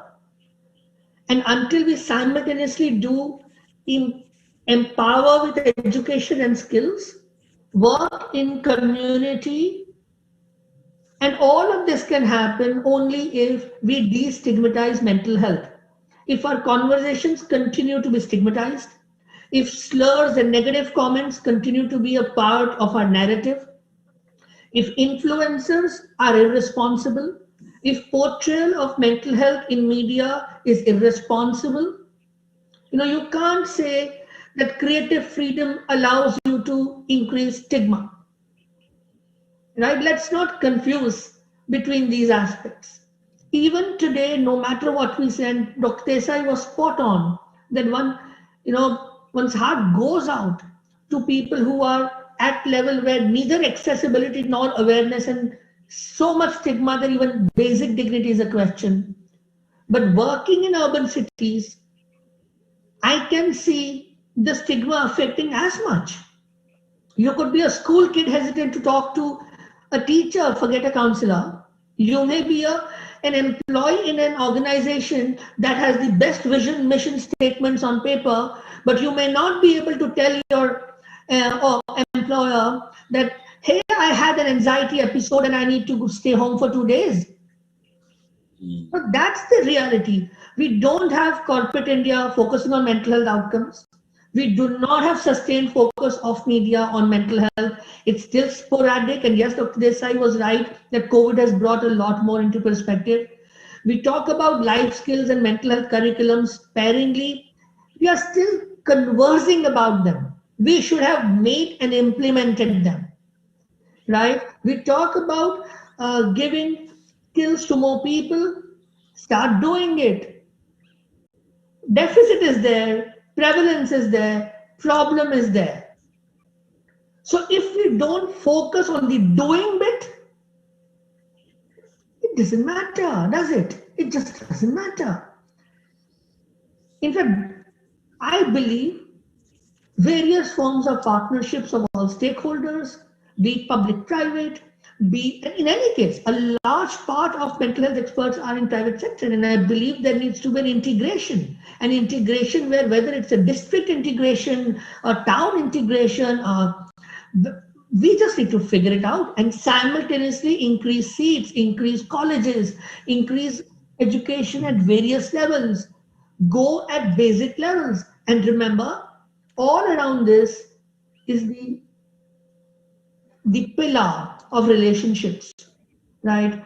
I've seen so much in the last 8-9 months, unprecedented. It's just been an education in psychology, then one would have never gotten probably years and years of contemporary, proper, conventional education.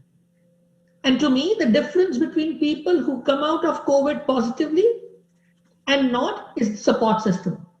People who continue to behave responsibly vis-a-vis who did not, was the right kind of support system and right kind of peers and right kind of family around them. So we need to strengthen that, recognize the power of our roots, our culture, our strength, empower more people by education, media, influencers, role models. Dr. Parekh, I'm just going to cut in here. Sorry, because just paucity of time. I'm going to bring Dr. Manoj back in here to what you have said in terms of partnerships. How do we do partnerships? So you started your piece by saying that what is not implementable, there's no point in talking about it. So how do we start partnerships? How do we go to communities without having a certain guideline, without having a certain vision? I'll have Dr. Manoj address that as a counterpoint to what you have been saying. Yeah, I think it's much more complex than that, in the sense that there's no one model with it all. So first of all what all of us can do is only to focus on what we can do. And that may be, different aspects of mental health. Secondly, you can't just go into community and expect people to, facilitate this shift of power, which both the other two speakers have mentioned. All of these need to go hand in hand. One of the things I've learned in the last 10 to 12 years is the power of knowledge. Democratization of professional knowledge is very helpful. So we run courses where we provide training for people without any professional background in specific aspects of mental health care. It may be to assess a person, it may be to run rehab services, it may be to provide vocational training, it may be to provide family therapy, whatever. Specific training to fit specific roles, and it has been very humbling. It took me people with appropriate training and motivation, and the good thing is that volunteers are usually high in motivation, and people develop these bits of knowledge provided you are willing to let go of the hold on knowledge and make it democratic. So people learn fast with support and continuous supervision. People use the knowledge very well and the skills they have learned, and they continue to learn and improve over a period of time. So while we increase the number of professionals and while we wait to do that, as Dr. Desai pointed out, we have a huge, let's focus on the abilities. We have a huge number of people, well motivated, happy to be trained, and provided there is the right kind of path for them, let's use them. Let's train people. The role of psychiatrists will change slightly, and it is no less of a role. My role from seeing people at the front line and prescribing medications has changed to working with others, working through others. It doesn't, 60% or 80% of people coming to our patient clinics do not require a psychiatrist with 30 or 40 years of experience to see them. I'm sure in IBHAS and other places, it's the juniors who see most of the patients, and our role as seniors is to supervise that. Except in the private sector, where we still end up doing the frontline job, most of it, not in large institutions, but mostly around the country in small practices. So we need to accept the fact that our roles need to change. We as psychiatrists. Yeah, so Dr. Manoj, I'm going to quickly go to Dr. Desai here, because that's interesting. That's important also, that as psychiatrists, roles need to change, and the way service users connect, the way psychiatrists influence policy, that needs to also, I think, see a shift. Dr. Desai, quickly, I think we've got about 10 minutes, no questions yet, but I'd like for you to focus on the idea of couple of things. One is the new bunch of psychiatrists, right? So how do we train more people? Do we need how many psychiatrists do we need? I mean, not in terms of numbers, but how are we going to get there? And is that part of the conversation where policy is concerned? And this is my personal issue with a lot of conversations around policy, is that there's a lot of ideation, and then when you actually come to put it down to paper, you realize the challenges that present themselves. So what does it look like in terms of how do you train more psychiatrists? How do you encourage more psychiatrists, to more young people to join or to take up psychiatry as a career? Because the numbers don't make sense, and I'm wondering why that is. Why is there 5,000 psychiatrists when there's thousands of so many other disciplines, right? And the second part of that question is also shifting a little away from the central topic of what we've been talking for the past 45 minutes to also include neuro disorders in the mental health segment, right? Not just in terms of stuff that not in terms of your depression, anxiety, bipolar, schizophrenia, because it's a completely different aspect, but neuro disorders. How do we talk about that, and what does it look like going forward for Right. Thank you, Sandhya. If I got that right,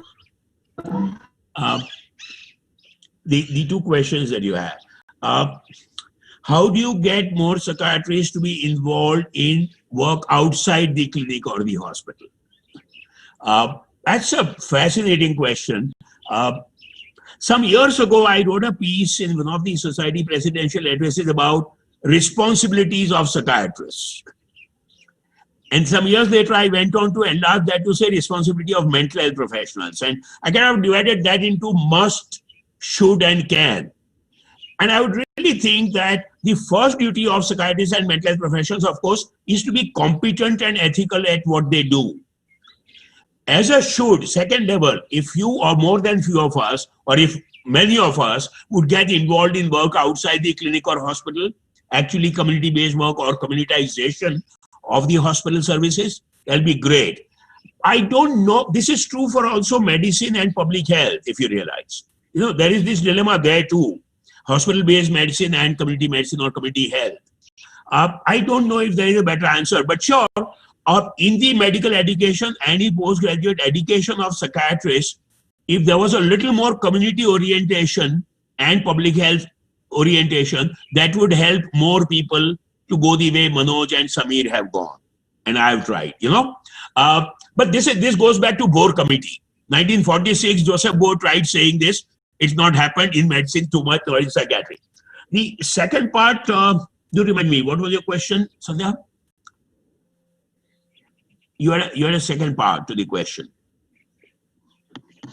Manoj or Samir, do you have any sense? She'd asked you about neuro. Pardon me? She'd asked you about neurological illnesses. Neurological disorders. Thank you. Thank you. At both ends of the lifespan, especially children and young people and elderly, what may be called as neuropsychiatry, or what in early stages be called neurodevelopmental disorders, especially in the context of disability. Indeed, so much so that I'll take the liberty of saying that in the last 2 weeks, I've had a few chats with Varija to say, look, we need to talk about beyond mental illness related disability to larger issues of neurodevelopmental disabilities. Mental illness, intellectual impairment, autism, dyslexia, the full range. And I would really plan a session 1 day or 2 day entirely on disability matters or ability matters, ability issues for the range of neurodevelopmental disorders, because all of them kind of get a short shrift and get neglected. I won't say more on this very quickly. There is politics, big P as well as small p, even within the disability sector. And so the mental illness or psychosocial disability kind of gets, as I think Manoj initially hinted, we got recognition very late. So there's an important issue, certainly for the elderly. Dementia, parky, other degenerative disorders, Again, that's nobody's baby, especially when it comes to social issues of disability. I hope I answered that. Thanks. Yes, thank you so much, Dr. Desai. Quickly, Dr. Parekh, coming back to you because you have such a strong view on this. What does it mean now that mental health is, and I'm putting this as honestly as I can without being too terrible sounding. Mental health is a sunrise industry today. It is a fashionable industry today. What does it look like then for us to go forward and not just work ethically, but to actually just get care across? And because you've worked across, I don't think it's a fashionable industry. I don't quite like the adjective fashionable to be put with mental health. I don't think that's true. I think it's far away from the reality. Just because almost anybody and everybody in today's time can end up speaking about something that does not make it trendy or in sync, and you might be trending on a certain platform of social media, but that doesn't really matter because 90% of there might actually not be factually correct. I don't think there's anything trendy. I don't think there's anything fashion. I certainly don't even see it as a sunrise or anything like that, and certainly not even remotely close to being an industry. I'll cut in there only to make a point that there have been more. Psychology is an unregulated area, but I am going there. There are more therapists than we've ever seen in the last, say, about 4 years. There are more organizations that focus on mental health. CSR contribution towards mental health and organizations that focus on mental health has been higher than ever before. Which is data for any other branch as well. I mean, every few years for any branch, you can pick up any branch in the world, and the data will only be increasing because that's how it is. Whatever is coming to mental health right now is still it's a drop in the ocean. Let's not give value to a drop in the ocean. The drop has no meaning.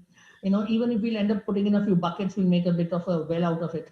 But these droplets, and thinking that these droplets are trends, not really.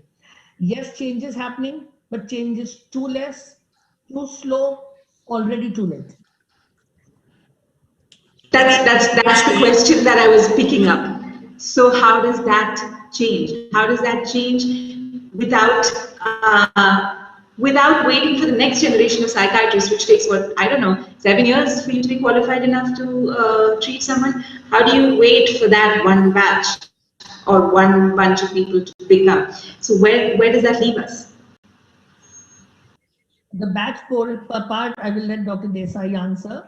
I think he's better placed than anybody else. But like I said, conversations, genuine, sincere, empathetic, responsible social narrative, media, government and the non-government sector, private and the public sector, corporate India, everybody put in consistent effort, and not on one off day here and one off day there. For the next 2 decades, probably we'll be able to make a difference. That's the reality of mental health in our country.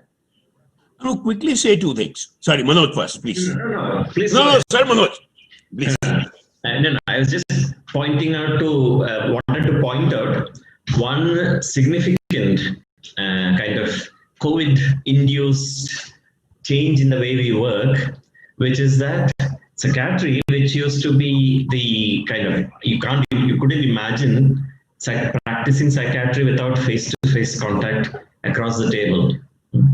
That has changed significantly, so that both clients as well as professionals are now quite happy to connect through video technology, and it seems to be very effective. We almost overnight changed to a remote way of working with very little loss in fidelity.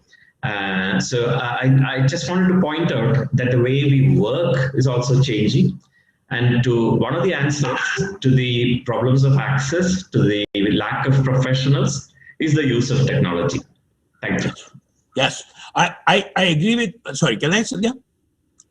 Sure. I agree with what Manoj said, but I also want to say that what Samir said earlier about too little, too late, I completely agree with. Spot on. Especially when it comes to the corporate sector. Uh, can I also say that I also happen to work with the state mental health authority in Delhi besides the national government. And in Delhi for the last 10 or 15 years, we have actually tried partnership across public government sector, private sector, and the NGOs. And it's a reasonably good working relationship that we have. And yet we have not succeeded in getting any CSR or corporate support. With all the togetherness of private, NGO, and government sector in Delhi under the banner of SMHA, our work on homeless for health or mental health, virtually no CSR. Maybe I'm not a good salesperson. No, but this is the complaint across the board. I mean, if you've, there are a couple of institutions that we constantly go back to. The Banyan, for instance, the Banyan in Chennai has had to work for several years before, corporate adopted them and started to build. But it's a massive challenge. Yeah. But unless that happens, and here I tend to agree with Dr. Parekh as well. It's been my biggest bugbear that newspapers and TV not only misrepresent mental health reporting and do a very bad job of reporting mental health and mental health issues, including the Act a couple of years ago, I had the debate over it, but also focus. They don't have a person on that beat. I mean, in a country where there are so many ill people, Deepika Padukone gets a spotlight, but there are tons of others who don't have the access, and that never gets talked about. There are the stories there. So there, in fact, unless the media picks up its socks, pulls up its socks, I don't think it's going to, too much is going to happen there. But I think unless any of you have any closing comments, I think we've had a, yes. I quickly want to recall Martin Luther King Jr. and the civil rights movement and say we shall overcome. Yes. I mean, that's always the hope. Dr. Manoj, Dr. Parekh, if there's anything else you'd like to say, you can pick it up from there. But otherwise, I think we've had a really interesting session. Something that I didn't, I thought it would be a quieter session, but it's been a really interesting one. And lots to take away from me. Lots of questions left out there. There's a little memento on the behalf of the organizers, a digital memento. I think that should show up on the screen sometime now. But otherwise, thank you, sirs. It was really lovely talking to you.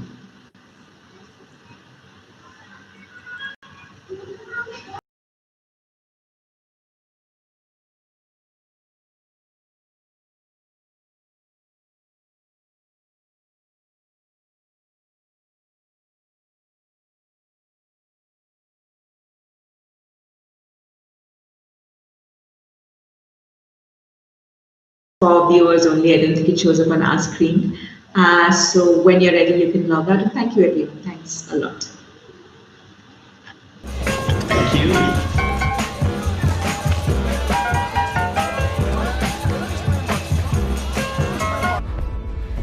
Je cours pour m'évader.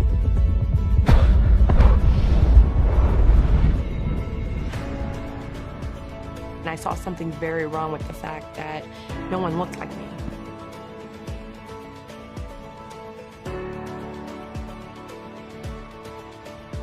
I'm Sam. I have ASD. I'm Rudolph. I have MS. Alrighty, let's see here. Very organized. Good on ya.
You think I'm drunk? I'm intoxicated. But I've been drinking all day. Yes, I do. I have cerebral palsy, you asshole.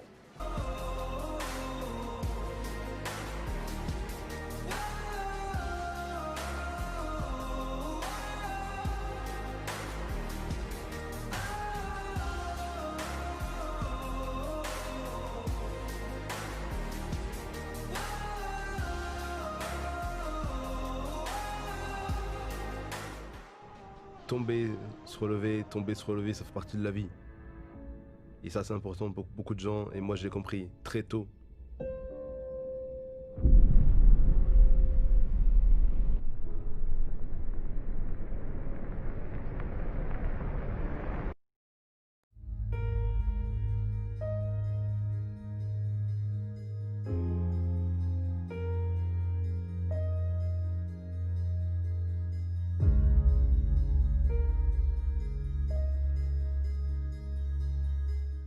I'm Australia's first blind fashion designer and I'm the founder of Blind Grit. I plan to share some of our best practices on culture change around inclusion, supporting people with disabilities. We invest in disabled people with great business ideas. I have been working towards the empowerment and inclusion of people with disabilities in mainstream society. It's important to recall that while efforts have been made for quite some time, the United Nations Convention on Rights of Persons with Disability, UNCRPD, in the last few years has actually made a significant decisive difference. I've developed a portfolio career focusing on health and well-being, sports and inclusion, technology and accessibility, and employment and entrepreneurship. So I'm going to be bringing this standard and helping people understand what it can do to help people in organizations who are creating products.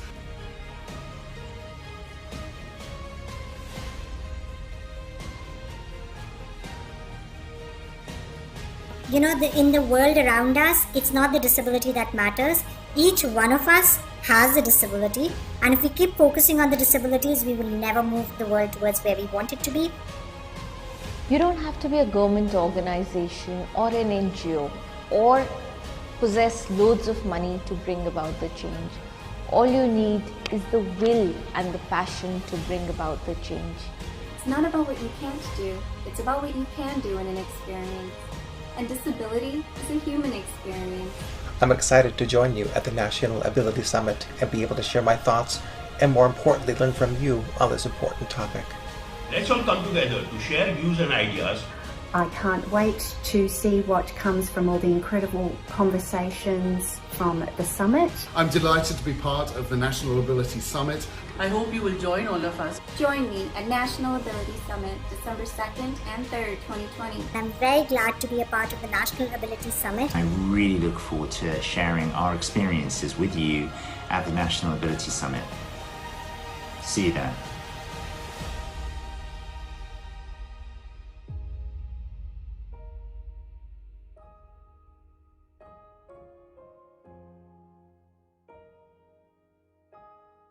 Welcome back, Crip Campers, and a huge hello to President Barack Obama.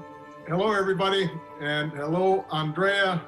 I was hoping to see if there were going to be any s'mores. I guess virtually that's hard to do. One of the first films that we were lucky enough to be able to produce was Crip Camp. Scenes from Camp Jened. It was so moving to us to see all these young people, teenagers at Camp Jened who left camp believing they could lead a worldwide movement, finding their voice and awakening to their power. Andrea Levant. Bringing the Crip Camp story to life means so much to our community. What I want to do is hear from you about what camp's been like. Now and turn it on. You have joined us on our 6th week of Crip Camp.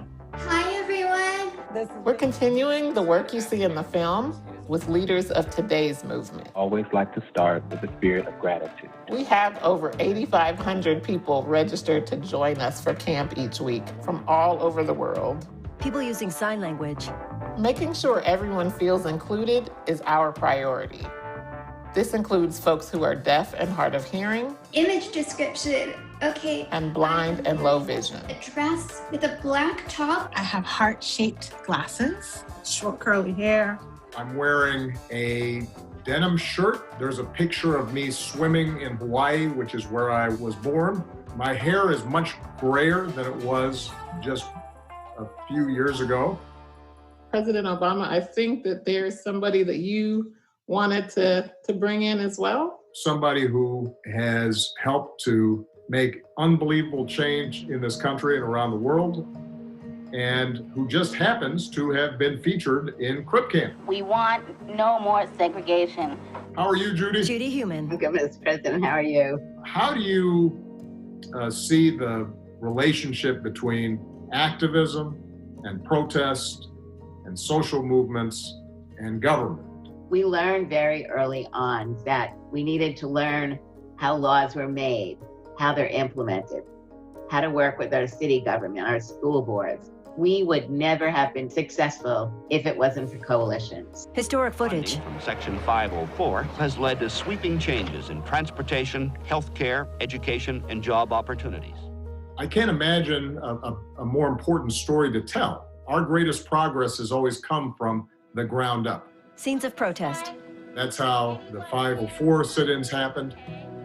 That's how the ADA happened. The passage of this monumental legislation will make it clear that our government will no longer allow the largest minority group in the United States to be denied equal opportunity. I was proud to celebrate the 20th anniversary of the ADA at the White House 10 years ago. Now, as we celebrate the 30th anniversary, we have to remember the hard work and sacrifice it took to win those battles, so it gives us courage for the battles that remain. 1990 Capitol Crawl.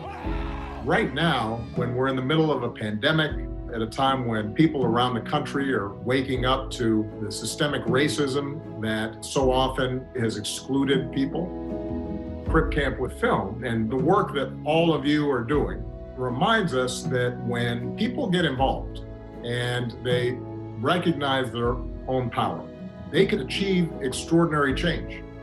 You can join the Crip Camp virtual experience at cripcamp.com. Netflix.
Good morning, good afternoon, and good evening to our national and international attendees. My name is Grishma Shah, and I am co-convening this fabulous summit with Ms. Varija Bajaj. It is my pleasure to be your moderator for this panel called Re-Exploring the Power of Films on Disability. I have wheatish skin and very big eyes. My curly brown shoulder-length hair is actually behaving today, surprisingly. And I'm wearing a white blazer over a green and pink dress. Behind me is a sign that says La Grish, Intersecting Stories. Now, let me get right into it. This is an amazing topic, and we will have to get through as many questions as we can. And I'm so privileged and excited to introduce our panelists. Shonali Bose has written and directed 3 feature narrative films, Amu, Margarita with a Straw, The Sky is Pink. All 3 films had critically acclaimed theatrical releases in India and North America, amongst many other countries, and has won major international awards. Shonali is currently in development on several feature films and showrunning a series for Netflix. James Lebret has over 40 years of experience as a film and theater sound designer and mixer, filmmaker, author, and disability rights activist. James co-directed and co-produced with Nicole Noonan the film Crip Camp, which was executively produced by President Barack Obama and Michelle Obama. A complete list of his film credits, over 180, can be found on his IMDb. James is currently a board member at the Disability Rights Education and Defense Fund, which works for the rights of disabled people through education, legislation, and litigation. Keely Cat Wells has been named a Top 20 Changemaker of 2020. She's an entrepreneur and disability activist that is dedicated to making social, systemic, and economic change. Founder and CEO of C Talent, Zeta Studios, and Zeta Finance. Zeta Studios is said to be the world's first ever studio to be fully accessible for people with disabilities. Keely also sits on the Deaf and Disabled committees at Equity UK and the British Film Institute's Disability Advisory Council. Isaac Zablosky is the Director of Film Programs at the Marlene Meyerson JCC Manhattan. Since 2004, Isaac has been developing film programs at the JCC, including Real Abilities Film Festival, which is the largest disability film festival in the entire world. The Israel Film Center, including the acclaimed Other Israel Film Festival, which focuses on Arab and minority populations in Israel, and Cinematters, New York Social Justice Film Festival. Now, I would like all the panelists to share their image descriptions for our low vision and blind audiences. Shonali, please go first. Hi, so I'm Shonali. I have short hair with a little bit of a fringe, brown skin, black eyes. I have green earrings on and I'm wearing a blue flowered dress, sitting in a big white room with some billboards behind me where I was scribbling notes earlier on, the subject at hand. It's so wonderful to be here on this panel. James, go for it. Hi, everybody. Jim Lebrecht. I'm an older white guy with a gray goatee. I've got black framed glasses, long blonde hair, and a black shirt with white sparkles on it or whatever it might be. I'm in my home in Oakland, California. There's a red wall behind me with some posters on it. Keely, you're up next. Hello, my name is Keely Catwells. I am a white female with blonde, straight hair. And behind me is my Thanksgiving table, which I still have not taken down yet. My shelf with some pictures on it of my grandfather and my family, and a drape with a motivational quote on it. And next to me is my shelf with some papers and notes on it. And Isaac, last but not least. Thank you. I'm Isaac Zablocki. I am wearing a blue button down. I am a white male with a receding hairline and sitting in a gray room. Thank you, everyone. So, the mission of this summit is to learn actionable things that can be incorporated at home, wherever home is, so that we can have a more inclusive society. And I'm sure viewers may be wondering how a film panel fits into a conference about disability. Well, we all know how powerful films are. Stories that we learned as young children influence our actions as we get older, as parents, as professionals, and everything in between. And that's because films teach us who we should love, who we should hate, who we should pity. Films also teach us about what's possible and how big or small our dreams should be. And that's where all of you fabulous humans come into play, because each of you represent a stage in a film's journey. Shonali and James, you bring the stories to actual life that are part of people's lives. Keely, you represent talented actors that we love to hate or hate to love, as they say. And then Isaac, you provide the international platform for the unseen and the unheard stories that get to be disseminated to millions of people around the world. At the end of the day, I believe that it's film that influences social norms. And that's why we're here today, to re-explore the kind of power disability films can have on our society. So I have many, many questions I want to ask. So let's just get to it. James, I'm going to wake you up by asking you the first question. I feel most filmmakers don't know what a good disability narrative should look like. Can you tell us the do's and the don'ts of disability storylines?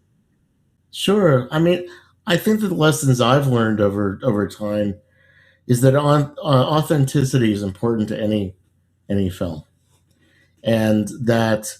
But I think that I've seen that rather lacking in a lot of narratives around disability. And so often we see films in which people are tragic or overly heroic or infantilized, and these horrible tropes about people, well, I'm disabled, so I just want to die. That's not the case. It may be a really good melodrama, or it may be, could bring tears, but it's not doing any good for people with disabilities.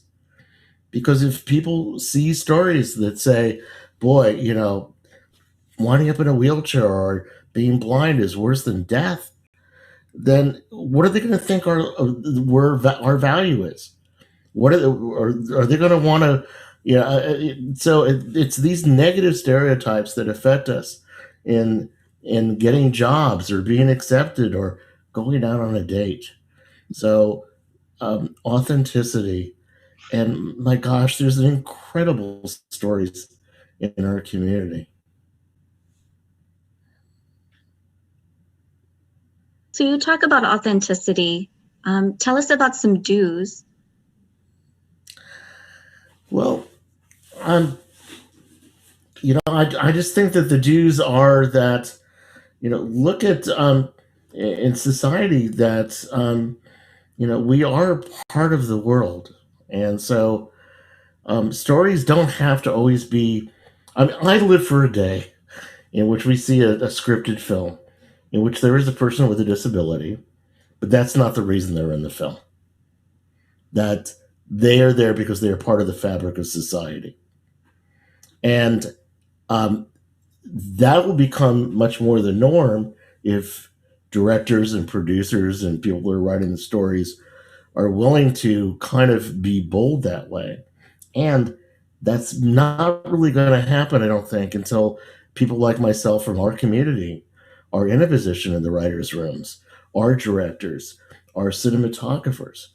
And just because you may not have ever known somebody or seen somebody that can do those roles doesn't mean that A, they can't do it, or B, that they're not out there. I know a wealth of people in the disabled community who are active members in entertainment.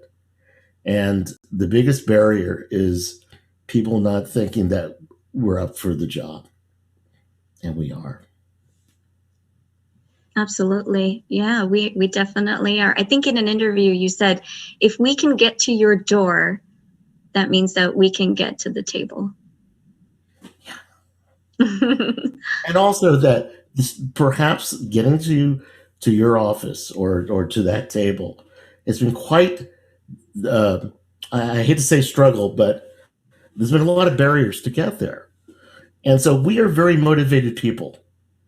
We don't take these opportunities for granted. They have been hard fought and hard won. So if you want employees or you want people working with you on your crew, pick somebody who really wants to be there, for which that job is a big break in their lives, or that it is a step up for them.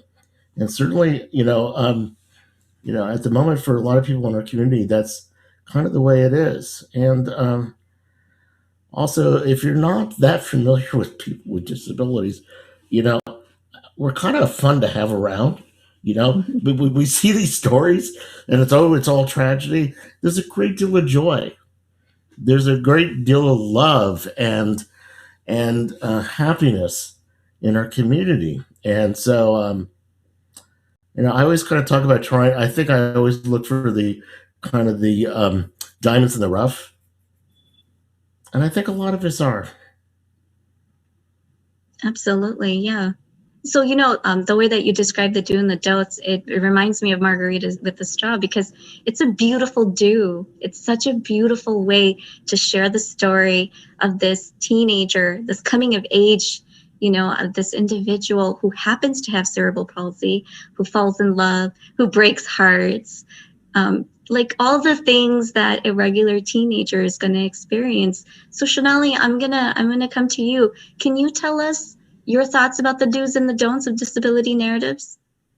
Hard to follow up on James, because I think he articulated it so succinctly and brilliantly. So I'll just be elaborating a little bit on what he said, because I think he nailed all the important points. So therefore, I'll go specific into India's context and also on Margarita with a Straw, because I think James overall gave a really great viewpoint of what are the do's and don'ts. So in India, just to speak, the population, firstly, of the number of persons with disabilities is a staggering number. At the 2011 census said it's like close to 27 million people. The WHO said it's easily over 40 million people. So that is more than the population of some countries. That's a number one fact we need to keep in mind. Number two fact is that the Indian film industry makes about 1,000 films a year. We are the largest film industry in the world. We make 1,000 films a year. Now, if we look at the films with persons with disabilities, that literally in our entire 50, 60 years of cinema will be under 25. Maybe I'm missing some, maximum it'll be 50. Okay, so in all of these years of the thousands and thousands of films being made. Now, what we face in India, the biggest two things are the infrastructural challenges for people with disabilities, and then secondly, the attitudinal challenges. So I feel for filmmakers, what we can change is the attitudinal challenges, where the attitude is one of completely invisibilizing those with disabilities, infantilizing them, as James said, or of putting them on a pedestal. So coming specifically to Margarita with a Straw, I felt it was important to have a person who's a three-dimensional, of course, authentic person, three-dimensional though, with flaws. So I think the most important thing for me was, this is not somebody I want you to pity, of course not. I don't want you to have sympathy or pity, but nor is it somebody I want you to idealize, because I think that's often the other trope, is that a person with disability can't do any wrong, and they're just so sweet-natured, and they're just loving and happy and fun. And that was very important for me, that I show a real person. Like, this is not the otherization. How do we get away of the otherization? It's by showing people with disabilities, as fully three-dimensional beings with flaws, just as anybody has flaws. The other thing was not to go the route of of a super crip, we have films where people with disabilities, then you show that they have some amazing superpower. So suppose you show somebody who's visibly challenged, like I had a character, but then her other senses are so highly developed that she could, hear a train zillion miles away that somebody else couldn't. Those kinds of things. I was really careful, because I had two characters with two differing disabilities, that we don't fall in any of these typical ruts that one could. And I think that's what's important for me. And then on top of that, Margarita with a straw, in a country where sexuality was illegal at the time, if you're gay in this country, number one, and overall in this country, you can't even talk about sex, even though we come from the Kama Sutra. Like, we gave Kama Sutra to the world. Today India is absolutely ridiculously regressive on the aspect of sexuality. What happens with people with disabilities where sexuality is concerned, so because it's larger issues that even activists take up. I'm talking even about family members, my own family members. They'll be taking up big way at issues of access, where can the wheelchair go? And if you're going swimming, of course, your sister Malini, my sister who has cerebral palsy, will go swimming with you. But where sexuality is concerned, it's something that many parents don't even want to face. They can't bear that. And so that infantilization is even deeper. It's not just the type of infantilization, which is usually typical one where, especially a person with a speech disability, the other person will, the waiter or anybody will come and say, does she take sugar in her tea? I think that's a very well-known thing from Britain. Does she take sugar in her tea? It will not be directly looking in the eyes of the person with the disability, treating them as an equal and addressing them.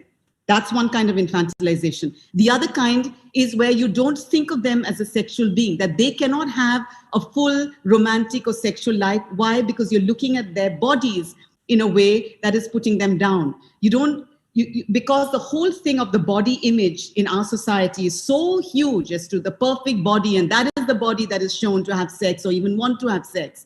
This is a huge problem. The denial of sexuality and the denial of sexual awareness is crippling, I feel.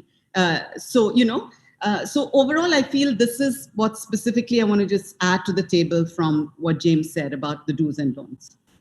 No, and some really great points. I think it wasn't too long ago where I was doing an event for Real Abilities, of course, for the Chicago chapter.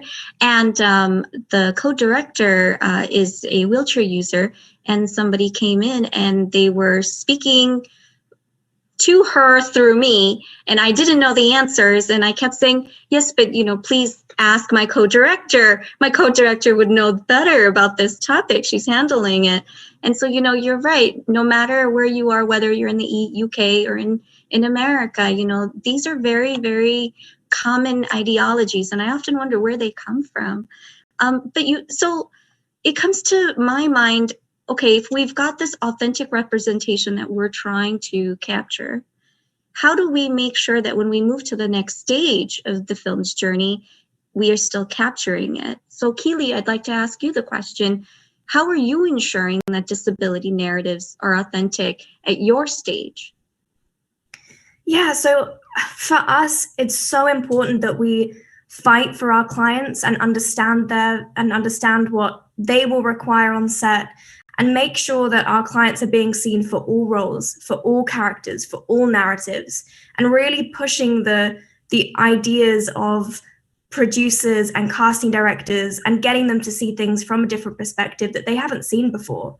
So our artists are not being judged by their individualities, and just like artists without disabilities, that they're not stereotyped and put in a box, because I think often actors, even without disabilities, are told that they have to be a certain type.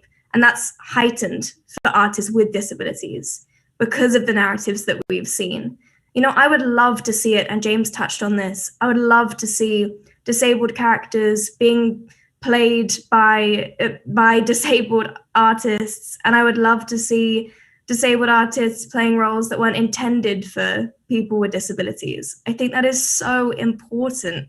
It's like, when our clients get seen for roles that is just the lawyer, the doctor, the server, it's amazing. And I think, and Shonali also touched on this, intersectionality is also so important.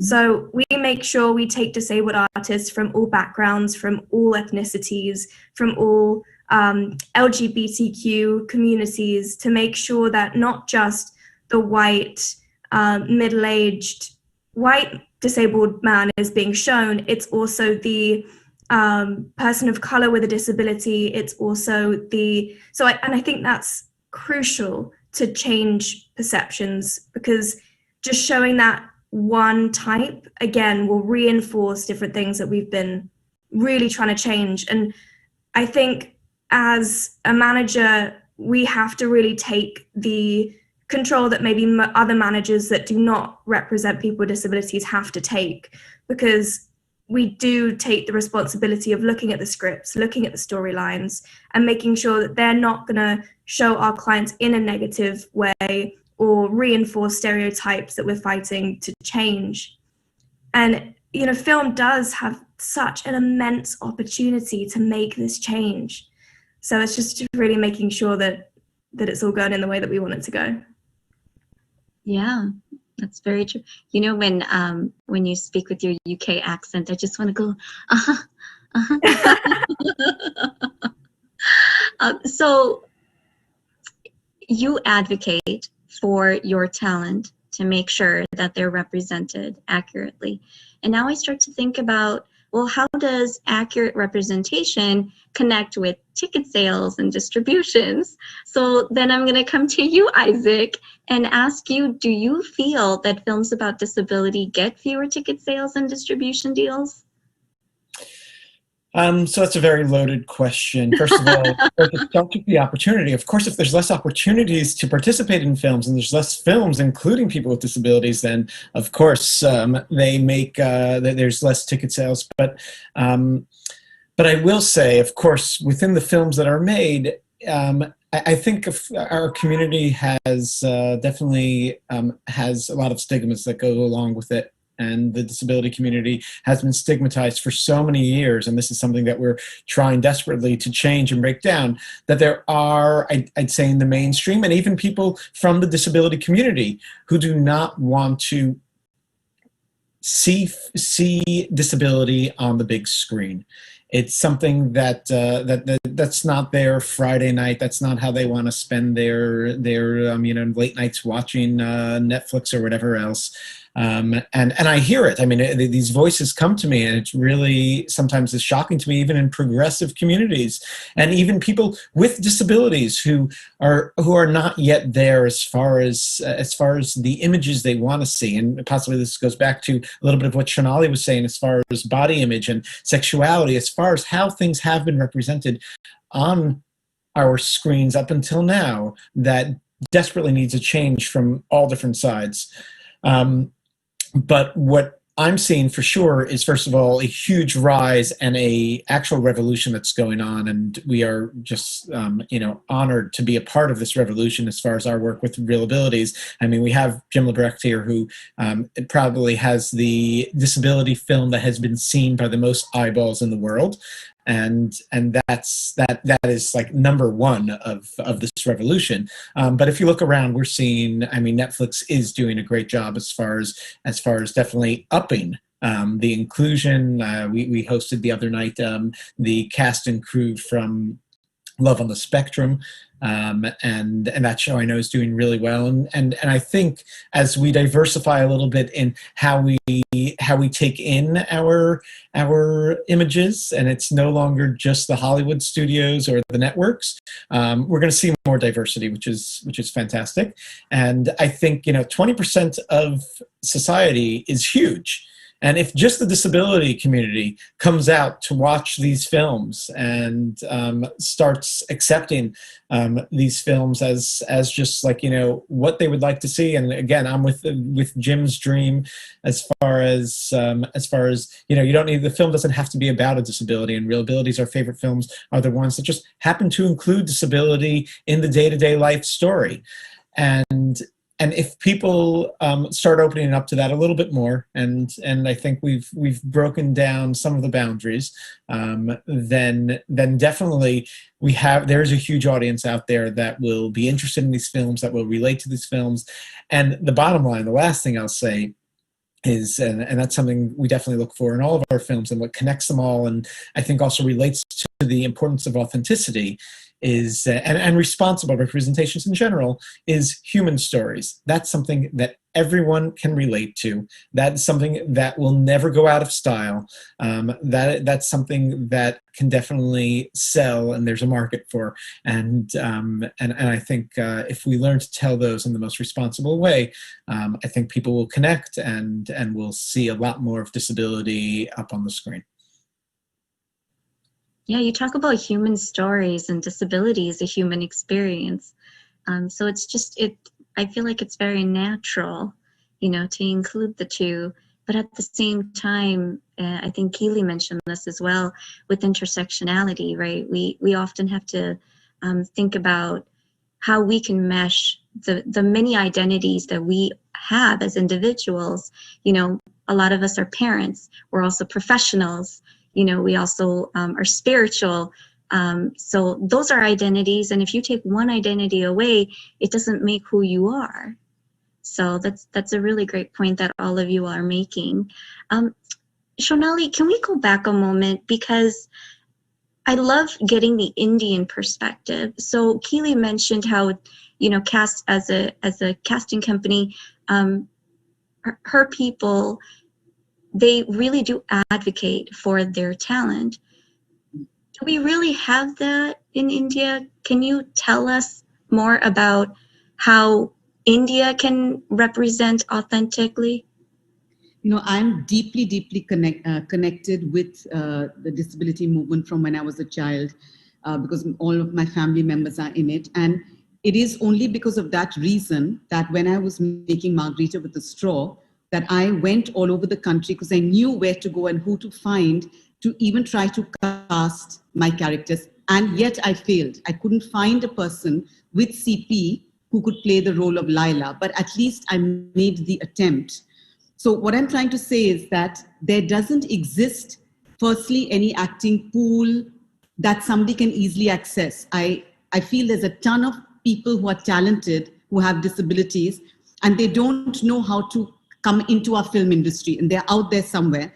Certainly with CP, I did know how to reach everybody, because there are a set, at least anybody who would have gone to an institution, a school or college. I went to all those, spoke to all those who graduated from there. And interestingly, it's because for me, I wanted that the person have CP and not just some other disability. And I auditioned a couple of them saying, I will train you to act, because you may be able to act and you don't know, right? How do people become actors? You have some talent, but then you get encouraged to go to the National School of Drama, to go to school. Now, nobody with a disability, like with difficulty, they're sent to regular schools and colleges in India. I'm not talking about North America, in India certainly. Where will they get the opportunity that they're sent to the arts, which even able-bodied people have to fight to say, no, I want to be a filmmaker, or I want to be an actor. Certainly if you're a young woman, it's unlikely that you will get a push from your family to go in that line. Even for men, it's always looked at that, no, we don't want you to go to Bollywood, we don't want you to go there.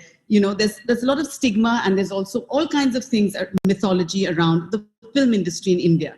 So the important thing is that first we need to push for opportunities for those with disabilities to get training, whether it's for acting or for all the aspects of filmmaking. So film schools and acting schools, they need to be pushed, that they need to be open and have seats for people with disabilities. There isn't any such outreach, that it just doesn't exist, number one. Number two, I love what Keely has, which is a casting agency that makes it so easy. Today we're talking, I hope there are filmmakers out there who are listening, this thing about blind casting, when we're saying, you don't want to make a story where the lead story is around disability, that's fine. But put somebody, a lawyer, the checkout, clerk, like put a character in there that they happen to have a disability, but they're in there to play that character. Now what will happen though is that for that director or producer, how will they find a person? How will they find that person? So that doesn't exist, and we have to acknowledge that. We have to acknowledge that. And I think those of us who are activists out there, we need to really create these institutions. After all, change in the world, James, I met him in Berkeley. Berkeley is the haven of where activism by people who are disabled has led to it being a haven for anybody with a disability. It didn't come from the government. It doesn't fall from the sky. It is because of activism that change comes. And I think that's important, that any of us who care about the representation in media of those with disabilities, we have to really get over this whole block of how do we get the talented people out there who may themselves not know they have the talent, firstly to get trained, secondly to get represented. That we need a casting agency that will bring this pool of talent so that any other director or producer who may not have the awareness that we may have, but is, has put something in their script, they have a ready pool of talent that they can turn to. That doesn't exist in India right now. And I think I would say in most countries it does not exist. And that's a big thing that we need to really fight for changing. Thank you. So Keely, you're bi-coastal, you're UK, you're US, maybe you should consider India. I just, as Shonali was speaking, I literally just made a note. I said, India, Bollywood, talent. It's amazing to know, and I think it's so important that, and like these conversations make those type of things happen, because I didn't know that. And this is, wow. So thank you for that. And I think, the truth sells, and people need to realize that I think recently we've seen in Hollywood the backlash of certain films, like The Witches and Sia's film. And people have seen, if they do not cast authentic talent in these films, and they do not look for the portrayals, and they do not acknowledge the stereotypes that they're portraying, then they're going to get backlash. And I'm really pleased that is starting to happen. I hate that it's continuing to happen, but I feel like that is one way that this change will be made. But the truth does sell. And I think as soon as we also start to see more representation of people behind the camera, then we will also see a better portrayal and a more diverse portrayal of people in front of the camera. And I think that's just as important. And I really hope that when people do get hired in roles like, having a disabled person, being a gaffer or a cinematographer, I don't want them to be the disability consultant on set. That is not their role. Let's normalize people with disabilities being experts in things beyond disability. Yeah, that's actually very true. Oftentimes you become the educator, so you have two jobs. You're the gaffer, and then you're like the educator too for the entire team. So you should be get paid too. I was thinking about the last time I saw a really lovely film in India that had a person with a disability, and it was Ahan. And it's a first-time filmmaker. His name's Nikhil Parvani. But the way that Ahan, the actor, he himself had Down syndrome, and the character had Down syndrome. And it was so real. And you're right. If you're not able to capture the authenticity because you don't have talent available, then you really have to focus on capturing authenticity a different way. So I'm going to come back to you, Keely, because we talked about how there's lack of talent, right? But what if there is talent and the opportunity is there, but then the opportunity is inaccessible? How do you address that with your talent? Yeah, and there is such wonderful talent out there. It's like, where does it start? There is a lack of access to training. There's a lack of, and you come from a certain background. If you have a disability, you might have come from a different financial background, so you can't afford the training. And then even if you can afford the training or get a scholarship, then the entrance isn't accessible. And how do we change that? And I think it's important that we start to look at all of the different types and the many different cultures, the many different backgrounds that everyone comes from, and we recognize them and we say, how do we include everybody? And to do that, what do we need to put in place? Who do we need to hire on our end to create such a big shift? And a lot of the times, these adaptations that need to make locations accessible don't cost much. And I think that's a huge misconception of productions, of schools, that they think they need to spend a lot of money to make something accessible, but a lot of the times it's under $100 to make something accessible. So for us, we have started consulting for various different companies because we realize that this is a reason why our talent is not being hired. And we make sure that the company can see things from, is it physically accessible? Is it communicationally accessible? Cognitive access, sensory access. And a lot of the time it falls under one of those banner. And it's important that they realize that taking the opportunity to be diverse has to come with authenticity. And authenticity has to come from a place of access. Inclusion can't happen without that access. But inclusion is far beyond accessibility. So I think that's a rather muddled answer, but hopefully my point came across somewhere in there. It did. And I wonder if that's one of the reasons why you're creating, this accessible film and studio space. Yeah, I was like, how am I going to build a studio? Why do I feel like I'm qualified or have the expertise? And I don't. But it comes from a place of, I'm so sick and tired of production companies and talent not being hired because of such simple changes that could easily be made, that I don't want to, I want to create a space that in this world where nothing was built with us in mind, that this location has us at the heart of it. And it's for everyone. It's for the Netflixes, it's for the HBOs, it's for all of these different people, but it's built with us in mind. And I think that will make such a shift. And I think because the access is there and it's so easy, it gives no one an excuse. It's this space where everyone can come together, and it puts everyone on an even playing field. Because I often say that we don't need special treatment, it's just equal treatment and true equality. Yeah, no, thank you so much for that. And I look forward to when it's done. I think you got the green light just a few weeks ago, right? Yes, we're in an exciting stage. Still a long way to go, but in a very exciting stage. Awesome. So Jim, I know Isaac mentioned this just a little bit. He said, millions and millions and millions of eyeballs have seen your film, Crip Camp. And Crip Camp documents the journey of these teenagers from the 1970s that, faced isolation, exclusion.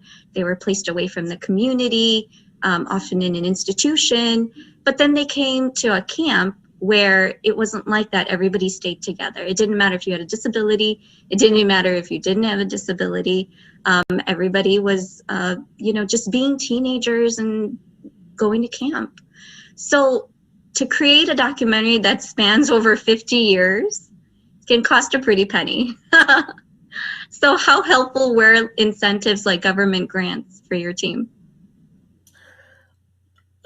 Nicole and I and the whole team, we were very fortunate that we applied for a lot of different grants. There are not a lot that are specifically government. We did get a wonderful grant from the National Endowment for the Humanities. And in California, there's another organization, Cal Humanities, who also gave us some funding. But it's not like there are any specific tax incentives, certainly that I'm not aware of, for specifically things around disabilities. But we did get support from the Ford Foundation. The Sundance Institute was amazing, not only just in the money they put into the film, but we went to their edit and story lab. So these kinds of supports are really important. And I think we're starting to see much more nowadays that the philanthropic community, when they're really looking at diversity and inclusion, I think in the last year or so, it hasn't been like for years, but very recently, they really get it. Most of them now really get it. That disability absolutely has to be part of this, that there's no excuses anymore. And I think that's going to be making it easier for other filmmakers like myself with disabilities and to be able to make their projects. You know, I wanted to touch on something that we were kind of talking about a little bit earlier, and that came around casting and the inauthentic casting. And I don't know whether this is a wild pipe dream of mine or something, but you know, it was a big splash a few years ago about talking about inclusion writers at the Oscars here, and I really truly believe that we're not going to see actors with disabilities playing roles unless they have the opportunities to learn their craft. And there's solutions out there. There's plenty of solutions to this. And one of them is making sure that the opportunities are there for people to get those supporting roles, to get their time on the set. And I think that if people really actually care about it, they should kind of put their money where their mouth is. And if you're a performer in the industry, you add this to your inclusion writer. You say that we have to have at least auditioning people with disabilities, at least at the minimum, and that there's a certain percentage of people that are on our show that are going to have disabilities. And there's an incredible documentary called Disclosure about the trans population in Hollywood. And Sam, the director, he went out of their way to try to have people who are trans in all different positions. And when he couldn't, he made sure there was a learning opportunity there for somebody to learn their craft and move up in the industry. This is not hard to do, but it has to be something that people want to do, not that they have to do it. No one wants to make you do it, but you know, these laws like the Americans with Disabilities Act and such, nobody just handed that to us. We had to fight for these things. But allies are very, very important. Thank you for letting me get on my soapbox for a moment. No, it's beautiful. And when you talk about learning moment, I think about how we have these gaps, I call them. And films are one way to fill those gaps. You know, we can't travel around the world. Not all of us have that privilege. But through film, we can learn about so many different cultures. And so then I think about, you know, film festivals like India and the UK that don't have a Real Abilities yet. Although, Shonali, you did mention that there is an Abilities Festival. Yes? So I'm really glad to hear that. So let me ask Isaac this question. Isaac, for countries that don't have a Real Abilities, can you suggest some educational resources for teachers or employers or even, you know, people in the community that want to learn about disability inclusion, like Jim was saying, just learning about what is possible? So first I'll have to give a shameless plug and self-promotion and say to people, watch the films that are at the Real Abilities Film Festival. We're on our 14th year of the festival, and we have 14 years of amazing films, many of them really some of them with great release, some of them with very limited release. And some of these films are available. You could even search them on YouTube.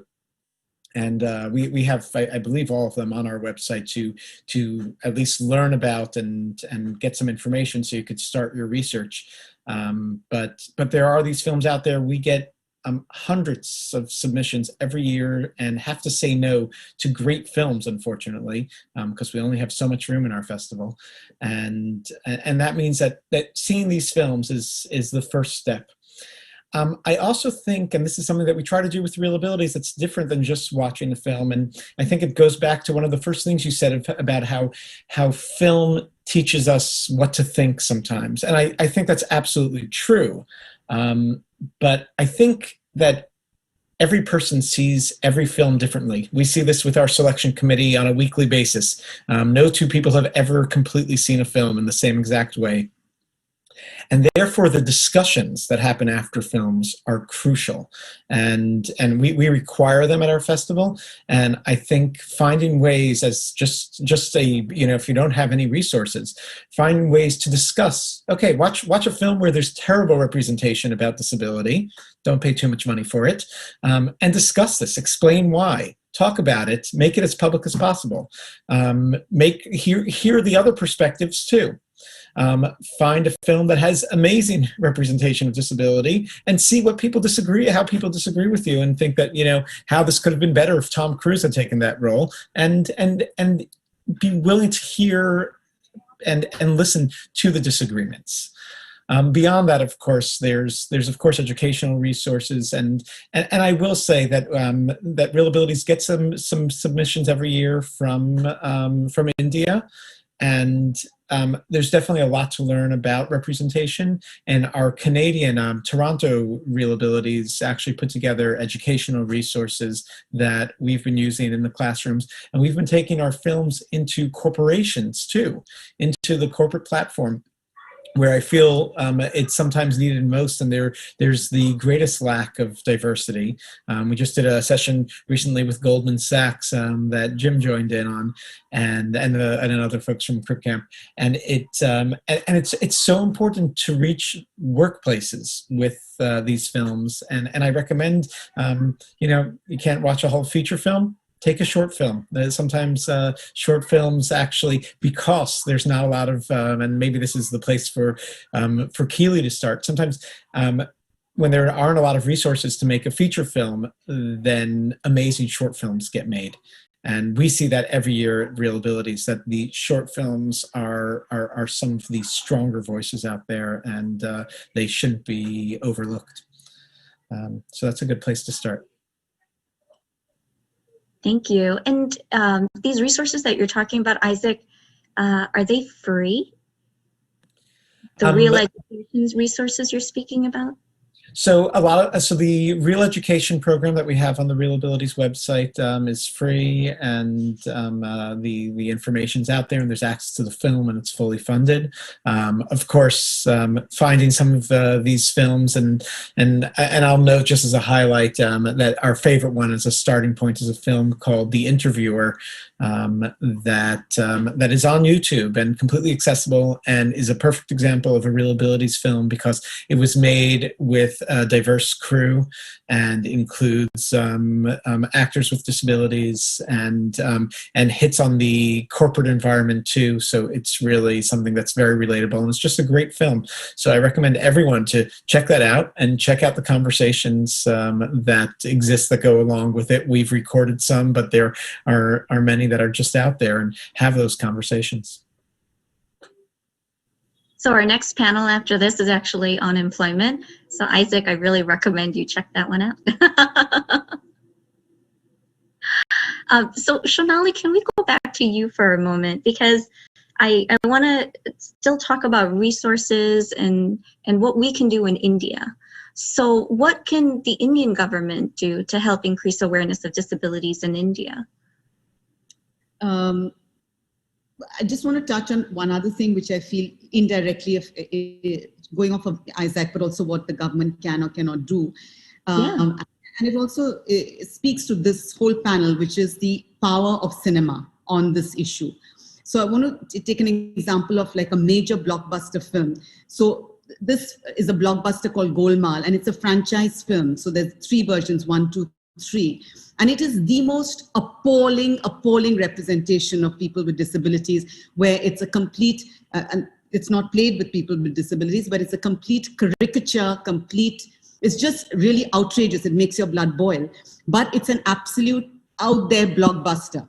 Okay, so you take an example of how that film is going to be, is watched and has been watched by millions and millions, made huge amounts of money, and what it does in terms of people's attitudes. You know, people who are, firstly, people with disabilities are invisibilized in India because there's hardly any access, right? So you don't see, if you don't have a family member or a friend, or you don't know anybody, you're not going to see people around. You're not going to open your eyes to just even have interaction with people with disabilities because they're not there, they're not around. They can't access the malls and the cinema halls or the parks. So there's so many places. They're just at home, mostly, for the majority of the country, I would say.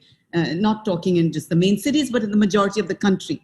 So then people who are watching films like Golmaal, imagine the dreadful attitudes. It just reinforces the worst kind of stereotypes, which is, mocking at people with disabilities and putting them down and basically thinking of them as a burden. That is what you have films doing in a negative way.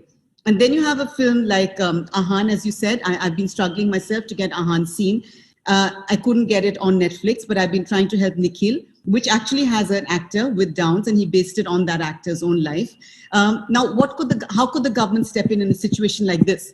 So the government of India has the equivalent of a PBS. Now, we know like a PBS has also played a role in the United States on showing things which are more progressive that may not get a release otherwise. So Indian government also has those channels, right?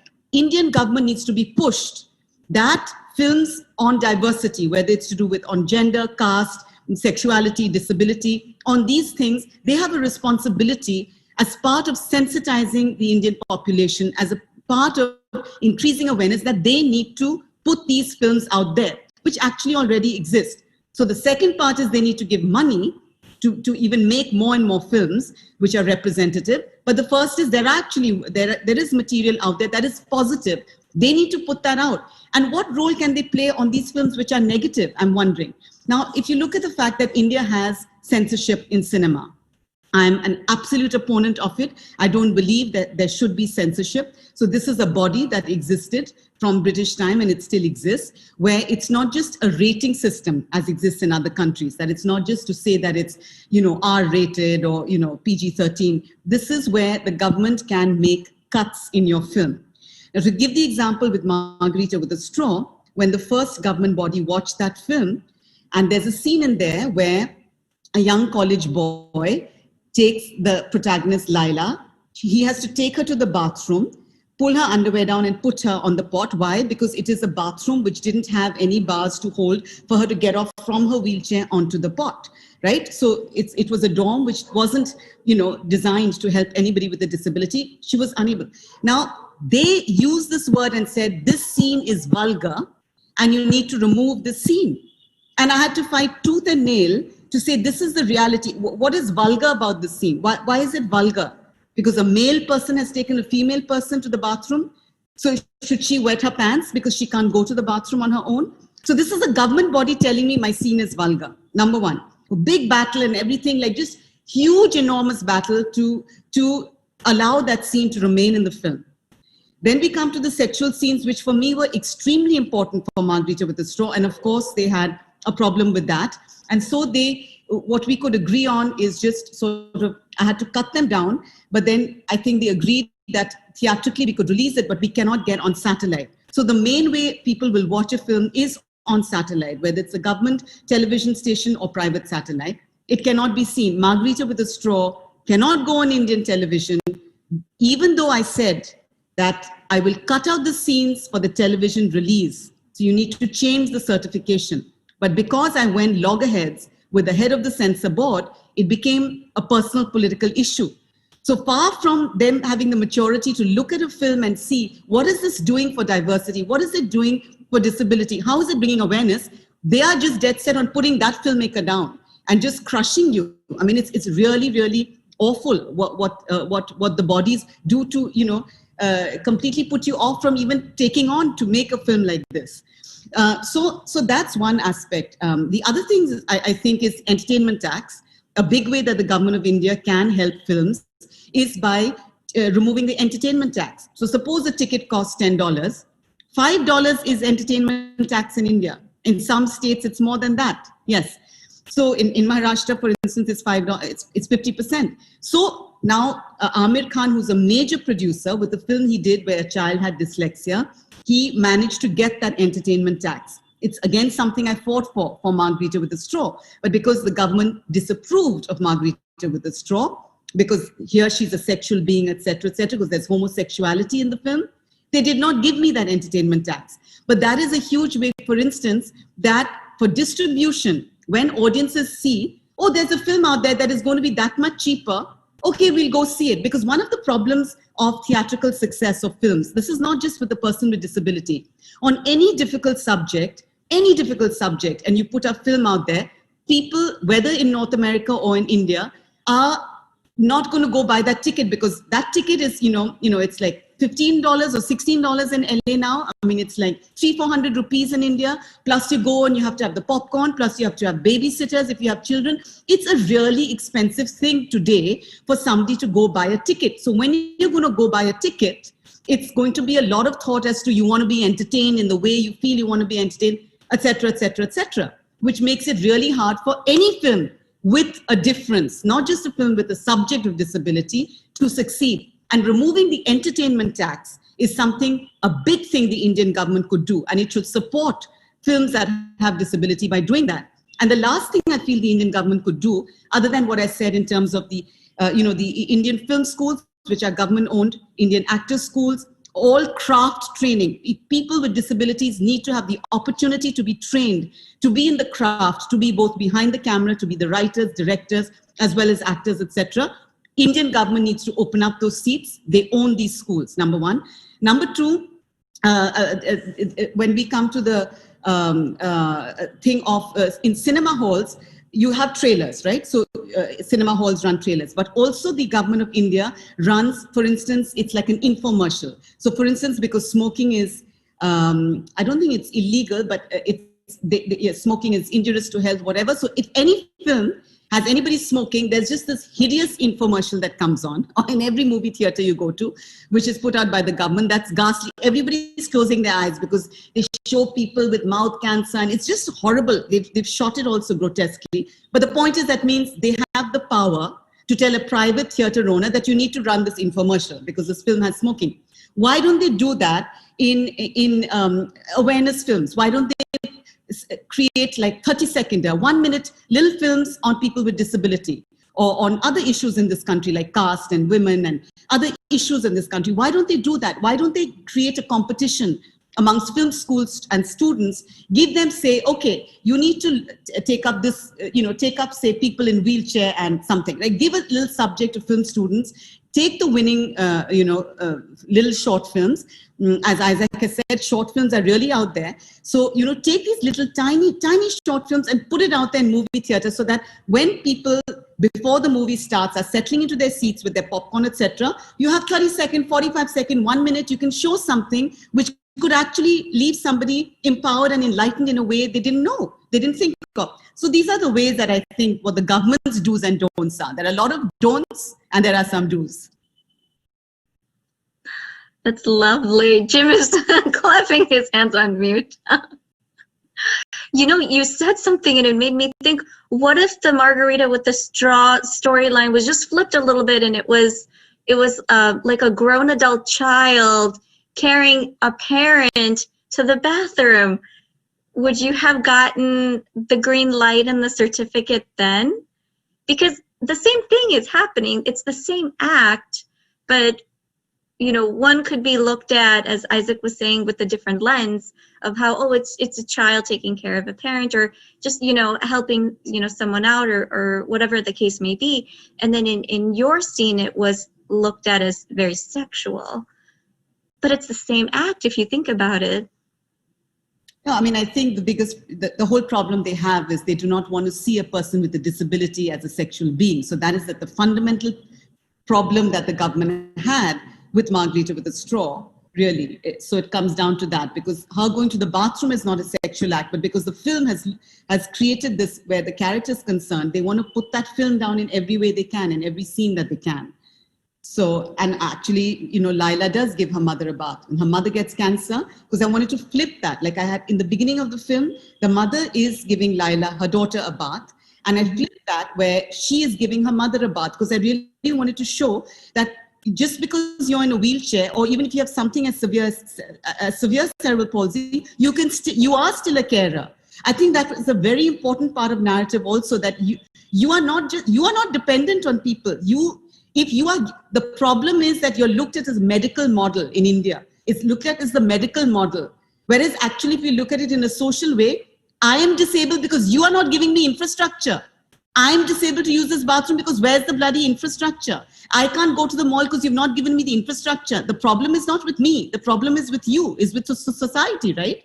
So that's very important. So that Laila became the carer. She was the carer for her mother. And I think that is so important and empowering. And these are the important reasons that cinema has such an impact. And I found that audiences coming out when I'd have discussions, and we opened in 300 theaters in India, which is really a huge number of theaters for a film like this to open. Audiences told me that what they loved is they related so strongly to Laila because they forgot that she had a disability. And that's because she was grey, as I said, the importance of her being flawed. You know, and I think I went out of my way that I saw that I can't have too many scenes where she's pitied. Now, being a person who's an activist, I'm aware that in India, there's a huge amount of discrimination and there's a huge amount of challenges because infrastructure doesn't exist. But I had to be careful in my film, in planning it out, that if I keep showing scenes where she's unable to go to the bathroom or people are looking at her in a certain way, then I'm otherizing her. And my whole aim with Laila was that I don't otherize her. And so exactly is that response I got, which I wanted, where audiences who have never seen a person with a disability came out saying they really could relate with Laila because she was just a regular teenager for them. And I think these are all important things in how you educate and bring awareness and enlightenment, you know, for us to all discourse really about what we should do. And I'll say a very controversial thing here, which is that, you see, I cast a person who's able-bodied. Now, it's a fact that I couldn't find anybody. I couldn't find anybody with CP. I even auditioned people who don't have CP because I wanted to really do that. But this is a question that I often ask myself, and I like to ask other activists with disability and who are the proponents of this, that should I have not made this film? That I couldn't find somebody, and I genuinely put in the effort to find somebody, and I couldn't find them. There could have been another director who didn't have the connections I did, but who also was able, because they were sensitive, to do an authentic Laila with a person like Kalki. You know, we did 6 months of training with Kalki, and it was a commitment she and I made that we said at the end of the 6 months, if the portrayal is not absolutely authentic, it shouldn't seem like mimicry, it should really be a full-bodied experience, holistically, emotionally, spiritually, physically, you are playing this person. If we are unable to achieve that as director and actor, we will abandon this film because there's no way it can't be authentic. But it really hurt me that I couldn't actually find a person to play it. And for a while I thought, like, should I not make this film? I myself thought that, but then I said, isn't it more of a disservice? And I see now that the film is out there, that yes, it's good I made it, but it's something that plagued me in the making, that, you know, it's not inclusive. I believe in inclusion. But I couldn't make it inclusive. And interestingly, I was ready to train 2 young girls with CP to play the thing. I said, I know you'll be able to do it. And they said a very interesting thing. They said, we can, with your training and all that, but we cannot do the sex scenes. We come from middle-class families. We cannot go home after the scenes that you've written.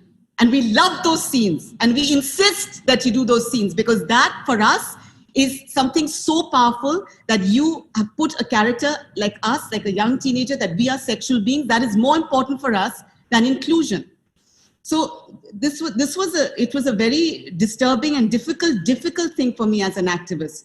And I made it, you know, and I was so scared when I went to Berkeley, where I met James, because Berkeley is the place where I was just like, they are going to eat me alive and tear me down, that how could I do this? I can't even tell you, James, I was so terrified before I came there. But yeah, they were long answers. No, and it's a beautiful answer. Go ahead, Shonali, I'll tell you that on our selection committee, I'll never forget that even the strongest proponents for authentic representation on our committee said yes to your film. So I think the representation was responsible and powerful enough that you know, these rules don't have to be so strict. I mean, it's a long game, and we all know where we want to get, and your heart is totally in the right place. And look, Ben Lewin, who made the Sessions about a gentleman with a disability, Ben himself, post-polio, he really tried to find the right actor to play the lead role. But he did cast other people in secondary roles. So cut yourself some slack. You're a wonderful, incredible ally. and advocate for the community. That's just my heart to you. And that's why you're here. That's very well said, Jim. And that's why you're here, Shonali. And you know what? I don't know if it's just me, but I see a trend, Shonali. If you are a woman in India with a disability, you don't get married. Am I wrong? I don't know. But I'm going to step, out of the moderator zone and then just, tell you that statement. So when I saw with Margarita with the Straw that Kalki's character was a being, I fell in love. I had allergies. So thank you for the movie. And now I want to be very mindful of the time. I'm going to ask one last question, and this question is to all of you. Great progress can occur from individual action. And most people, they want to help, but they don't know how. So for everyone that's watching at home, share one thing that they can do locally to push the needle forward on disability in their country. Let's start with Keely. So I think change happens when we grapple in discomfort. So don't be afraid to get uncomfortable, and don't be afraid to say the wrong thing. Just don't let that wrong thing get shown in front of millions of people and get to scream. So just ask the right questions and surround yourself with the right people, have good intentions, and work with people of all cultures, of all backgrounds, and of all abilities. Thank you. Let's go to Isaac. Just watch films with disabilities and get out of your comfort zone. I think that's an important lesson, as Kaylee said. But see those films, support these films, share those films, tell other people to see those films, and try to make them as progressive as possible. Keely and Isaac, you talk about the uncomfortness, right? What is it? Growth mindset versus fixed mindset. You only grow when you're uncomfortable. So I love that you both mentioned that. Shonali, you can't say get comfortable. I would say, to any ordinary person watching, like the thing is that when you see somebody with a disability, the tendency is to turn away. It's not just disability. You realize somebody has, seeing anything, where visually you can see that person has. Your tendency as an Indian person for sure is you can't approach them. You don't know actually, and this is something I was talking to Kalki about in past of the training, that it's important that you need to make the public comfortable also, like when you're in a wheelchair, because they don't know how to speak with you. So I just want to say, anybody at home watching, when you see somebody with a disability, go up to them and speak with them. You need to break that barrier, because that barrier, that social barrier, hugely exists. And once you just break that barrier, that's what's going to make you realize that, oh, this is just another person, and then maybe you can go up to the mall manager and say, can we have ramps here? You want to see more of these people come to the places you go to. Yeah, all you have to do is ask, and I don't think many of us ask. Those aha moments are often found just by asking. Jim, our California friend, is the sun out yet? Not yet. I two things come to mind to me, and one of them is be brave. Be very brave, and really pick it up on what other people are saying. But also, if you are seeing that person that's ridiculing somebody for their disability, stop them. Say something. Because words are just as harmful as a knife in your hands. It really, truly is. Lives are really in the balance here. And I don't want to sound self-serving, but we had some incredible experiences with Crip Camp, the documentary. And I remember we just had like a kind of a work in progress screening that we did, and one of the guys said to me, I came into this and thinking these people with disabilities, and I'm really uncomfortable. And he said afterwards, they were my homies. I love these people, and if you see our film, we have two wonderful people, Neil and Denise Jacobson, who have cerebral palsy. We had a benefactor that helped get a bunch of the people from the film out to Sundance for the premiere, opening night. And, you know, the next day, Neil and Denise, who maybe if you hadn't seen the film, Shonali, you might have turned away, whatever else. People were running across the street to get selfies. People wanted to have conversations with them. People who have disability-affected speech, they wanted to have conversations. This is the power of film. And so if you like this movie and you think that it's powerful, tell your friends about it. And I feel very uncomfortable sounding self-serving, but it does set an example for people to see our community from the inside. Are you speaking of Judith Human by any chance? Were the autographs well, signed to Judith? I mean, you know, we do stick out in the crowd, you know. So it was like,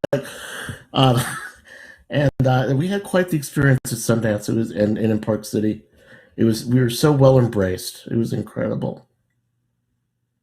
I have the biggest girl crush on her. So I think Judy's coming up in the next panel. Is that right? She is. Yes, she is. Yes, but please finish your thought. What were you saying? No, I think I kind of summed it up. It's just that, you know, I think what we're all saying is that, you know, anything worth doing is not easy, but it's not painful. It doesn't have to. It isn't like a poke in the eye. It's just freaking do it, because you have no idea what you're missing. Yeah, we often call it accommodation, and I want to flip that, and I want to call it adaptation. You're not accommodating, you're adapting. We adapt as individuals numerous times in the day. Look, you know? In Crip Camp, Larry Allison around the camp, he was going to say, we realized the problem wasn't them, the problem was us. It wasn't the disabled people, it was what our attitudes were. You know, and it's a simple switch to flip. Absolutely, yeah. And so thank you for being here, and thank you for this amazing conversation. The Vareja Live team would love to give you a little token of our appreciation for being here. So let's start that. Let's start with, you get the home, what is it called in sports? The home ground advantage. So Shonali, you get the virtual home ground advantage.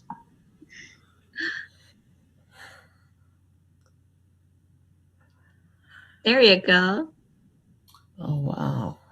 And then in an article, I read that Shonali's American counterpart is James. So James, you're up next. Oh, thank you so much. Absolutely. Keely, bi-coastal UK, very close to India. Thank you so much. It's an honor and to Isaac, be. you and the International Film Festival, you're all over the place. Thank you. Isaac, just recently, Readability just recently became international, is that correct?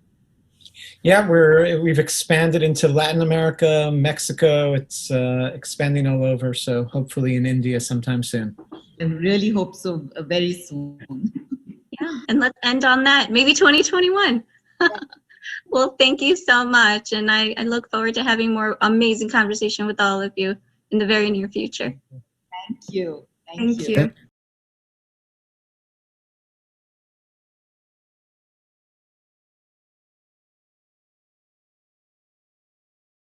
My name is Grover. Sean. My name is Ian. I'm Taylor. My name is Owen, and I am 9.5 years old. I only have one. And yeah. I love video games, my friends, my family, and again video games. Whenever I play it, it makes me feel happy. The fun that you get to have with connecting with your friends. You make your own rules? It's his way of interacting with his friends when he can't physically otherwise do it. When I'm playing with a regular controller, there's some things that don't work for me. It's difficult for me to use both joysticks and the D-pad at the exact same time. And it just slowed me down a bunch more, while other people were like, She's never had the freedom to play at the level she knows she could. I never thought it was unfair. I just thought, hey, this is the way it is and it's not going to change. What I like about the adaptive controller is that now everyone can play. I don't even have to look at the controller and just be like looking at the screen like, hey, yep. You never want your kid to feel like an outsider or an other. One of the biggest fears early on is, how will Owen be viewed by the other kids? He's not different when he plays. It's a little challenging, but that's the whole point of gaming. I can hit the buttons just as fast as they can. And I think I can crush my friends. No matter how your body is or how fast you are, you can play. It's a really good thing to have in this world.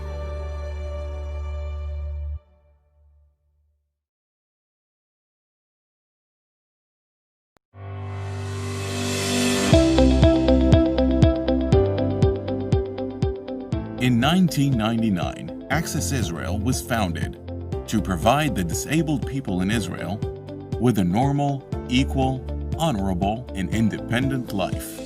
So let's take a look at what we've accomplished. We've increased the awareness for business accessibility through campaigns, meetings, events, and conventions. Acted diligently with the different government ministries, initiated and promoted accessibility legislation, filed motions to the Supreme Court, and handled thousands of related complaints. Provided training to dozens of municipalities and businesses across the country regarding accessible and sensitive service. Taught countless children the importance of accessibility and embracing diversity through educational programs and activities. Promoted accessibility in academic circles, universities, and colleges across the country. Paid it forward with sign language courses all over the country. Provided accessibility to dozens of recreational areas and nature reserves. Created local volunteering centers and accessibility watches.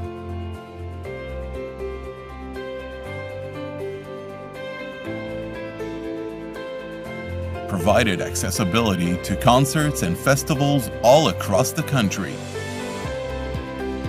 Assisted in providing accessibility to public beaches. We've given the Access Israel Award to buildings, businesses, and organizations that met the standards of accessibility regulations. When there's a will, there's a way to any activity and any location, because accessibility equals sensitivity.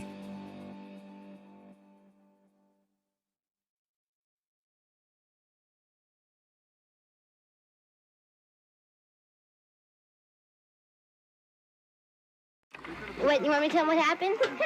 Well, two people got cramps and they're spreading. We were all very hyper about it. And I have to go shower some people. I'll see you later. I wanted to be part of the world, but I didn't see anyone like me in it. I hear about a summer camp for the handicapped run by hippies. Somebody said you probably will smoke dope with the counselors, and I'm like, sign me up. Have to catch an edit and find yourself. There I was in Woodstock. You wouldn't be picked to be on the team back home, but at Jeanette, you had to go up to bat. Even when we were that young, we helped empower each other. It was allowing us to recognize that the status quo is not what it needed to be. The world always wants us dead. We live with that reality. At the time, so many kids just like me were being sent to institutions. It was just a continual struggle. Most disabled people, like myself, are unable to use public transportation. We needed a civil rights law of our own. A rehabilitation program has been vetoed by the president because it was cost prohibitive. We decided we were going to have a demonstration. You get the call to action, to the barricades. A small army of the handicapped have occupied this building for the past 11 days. So many people from Camp Jeanette found their way into the building. FBI cut off the phones. The deaf people went, we know what to do. That's how we communicated to the people outside the building. The Black Panther Party would bring a hot meal. We were like this. We are the strongest political force in this country.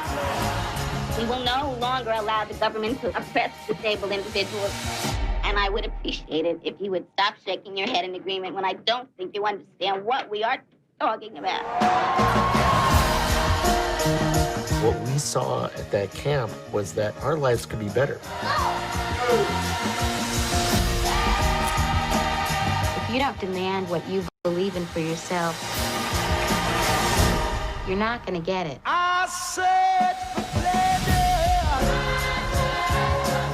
We like to see handicapped people depicted as people. Excuse me?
Greetings from Varaja Life and a very warm welcome to all our viewers who are and will be joining us from all over the world over these 2 days.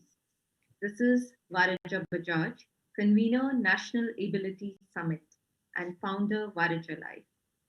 I'm extremely delighted and overwhelmed to host you for these 2 days while we welcome 50 plus speakers from 6 countries joining us on one common mission: disability inclusion. Defining abilities and reskilling for employment for persons with disabilities is going to be the key, not just for inclusion, but also economy generation. The World Bank considers that leaving persons with disabilities outside the economy translates into a foregone GDP of 5 to 7%. That's a big, big number. According to WHO, disability world, 1 billion people, or even 15% of world's population, experience some sort of disability.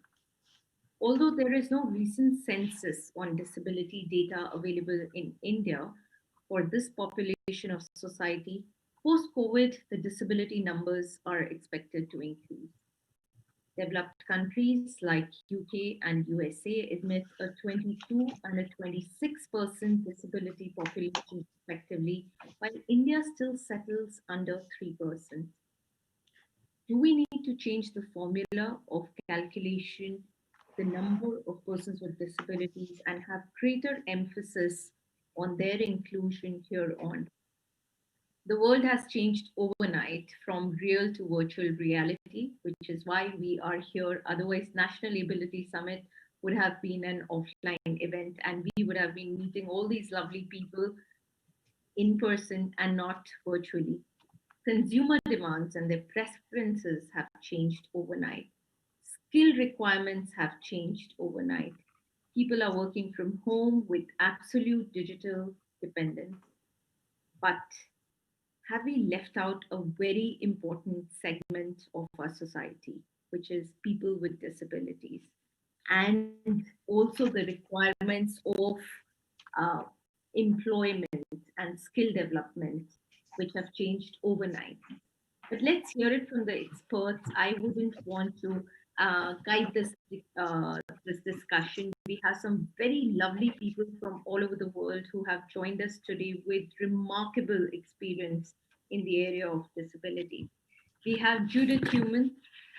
She's a lifelong advocate for rights for persons with disability from USA. She was denied, and this is something that really inspired me. She was denied the right to attend school because she was considered a fire hazard at the age of 5. And I think that's where the battle began. And we will talk about that a lot more once we have Judith coming here. Judith is also featured in Crip Camp, a disability revolution, a recent documentary by James Lebrecht and Nicole Newman, produced by Obama. And trust me, Judith, you did inspire a lot of people after that film. It was a reach out to a lot of us here to know what America is today and a lot what has gone around the world in terms of accessibility, in terms of inclusion, and what role you had played in the 1970s and 80s and thereafter to bring about inclusion. Thank you so much for joining us here today. Thank you very much. Let me just describe myself. I'm a white disabled woman. I'm almost 73 years old, but I dye my hair so it's my normal color. I'm wearing glasses. I am wearing a bright pink and black jacket with matching shirt underneath, and we're in our foyer. So I have all kinds of family pictures and memorabilia behind me. Thank you so much for inviting me. Thank you, Judith. Next, we have Ira Singhal. She's the Joint Director, Department of Social Welfare and Department of Women and Child Development, Brand Ambassador for India for Department of Disability, Ministry of Social Justice and Empowerment.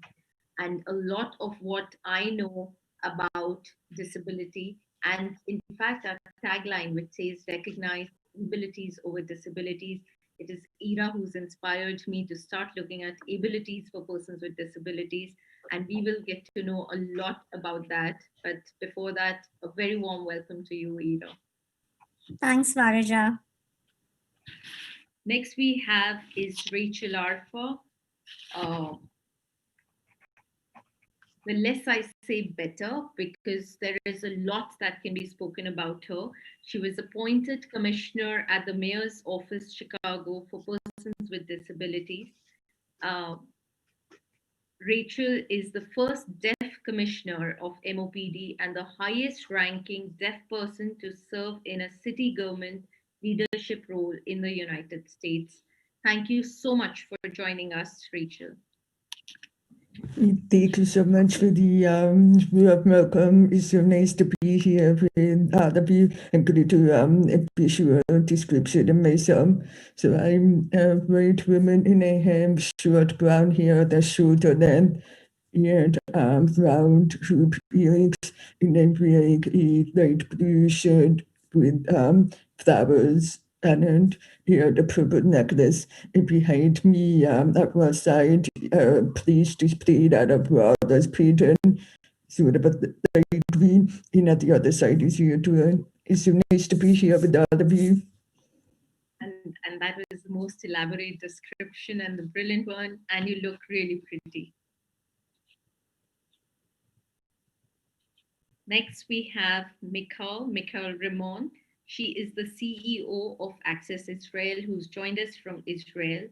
Michael has been leading the international relations of the organization, which has successfully created and led an international network of experts and leaders from all over the world, promoting accessibility and inclusion for all.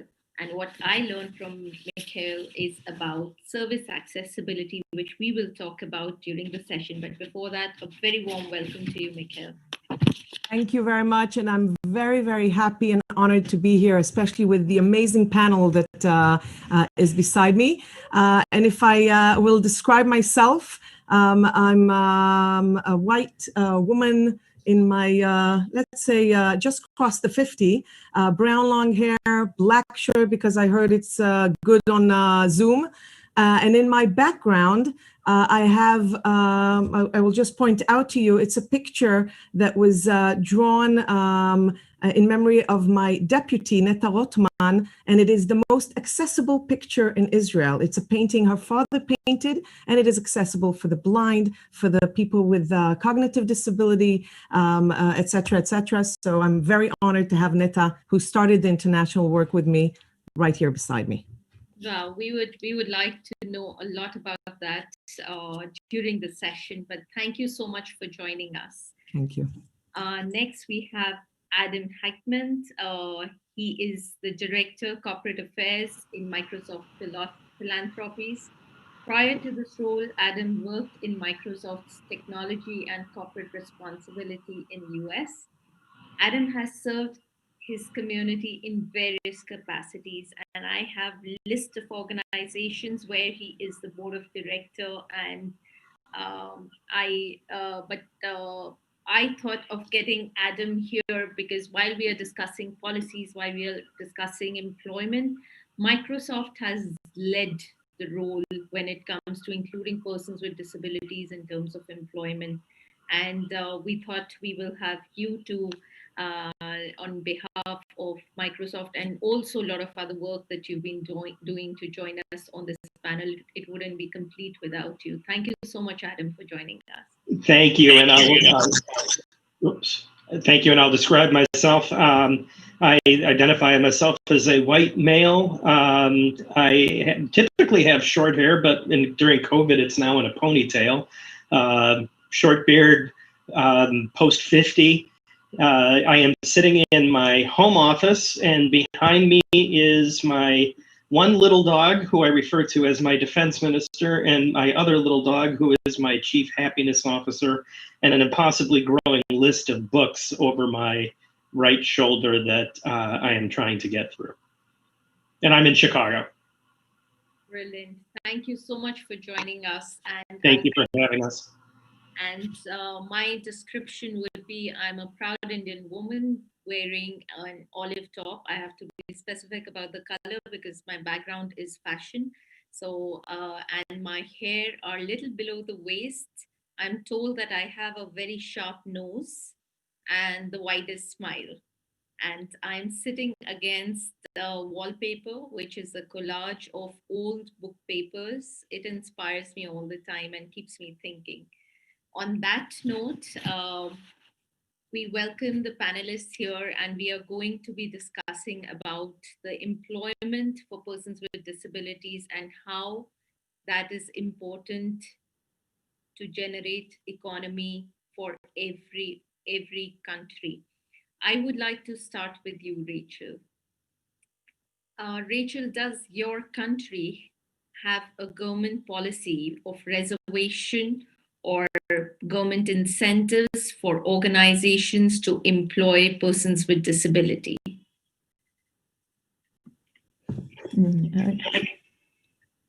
Answer this question to justice to this question without first acknowledging the contributions of Julie Human, who has been such a trailblazer for so many of our civil rights. And out of that is shown in the movie Clip Camp, that begins to tell the story of her legacy and other work that she's done to help push for civil rights for people with disabilities here in the United States and created a model internationally. So I want to make sure to pay respect to that, because without that vote, I would be here today and have the opportunities that I have to be a deaf attorney and to be able to do have developed my own career as a civil disability rights attorney.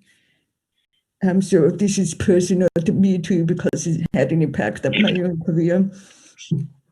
So we here in the United States, we have the Americans with Disabilities Act. Here there are 5 tenets.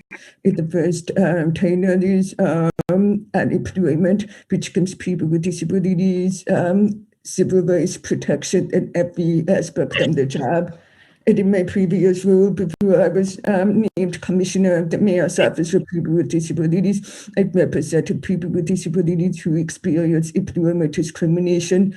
It works to enforce these laws, because you have to have laws, but you also need to enforce them. It makes sure that people give meaning to the laws and follow through.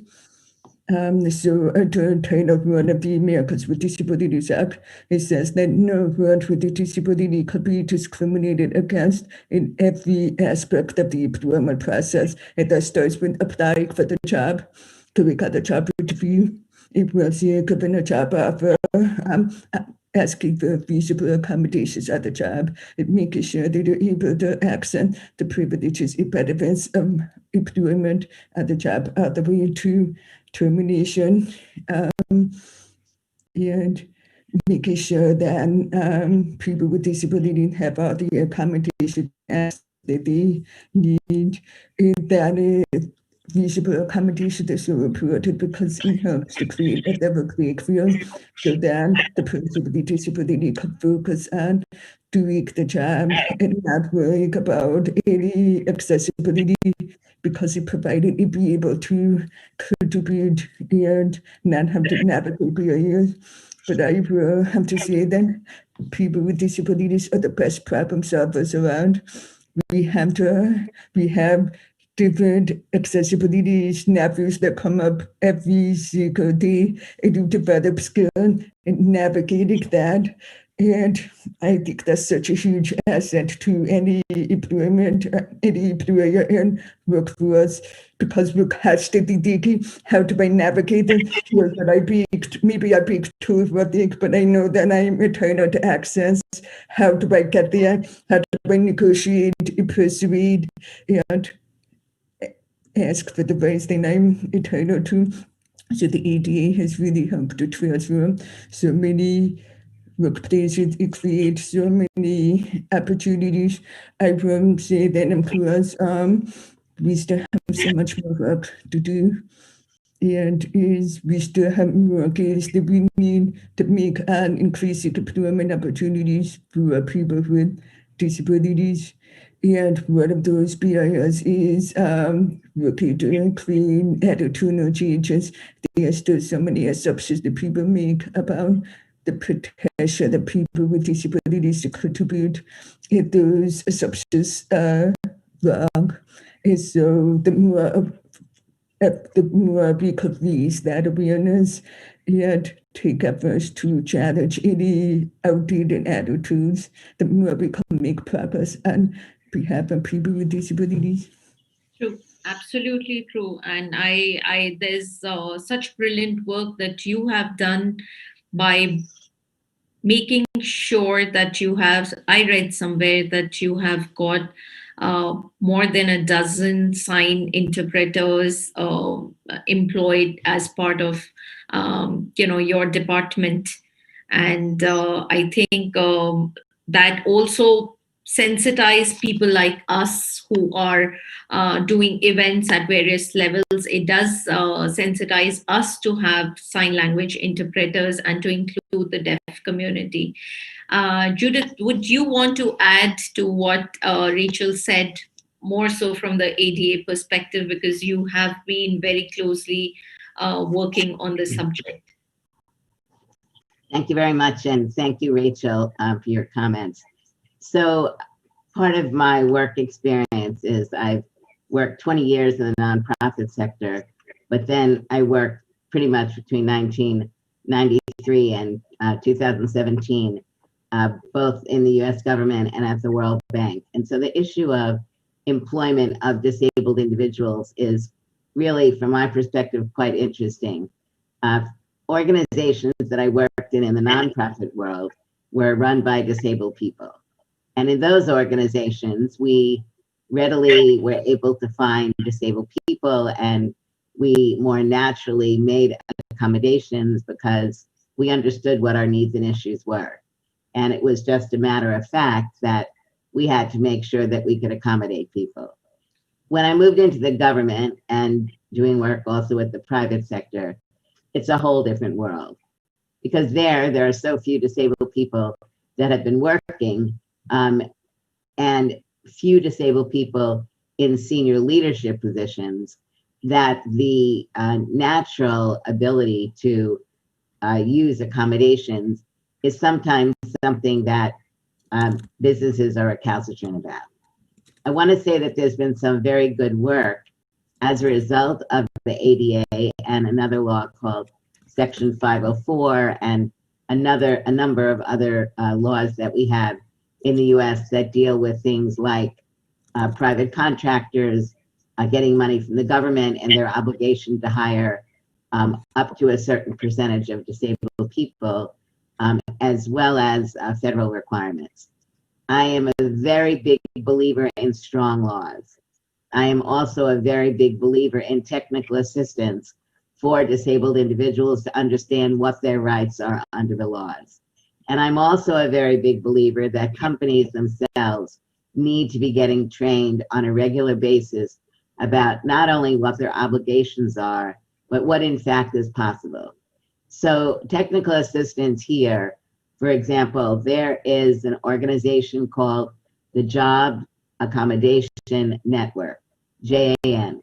I would suggest that anyone interested in learning more about what our laws in the United States require and what the obligations are, you look them up on the internet. They're a 30-year-old government-funded entity. They are not an advocacy group. They're legally required to basically be giving people factual information about what the law does and doesn't do.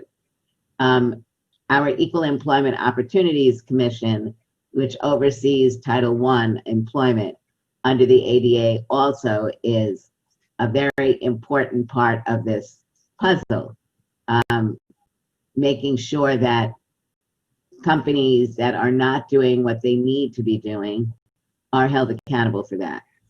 Now, what I think is very important, I use the word qualifications and not abilities.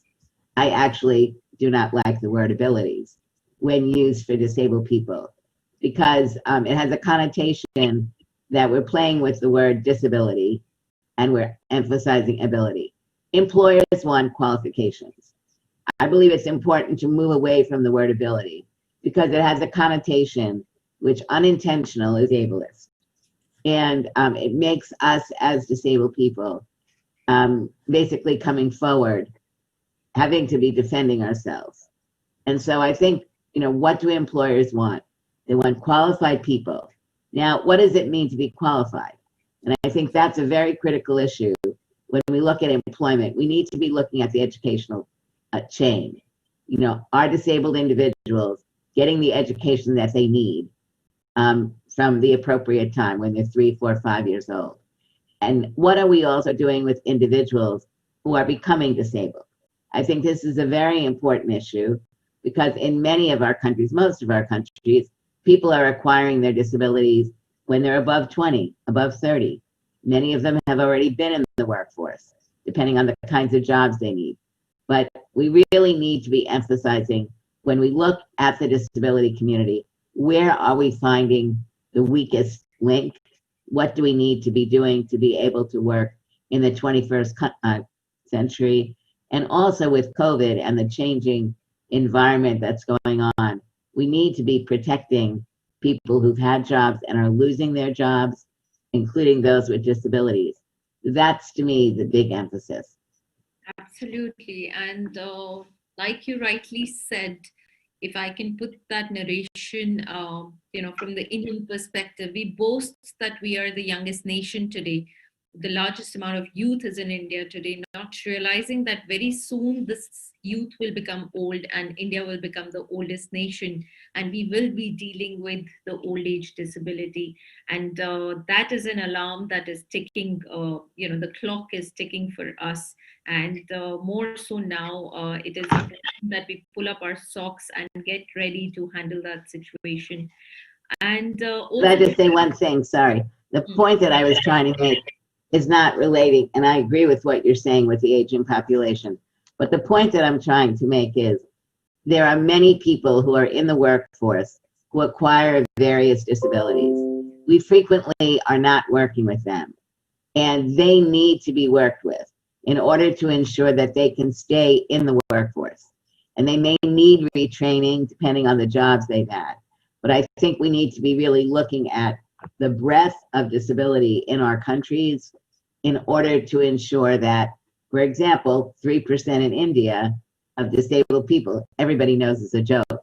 I mean, obviously they're using that figure because they're speaking about people who have the most significant disabilities, is my presumption.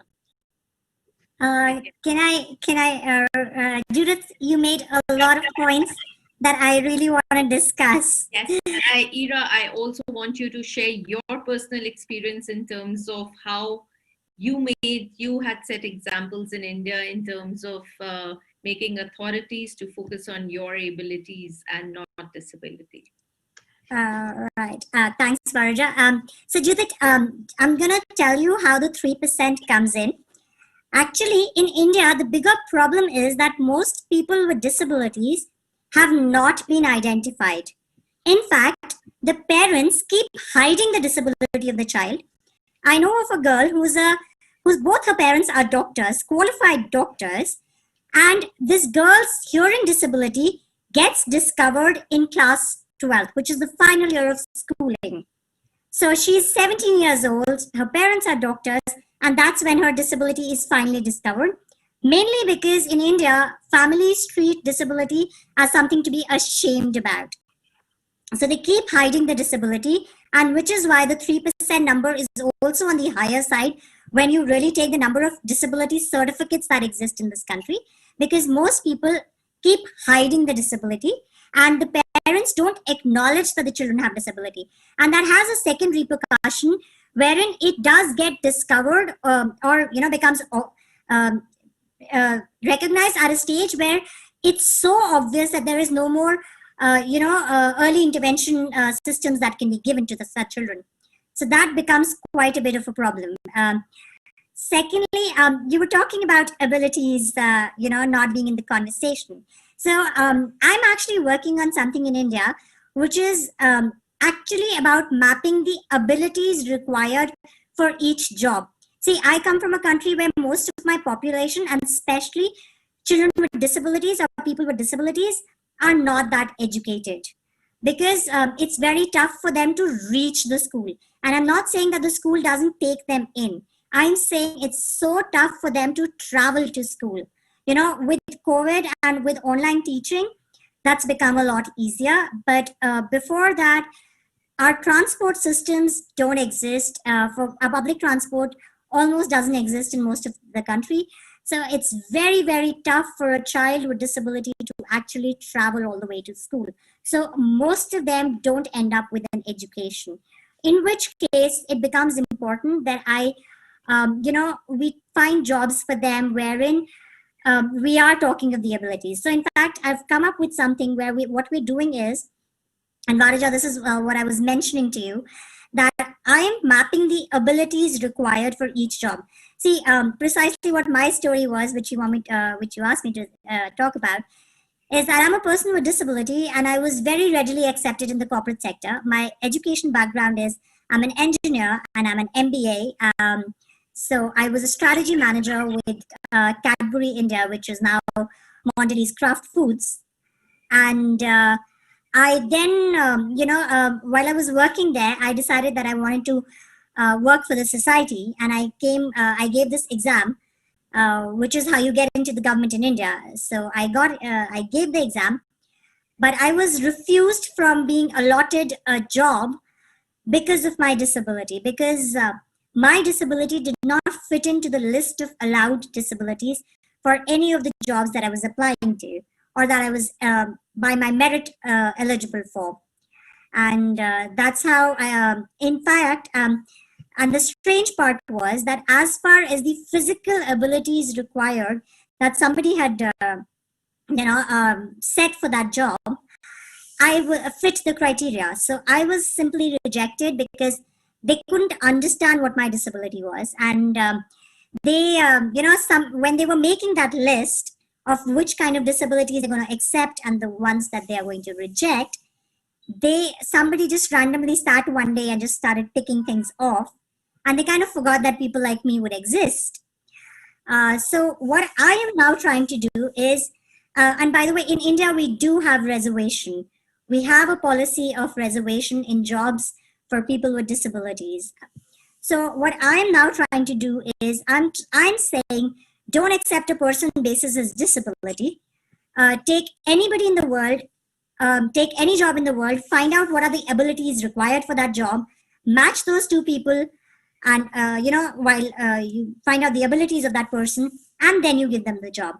Because what happens most often is, because people do not understand disabilities well, and no two disabled people are generally extremely similar. All of us have different requirements, and the way we function out in the world is very different. And that becomes tough for employers, to map us to specific roles, because they do not understand our disabilities. So what I'm saying is, let's map all the abilities required for every job, and then let people apply basis their own abilities, which obviously is similar to qualifications. But in my case, I'm also talking about physical abilities, because that's what I was rejected for, and that's what most of Indian people across here get rejected for. Most of us are rejected because people think we are physically not able to do things, and they keep bringing that part into the conversation. So what I'm trying to do is, I'm trying to map the abilities that you need for any job, and then you don't think of my disability. You cannot talk about what I cannot do. If you need me to do these 10 things in this job and I can do them, you give me a job regardless of whether I have a disability certificate or I don't. If I can do it, you give it to me. If I could just jump in for a quick second. Sure. Offline, I think we need to have, and Rachel and others can be involved with this. Many of the things that you're describing that the Indian government currently uses is grossly illegal in the United States, and is a violation, in my view, of the Convention on the Rights of Persons with Disabilities, which the Indian government has in fact ratified. So it would be great for us to be able to have a more meaningful exchange, possibly through the U.S. Embassy, to look at some programs that could enable more sharing of information about how issues that you're discussing would be handled here. And I just want to quickly say, I understand the issue of abilities and qualifications. The reason I really emphasize the word qualifications, that is the word that employers use for their employees. They do not use the word ability when they're putting a job description together. They say, these are the qualifications that I need for the job.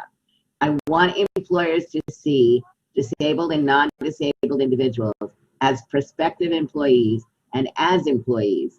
I don't want them to be caught up in new language that takes them off track. And the issue, and I've been to India a number of times, so I do understand many of the issues that you're raising from a local perspective. Thanks so much for sharing that. Thank you, Judith. I think it's just about the the usage of the word. It's just, I think, syntax of the language. Yes, I totally agree. And I think even from the terminology perspective, in my putting this whole event together, I have realized that while in US a lot of people with disabilities like to be called as people with disabilities, whereas Indian media likes to call them as differently abled and specially abled. So there is a whole debate there, coming from different backgrounds and perspectives. No, but it's disabled people in the United States. And I want to say this is not just an issue in the United States. It's the terminology that we as disabled people are choosing. And so media here is also frequently using incorrect language, but they are being called out for using incorrect language. Yes, totally agree. And that's where I also want to bring in Adam, because he comes from the employer side, and Microsoft has set a lot of benchmarks in hiring people with disabilities at top positions, and especially in positions of inclusion, of digital inclusion, and a lot of other spaces. How do you look at, Adam? And I believe there's a large percentage of people with disabilities which are part of Microsoft. Now, what is that percentage, and what is it that you look at when you're likely to hire people with disabilities? Yeah, and I promise you I will answer that specific question. But first, I want to add to something that Rachel talked about the benefits of people with disability bring an employer, and Judith's comments about what it means to be qualified. Earlier this year, a manufacturer asked us at Microsoft about our inclusive and intentional hiring practices, because they saw that there is 2/3 less turnover with people with disabilities in a high turnover industry. And it's because of all of the things that Rachel and Judith had mentioned. Talk about problem solvers. There are people who solve problems and make adaptations to their life every single day. So we held an inclusive briefing for them, so they could learn from us, but we also wanted to learn from them on what they were seeing and some of the interesting things that they were doing globally. Okay, Microsoft. A couple of months ago, I think it was a couple of months ago, time is funny these days. A couple of months ago, we released our diversity and inclusion report for 2020. And this was the first time that our data included the number of employees in the US who self-identified as being a person with disability, which gives us a benchmark for growth and also an understanding for the opportunities ahead. You had asked me about what those numbers were. As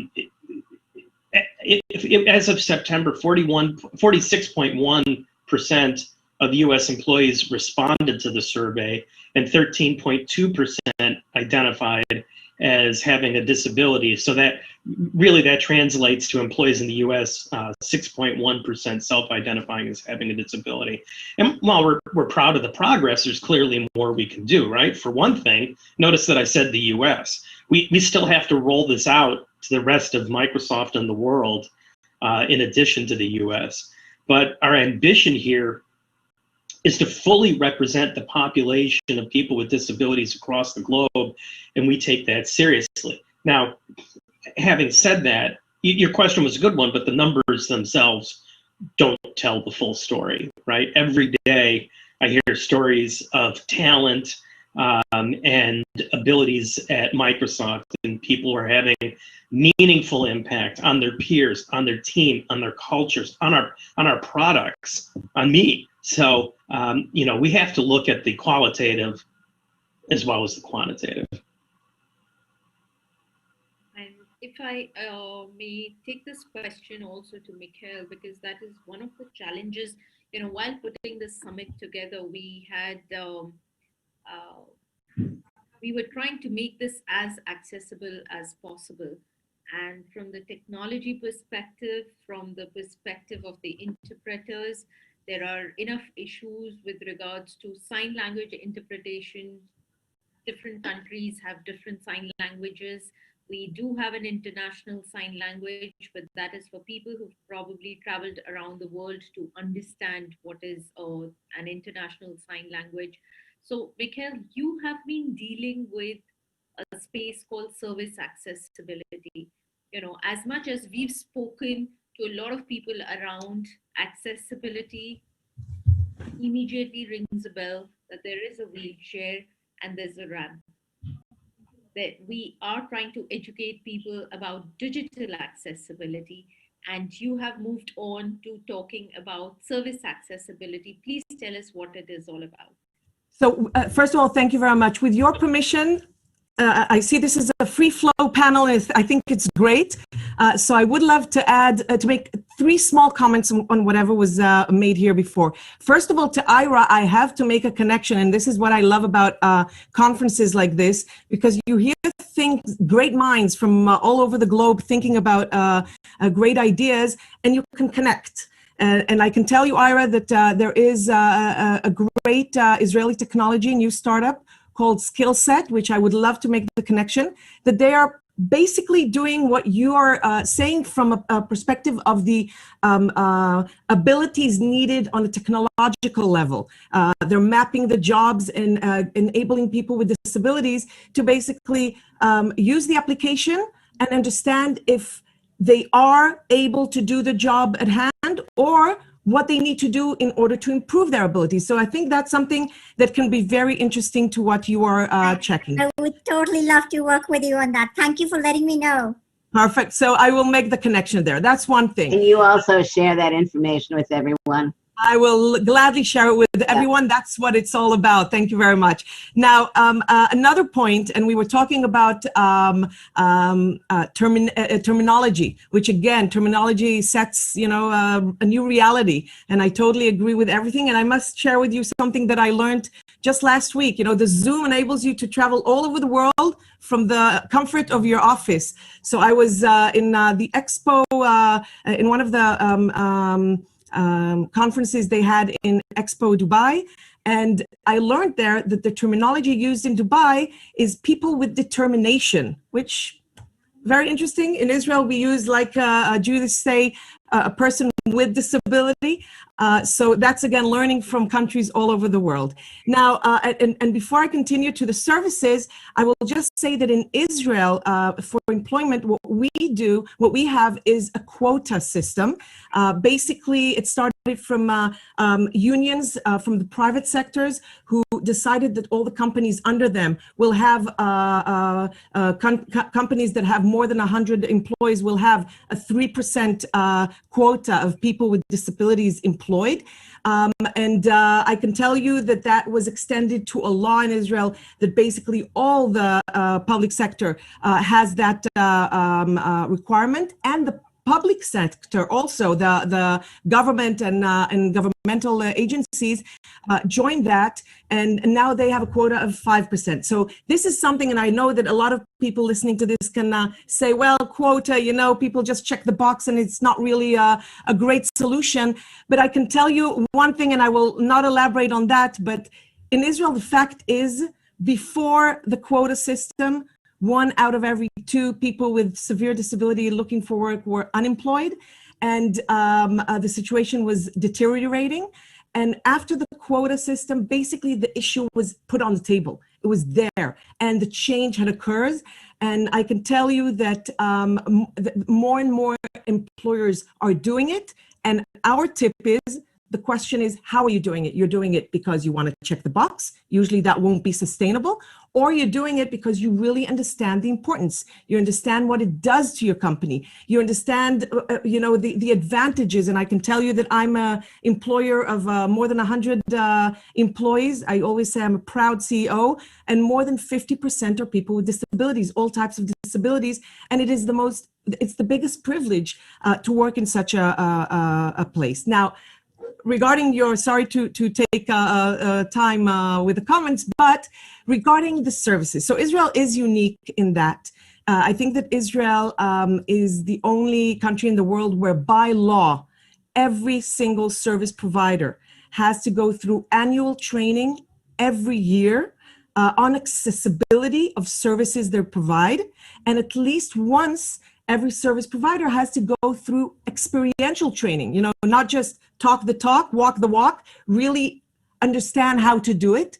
And I always say that, you can plant the seeds of inclusion in employment or in, providing services to everybody. But if you don't make sure the ground is nourished and watered and prepared for those seeds, nothing will grow out of it. So what we do, we have taken, even before legislation, our methodology is basically the 4 pillars. The 4 pillars of Access Israel is the unique methodology for making services accessible, without spending too much money on, changing, infrastructure or things like that, which are also important, but usually take much longer to do. What we do is the first pillar is knowledge, because when you know something, you're less afraid of it. And, once you know something, the barriers start breaking, but it's not enough, because usually you will remember the last knowledgeable lecture that you had. So we always have to combine it with the other 3 pillars. The second pillar is getting to know the people behind the disability. It's not enough that I will talk. It is not enough that an instructor from Access Israel will talk. We have trained people with disabilities, all types of disabilities. And by the way, I can tell you that many organizations for people with disabilities, when we started this, even before the legislation was in, we heard comments saying, oh no, it's not so good. It won't be good for the people. It won't be good for the participants who are listening to this. It's a bad combination. And I can tell you it's the most empowering thing for the instructors. And it's the most inspiring things and opening the eyes of the people who are listening to it. So we give opportunities to directly get to know the person behind the disability. That's the second pillar. The third pillar is, once you know something and you get to know the person, walk in their shoes, experience how it is. And I don't know if people here have heard about Access Israel. Maybe you've heard about the crazy Israelis. We are them. We are the crazy Israelis going all over the world with our experiences, taking a subject that is not sexy. It's not that you wake up in the morning and say, what am I going to do today? I really want to try to be blind or try to sit in a wheelchair. Well, we find a way to do it in a way that, first of all, is relevant to the service provider and relates to the services that he provides. And we do it in a way that is innovative and experiential, and people stand in line to do it. So I guess it's working. And after you have the knowledge, and after you have the getting to know the people, and you have the experience, we have the 4th pillar, because eventually you have to take it to the next level. And what we do is we provide tools to change your neck of the world. If you are a CEO of the largest company, or if you're just a temp employee coming to the new restaurant that you're serving the dishes at, doesn't matter. Each one of us can give a more accessible service and make this experience for customers a much better one.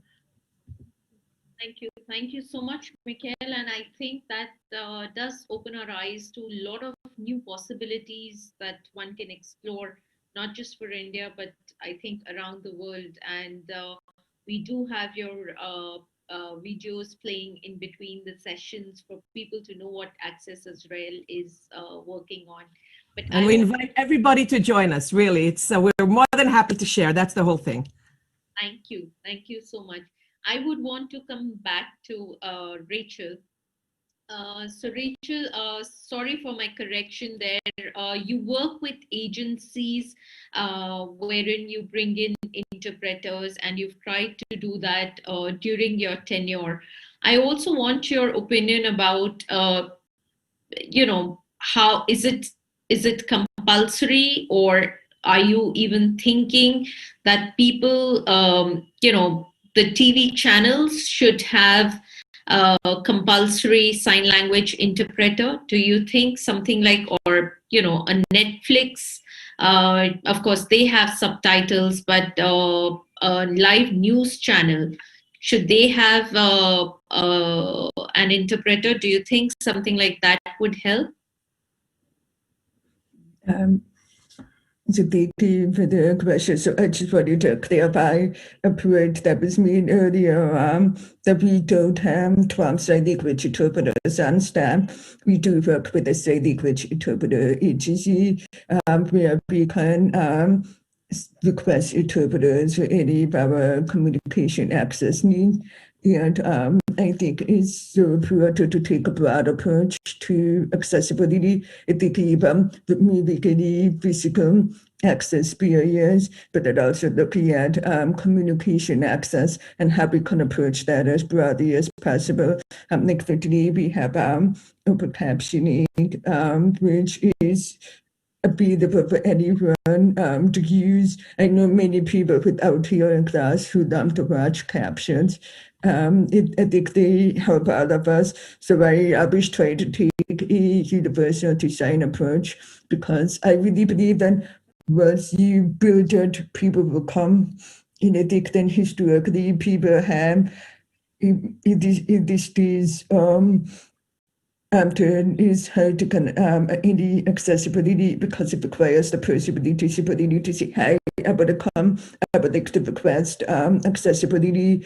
And after times they may be told, no, not respected, or people with disabilities during the world who have to educate other people about accessibility.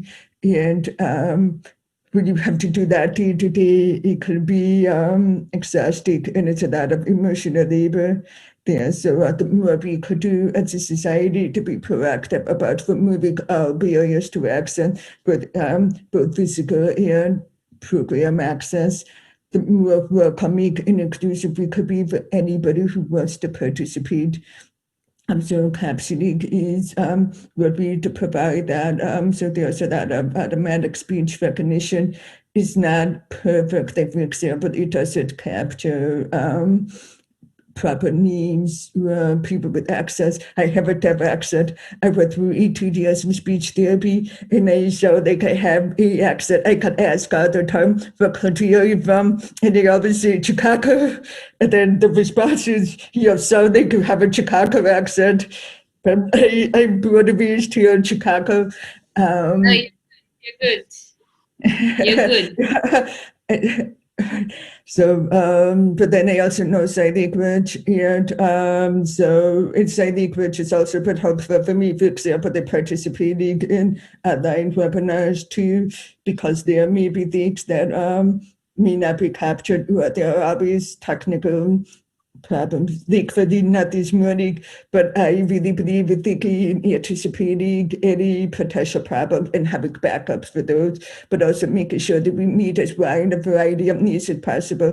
So people require, say, language interpreter, some require captioning, some like both. We should accommodate all of those needs. So right now, with so much emergency information about COVID-19 being presented every single day. I don't know about in your countries, but here at least we have almost daily 3 weeks right now, virtually a numbers going up. So it's crucial for everyone to have access to the same information about how we can stay safe and healthy during this public health crisis. Is we need to make sure not only that there's captioning, a news station will provide captioning, but that they also have say language interpreters. And I'm really glad there's so many of our states have provided say language interpreters. Obviously, there put some resistance in a couple of places. Adams State which tells me that there's still a barrier, there's an attitudinal barrier that but the effect of that action is exclusion, and people who rely on American Sign Language to access this information will be excluded, and that's unacceptable. We should make sure in every case possible, and also have other options in place to make sure that information is accessible. So it is part of the conclave is that something that I am seeing, and is an increased awareness and prioritization. So I'm hoping that from there we can go look at how we can continue to improve that and make sure that we have the very standards for interpreters in those settings, and make sure that, for example, so I can tell that the news, there's been a lot of awareness about placement of the sign language interpreter, the camera feed. And I see a more intentional effort to make sure that the sign language interpreter is on camera, because more people are recognizing the importance and making sure that information is there. So it'd be interesting to see what happens once everybody here has a vaccine and there's not these daily classes every day. What practices we will continue to go through, because we do need, once it's gone, we do need to make sure all of this information is as accessible as possible in all communication forums and rules. Yes, absolutely, and that's exactly my thought. We've struggled a lot, and that also brings to my next question to Judith. Judith, I feel that every human wants to make an impact. Every human, abled, disabled, wants to include people, wants to organizations. In my experience, think there is an inherent, there might be a discomfort for several reasons. Even smaller organizations do want to include persons with disabilities, but yes, it does come at a certain cost, which probably all organizations cannot afford. How do you think this challenge, this formula for employment can be cracked, if you have any formula? I think, both Miko and Adam can join into this. First, let me really say, for myself, I don't like to be compared to the word able. I just need to say that. So I use identity first language. I'm a disabled person, and I think it really is important. And I understand different contexts in different countries, but I've been making this point here, and it's really important. The broader issue is on cost. And the reason I'm asking other people to also join in on this, and Rachel too, cost is really not a real issue. The vast majority of disabled individuals, and we've had studies out from this, like since 1970, when a Sears report came out, which at that time was a huge corporation in the United States and around the world, which basically debunked the issue of expenditure. So I think what we need to be able to do is give employers real information about what the costs are, and not allow people, and I know they're not doing this in a malicious way. There is always a presumption that there are high costs to employing disabled people. Someone like Rachel and myself, we have higher costs. Rachel uses sign language interpreters, and I use personal assistants for part of my job. But the vast majority of people are not deaf, do not have significant physical disabilities. So, it's important that we get the data that is really out there. And the other issue, I think, or the many other issues, but one is, and I think one of the reasons why Microsoft and other companies are so really important, is the emphasis needs to be designing inclusion of accessibility in all of our products. So when we're talking about new construction is less than 1% for accessibility costs. And that's true across the board. The average person does not know that, but that's what we're needing to talk about.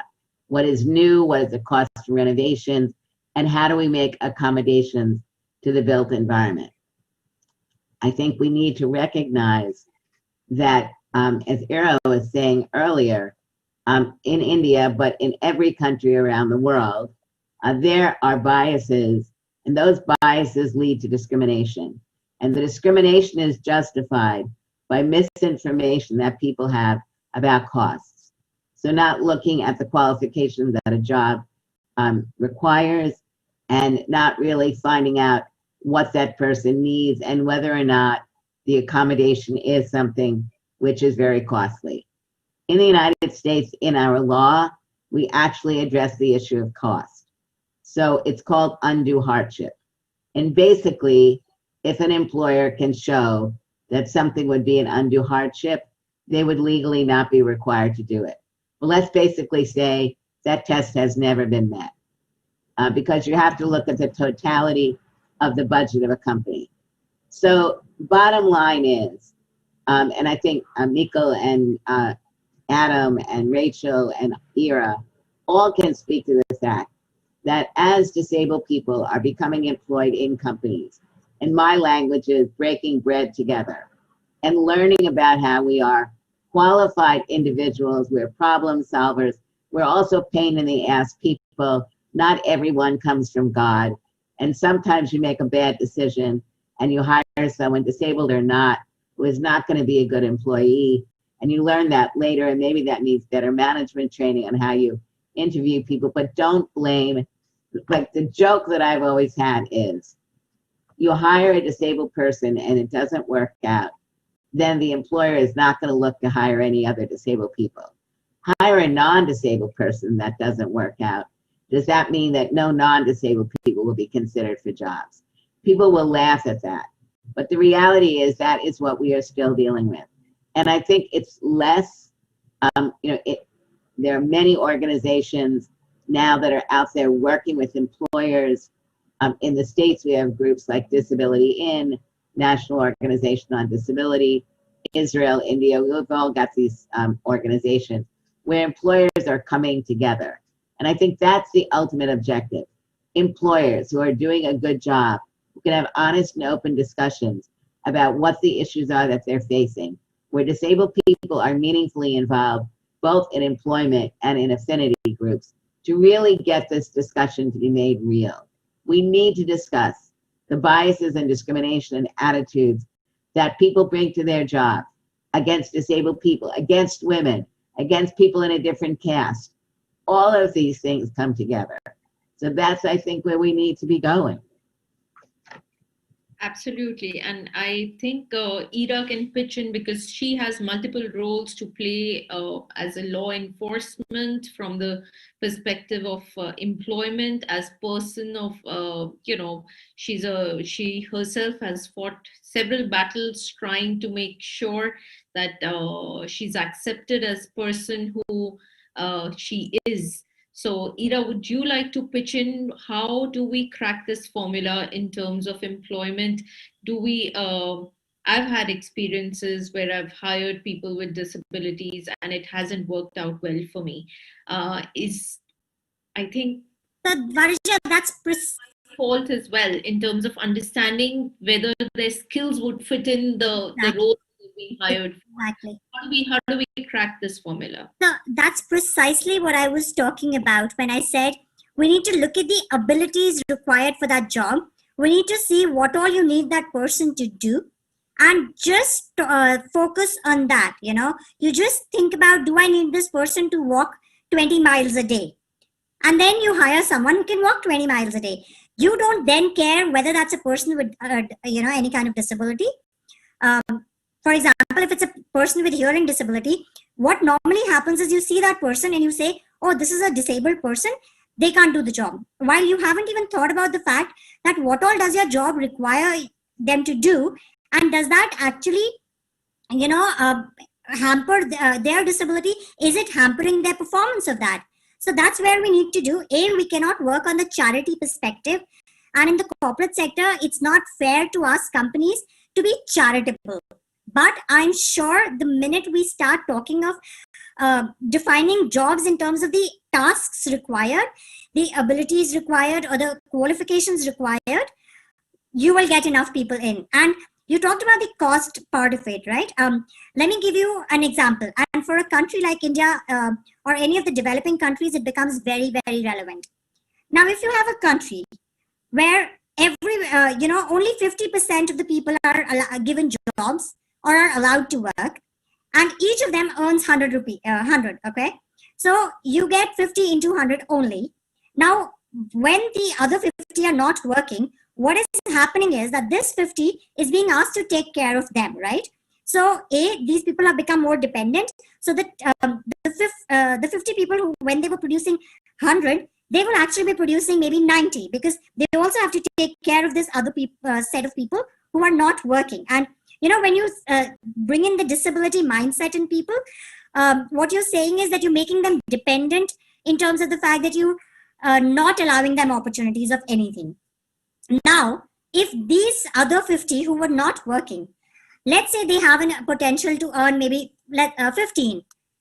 If you give them employment, if you give them opportunities, and over long term, the accessibility costs will definitely balance out, because most of the accessibility efforts that you will need to make are in terms of the initial infrastructure. It's not daily efforts. You don't need to, daily change a lot of things. So you will now also have those 50 people earning at least that 15. So, overall the cost, the whole productivity of the nation or the company goes up. From that perspective, it obviously is for any country, it's much, much needed that you put in that initial cost, because the long-term costs will definitely outweigh them. And Rachel, I actually had something for you. I was the director education in Delhi. I was in charge of around 700 schools. And I actually initiated sign language as a compulsory third language in all my schools. So I taught my teachers sign language, and it's ongoing.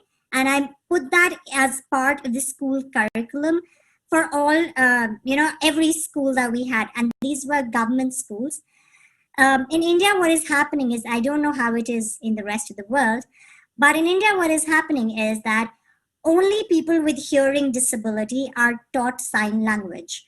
So what ends up happening is that person with hearing disability can only talk to other people with hearing disability. They cannot even talk to their own family members. So, I thought that it didn't make sense. So we've started that process, and I'm part of the National Board of Education. Recently, I've been made a member there, and I'm actually getting sign language as a compulsory language in third language in almost all schools across the country. Bravo. I think this is something that we so badly wanted, and I have been speaking about this for a very long time, because otherwise we are just talking amongst ourselves as people who are hearing impaired, because the bigger mission is to include them. And imagine if I have to hire somebody tomorrow who is hearing impaired, I'll think twice, because people in my organization do not understand sign language. But if they were taught sign language from the school, I wouldn't have to think twice before hiring somebody who is deaf or hearing impaired, because it just does not matter. But thank you for bringing that up, Ira. I think that'll also open up a lot of eyes and take a lot of brains all across the world, what best can be done to include people with, with disabilities. I wanted to come to you, Adam, because, I have been reading a lot about Microsoft. Surprisingly, a lot of these departments are headed by people with disabilities. Is there a specific reason why, the Department of Digital Inclusion, the Department of Accessibility. Do you think that they understand the problem better, or is there any specific reason why such departments? And also, my add-on question now, from the technology point of view to you, would be that a lot of people are working from home, and a lot of people working in your organization who are disabled are also working from home. How easy or tough has it been to deal with technology, considering we're still trying to cope up with the pace of the virtual world, even otherwise? Yeah. Well, first of all, let me comment on something that Ira just said and Rachel had alluded to. Well, first of all, let me respond to something that Mikhail said. Mikhail, who comes from the startup nation, it's not surprising to me that Israel is leading the way in technology and ability, not to mention policy. But Ira, in Chicago, in Illinois, I think it says something that the person who is the interpreter for the Illinois governor and the Chicago's mayor during COVID, during their briefings, has become something of a local celebrity. I know it breaks all the norms and etiquettes regarding interpreters, but whatever brings awareness, that's important. And by the way, he went to high school with me. Back to your question about the leaders on our teams and what's going on during COVID.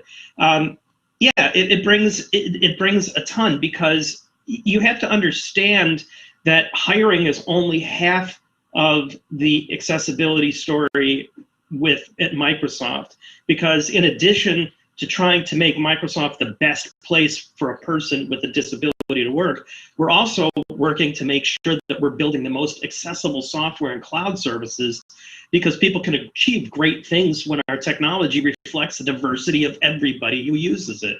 We know that people with disability are using our products at home, at school, and work, and they can achieve more with the built-in accessibility tools and features in Microsoft technologies. And we know that everybody else benefits from things like, before I send out a presentation, I put it through the accessibility checker to make sure that there's not something that's going to get caught up by a screen reader. Things like, you're seeing this on Zoom, but in Microsoft Teams, the automatic transcription and the automatic subtitles, and using the artificial intelligence to make sure that all the pictures are tagged. That's the other half of Microsoft's accessibility story.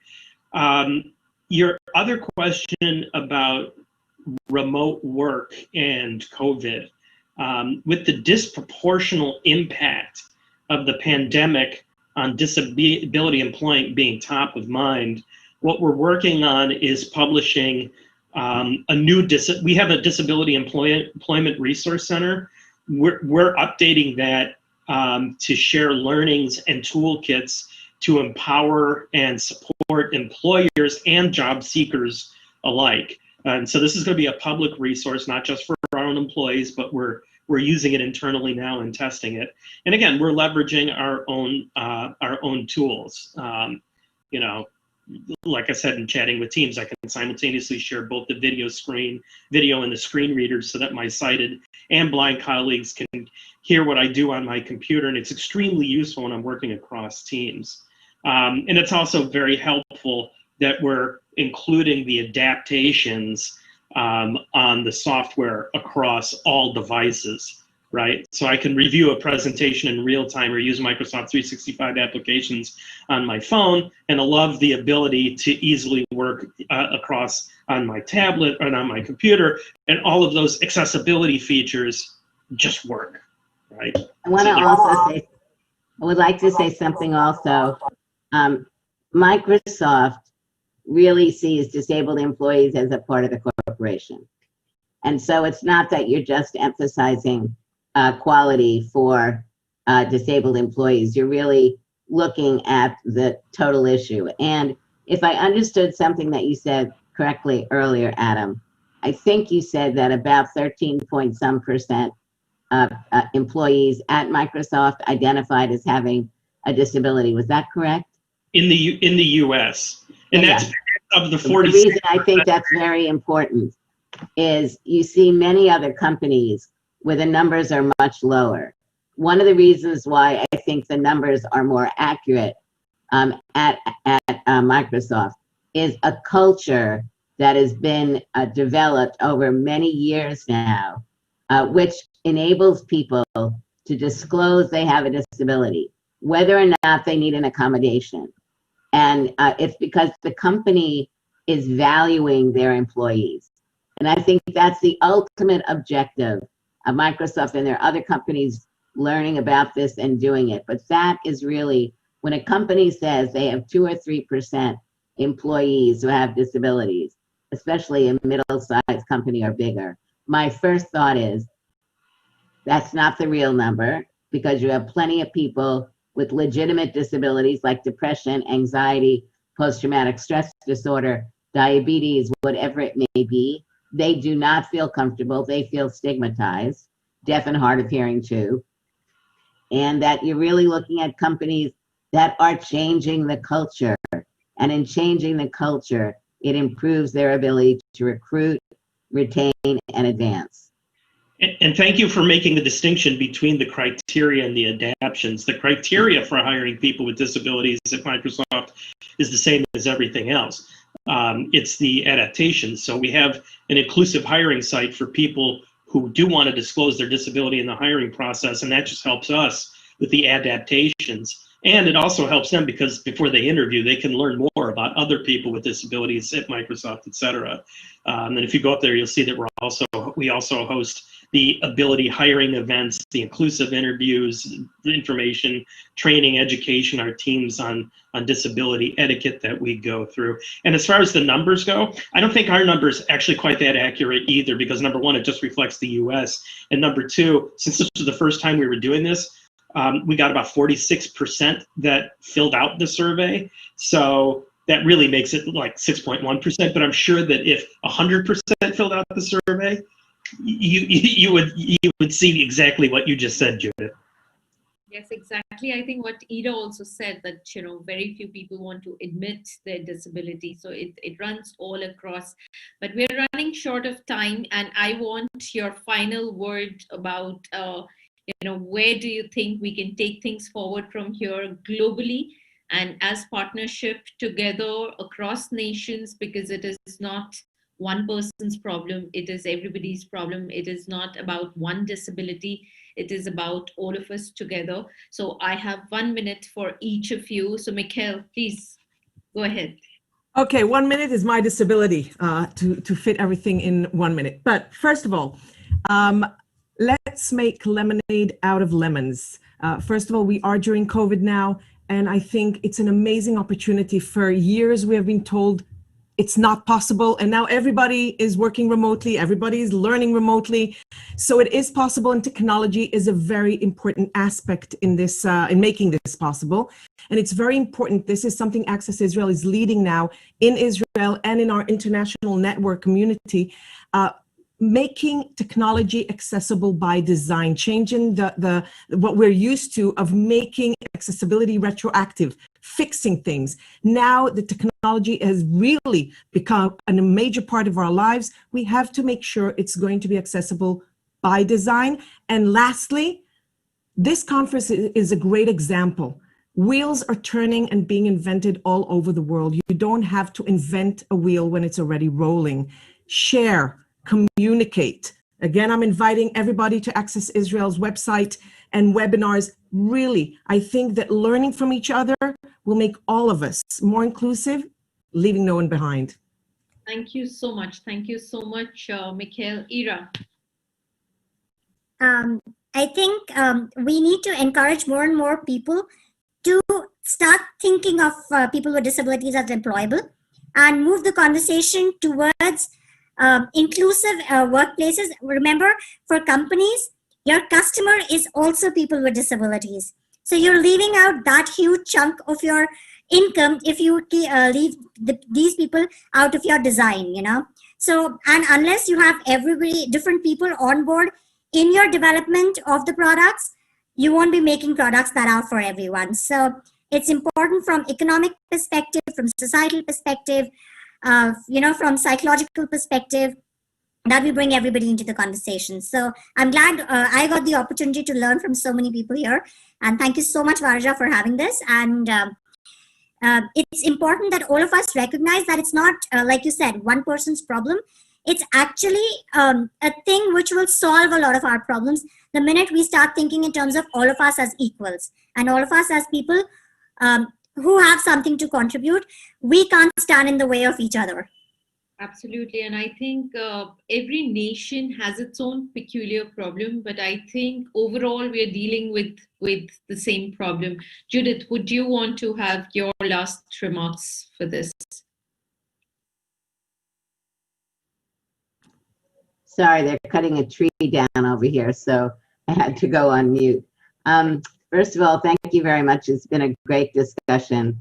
Let me say that I think we need to really look at the laws that we have in our countries. We need to look at whether those laws are appropriately being enforced.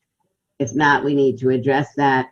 We need money for technical assistance, as everybody has been discussing the need to share information about what's going on. I believe the broader discussion, exactly as Michaela was saying, we need to be looking at what we call universal design. So if we are including disability and disabled people as a portion of the population, universal design is something that will become natural. And the voices of disabled people need to be much more prominent in these discussions. We need to really be looking at the issue of education. In many countries, a substantial number of disabled people are working in the informal sector. They have no protections. We need to be able to have a broader discussion about who disabled people really are, what the barriers really are, and a commitment from both government and the private sector. I think the private sector can really lead the way, and companies like Microsoft, which are international corporations, really within the countries they are working in, can also be a leader in leading by example and getting other companies to do the same. We've got Adam as a scapegoat for this particular session. But before I come to Adam, I will come to Rachel. Rachel, what's your final remarks? So I'm so joined here with the view. I think we also need to make sure the people with disabilities are in leadership roles in government, in the private sector, and are able to be leading the agenda because you're even coming into this role. I see such a difference in being be a commissioner of a department and how I could use that to advance accessibility. If we need more of that, I do not want to be the only commissioner in the government. There needs to be more people with disabilities.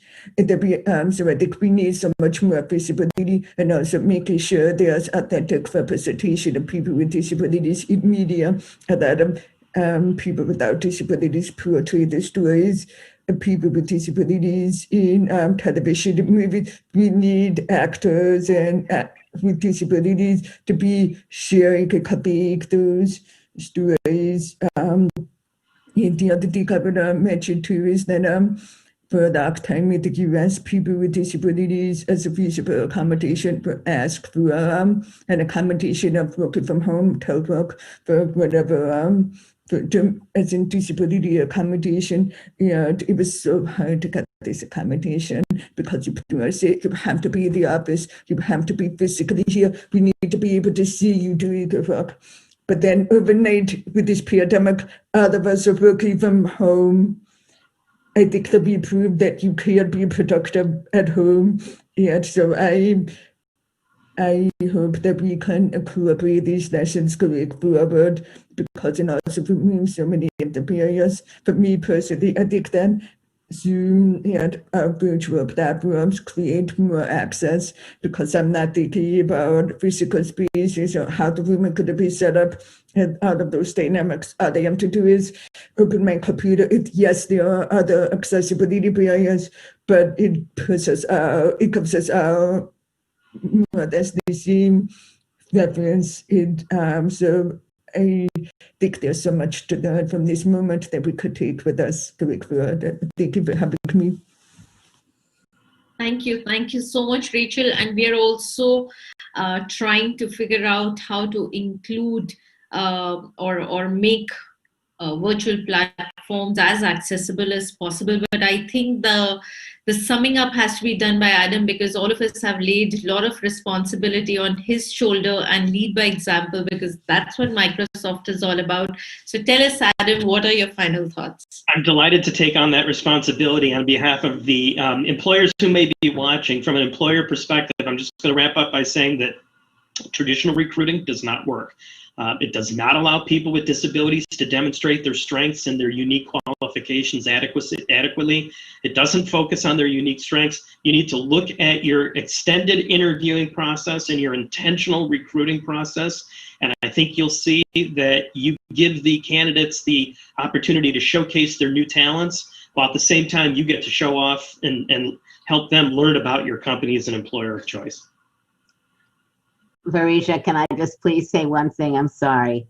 I really want us, when looking at post-COVID, to make sure that we are not presuming that everything can be done online.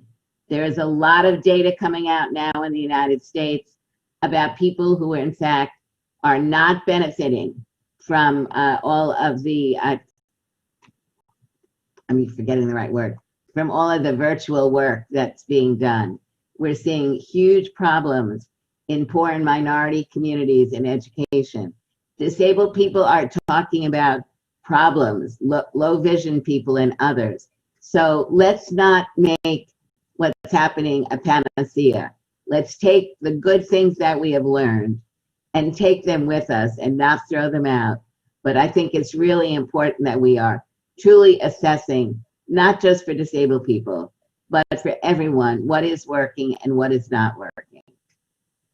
Absolutely. And I totally resonate that while we are growing, while we are innovating, it cannot replace the human touch.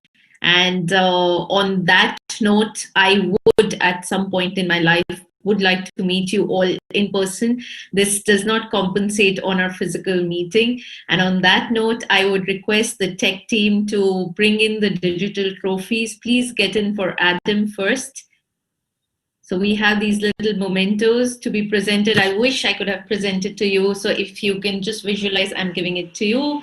Can we get the next one for Mikhail, please? So Mikhail, there goes one for you now. And can we get the next one for Ira? So there goes for you, Ira. If you can hold your trophy, I'm handing it over to you virtually.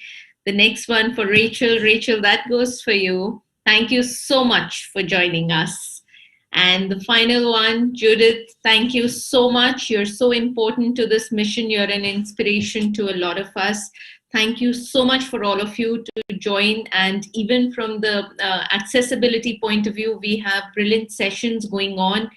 We have the next one, which will be live for skill development. And then tomorrow we have another 6 sessions. So do tune in, and thank you so much for your valuable inputs. Varisha, can I say one last thing? Absolutely. If you are a company with 1,000 employees and more, an international company, and you got convinced, you're saying, I'm willing to commit. I understand the importance. Go into Valuable 500, an amazing, amazing initiatives led by Caroline Casey. I know that it's going to close at the end of January. We have two more months to fill it up. I think there's about 100 and little places for companies to join. Very important initiative. And I really urge people who got convinced to take it up to the next level. I'm aware. Thank you so much. So all those who are listening, please take that tip from Mikhail. But thank you so much. I will connect with all of you offline. Thank you so much.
Good evening, everyone, and welcome to the National Ability Summit.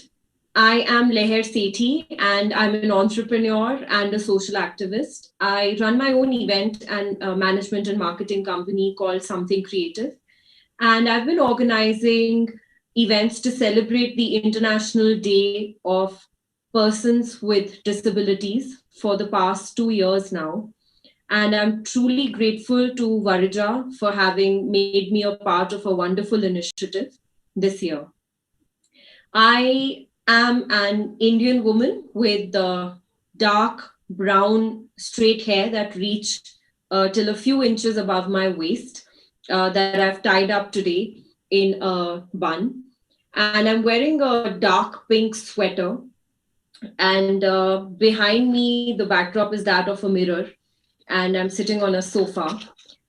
So today we are going to be discussing skill development in order to bridge the gap for persons with disabilities in the employment sector today. Now, approximately 15% of the world's population, or an estimated 1 billion people, live with disabilities. But neglect, discrimination, and abuse are still too common among disabled youth, leaving them deprived of rights, including those to education, health, and employment. Persons with disabilities are being left behind, and I think steps must be taken in order to ensure their inclusion in the world of both work and education. The employment to population ratio of PWDs aged 15 and older is almost half that of persons without disabilities. In fact, unemployment among persons with disabilities is as high as 80% in some countries, according to the International Labour Organization. And women with disabilities are 2 times less likely to be employed. And those who are employed tend to earn lower wages than their counterparts without disabilities. So this is a broad description of what I would like to talk to the panelists for this discussion. We have with us Meg O'Connell. Meg is the founder and CEO of Global Disability Inclusion. She works with global 500 companies, foundations, and non-profits to provide inclusion programs. Her clients include Arrow Electronic, Cummins, Procter & Gamble, Starbucks, the Open Society Foundations, to name just a few. She also serves as board member to the global nonprofit United States International Council on Disabilities, which is dedicated to ratifying the Convention on Rights for PWDs. Meg, may I request you to please do an image description of yourself? Absolutely. Thank you so much. And I'm excited to be here today. I am a 50-something-year-old woman with light brown hair that is just below my shoulder length, and I'm wearing a red blouse. I have blue eyes. I'm wearing gold earrings, and I'm sitting in my home office that has blue walls, and there is shelving behind me, as well as a printer and hopefully not too much distracting paperwork. Thank you, Meg. That reminds me, I'm wearing really large purple glasses that I forgot to mention. Next, we have with us Rich Donovan. Rich is the CEO of the Return on Disability Group. He advises businesses and governments on how to unlock the economic value within the global disability market. a former proprietary trader for Merrill Lynch, Rich created the Barclays Return on Disability ETN, listed on the New York Stock Exchange under the ticker RO.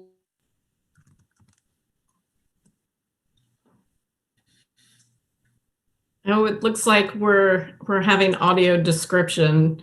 Rich, you want to jump in and introduce yourself? Happy to jump in. Unleash Different. Founded in 2000 to recruiting people.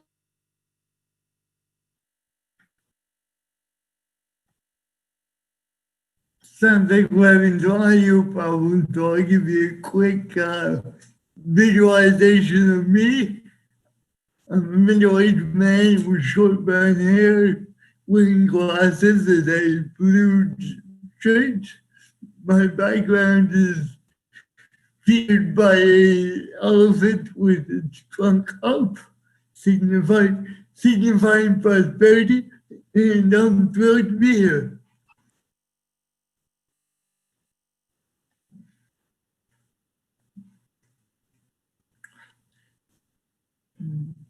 Do we have a way to introduce Ravinda? Yeah, Ravinda, why don't you introduce yourself? Yes. So good evening, good afternoon. Okay, I'm back. Good morning. Sorry. It's been a pleasure to be part of this discussions. I have very short cropped hair and I'm wearing a gray shirt with a traditional Nehru half sleeves jacket. And I'm sitting in a room. Behind me is a traditional Thangka painting. This is very typical Tibetan art that is there. I am part of the skill development ecosystem in India, and I head the Skill Council for Persons with Disability in India. We are responsible for creating training standards for persons with disability. Thank you. Thank you. Am I audible? Am I back? Yes, we can hear you now. All right, great. Sorry about this. You know, I'm in a place literally in the middle of nowhere. I'm in Dharamshala in the hills, and I apologize in case I keep going in and out. It's just because my connection might be lost in the middle. The next panelist for our session is Mr. Suhas Yathiraj. He is an Indian professional para-badminton player, currently ranked world #2 in men's singles, and an IAS officer, and that is an Indian Administrative Services Officer of 2007 batch of Uttar Pradesh cadre.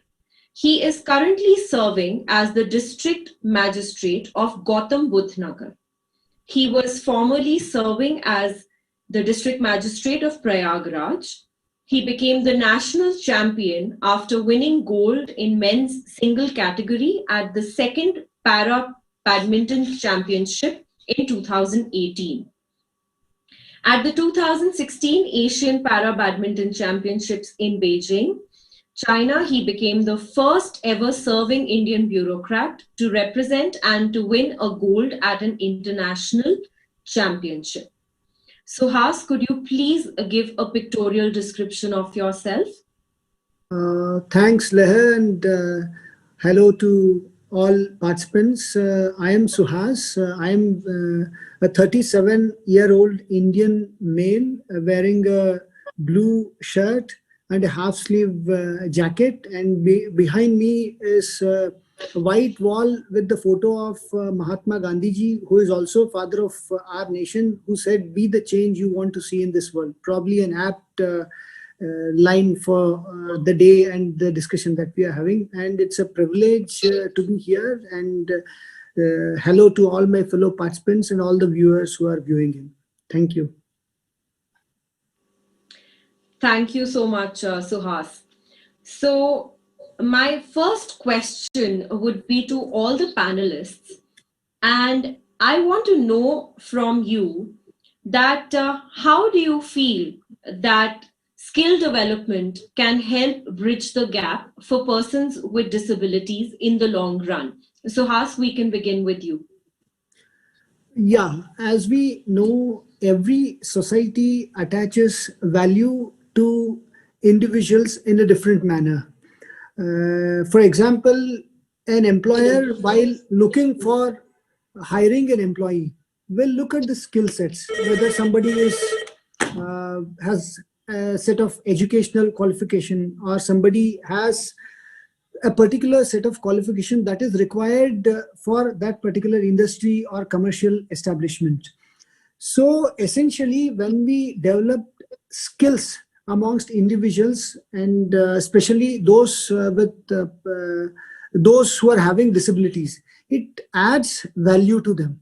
So we need to look at it in a holistic manner, because the data suggests that we need to start looking at the dropout ratio from their early education, then going into because if we catch them when they are young, they can actually be imparted skills, and they can we can add value at an earlier age, so that they would have created a path which is more beneficial for them as individuals, and for society in general. So as opening remarks, I would like to say that imparting skills in persons with disabilities would not only add value to individual, but would add value to society as a whole. Thank you, Suhas, and that's very true and very relevant. Rich, would you like to come in on that? Can I have your thoughts on this? I think one of the biggest issues, and this will be especially true in India, is going to be expectations. What we expect of people with disabilities. As we evolve our societies, we move from a charity model to a more market-based model, where we expect people with disabilities to be full productive members of society. And the interesting thing in India, that was once the model. Your warriors were often revered as leaders in society after they became disabled. So the expectation was that when they became disabled, they were supposed to lead. That's what we need to get back to. We need to get back to that mindset of disability as leadership, understanding that we need to expect a great deal of the people with disabilities, first in education, second in the workforce, and third as leaders in that workforce. This is actually the basics of getting this done, is that expectation needs to be quite high, at least as high as everybody else, and moving that through society. We find that once business understands the value, they get this pretty quickly, and they can evolve their process, not only to hire the right skill sets, but to value those skill sets in the hands of people with disabilities. So the expectations drive everything. When you get those expectations, everything else follows naturally as any business would. True. Thanks, Rich. I think that's very true, that the mindset needs to change and the expectations also. Ravindra, would you like to say something about this? Yes, I'll add on to what Rich was saying and what Suhas was saying. See, when one looks at skill development, one tends to focus only at the core jobs that a person will learn and then start doing, either at a workplace or as a self-employed person. One has to look at one step before that also, and also has to look at a step beyond the core skilling. One of the biggest challenges that our PWD candidates, and I will not call them persons with disability. I will call them, and that's what I've been championing right since the beginning, I will call them persons with special abilities. There's nothing different in terms of their capability of doing any work. It is only that their learning mechanisms are different. So coming to that, the learning mechanism needs to start getting integrated right from the school levels, so that when the person is in school, they got a sufficient time to pick up certain core skills, which then can get developed in a hard training environment where the structured skills training for a particular job can get imparted. What I'm talking about as an ability to learn is that everybody learns in a different manner. I mean, anybody has 3 or 4 children in the family, and let's say they're normal children also, everybody doesn't score the same marks. Everybody is not top of the class, or everybody is not at the bottom of the class. Difference is because different people learn differently, and that's what needs to get identified right at the starting level at school, and then starts getting integrated into the training. Second component is that once we have done that training, they get deployed. So what sense does it make for the industry to hire? Because that's one of the questions that it started from. I've been speaking to about 7, 8 wide sectoral industries in the country today across the seminars. And everywhere it is coming out very clearly is that initially there's a hesitation in hiring these people, but once the person joins in, progressively he's able to integrate himself so well in the organization. His productivity levels are higher, his performance is higher. He tends to become a motivator for other people to also start performing. And he has got a very long longevity on the organization, doesn't look at changing jobs very frequently.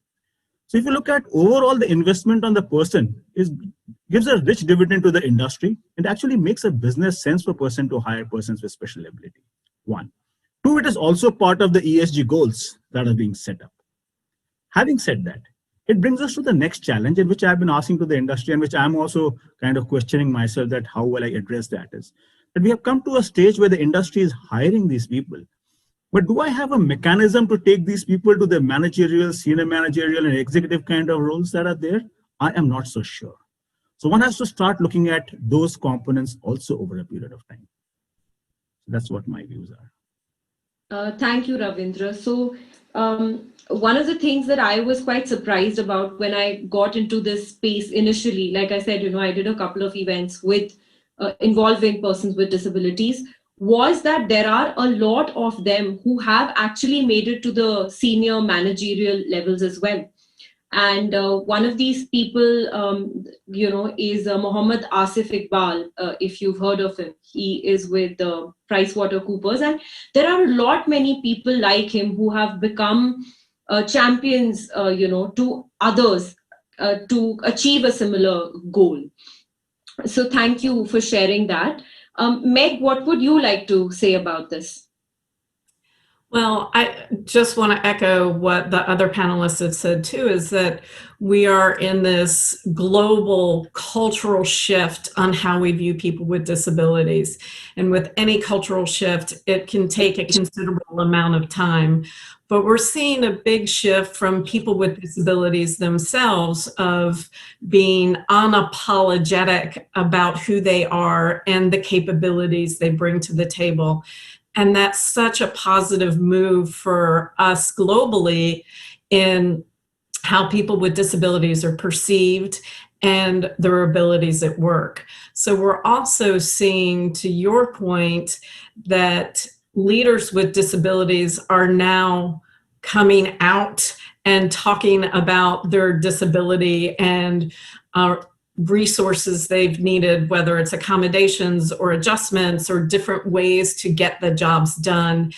And we're also seeing a shift in how businesses are working with people with disabilities, because they're moving from the one-size-fits-all model to truly understanding that everybody brings something different to the table, and what inspires them and motivates them is also different. So companies are having to become more agile in their approach to working with people with disabilities, training people with disabilities, and being flexible in their approaches. So that's a really positive aspect of what we're seeing when we talk about disability inclusion, and shifting that mindset of people with disabilities are confident, capable, and able to contribute in the workforce. Right. Thank you, Meg. And also, if I might add, it's no longer about being charitable, like how it was seen till a couple of decades back, or even a couple of years back, I would say, for a lot of countries that are still developing. So what according to you are the business benefits? Because, at the end of the day, it needs to all boil down to how economically viable anything. Yeah, absolutely. And there are countless studies on this. All you have to do is a quick Google search and you'll see that companies are finding people with disabilities have greater retention. They stay on the job longer. They have less absenteeism. They are performing on par or better than their non-disabled colleagues. And we see this over and over again. It's not just an anomaly. Walgreens was the first company that came out with a study demonstrating the capabilities of people with disabilities in the workforce. The other piece that is really impactful, besides just the productivity numbers, is the fact that we know employing people with disabilities improves the climate and culture of a company, and also engagement of the entire workforce.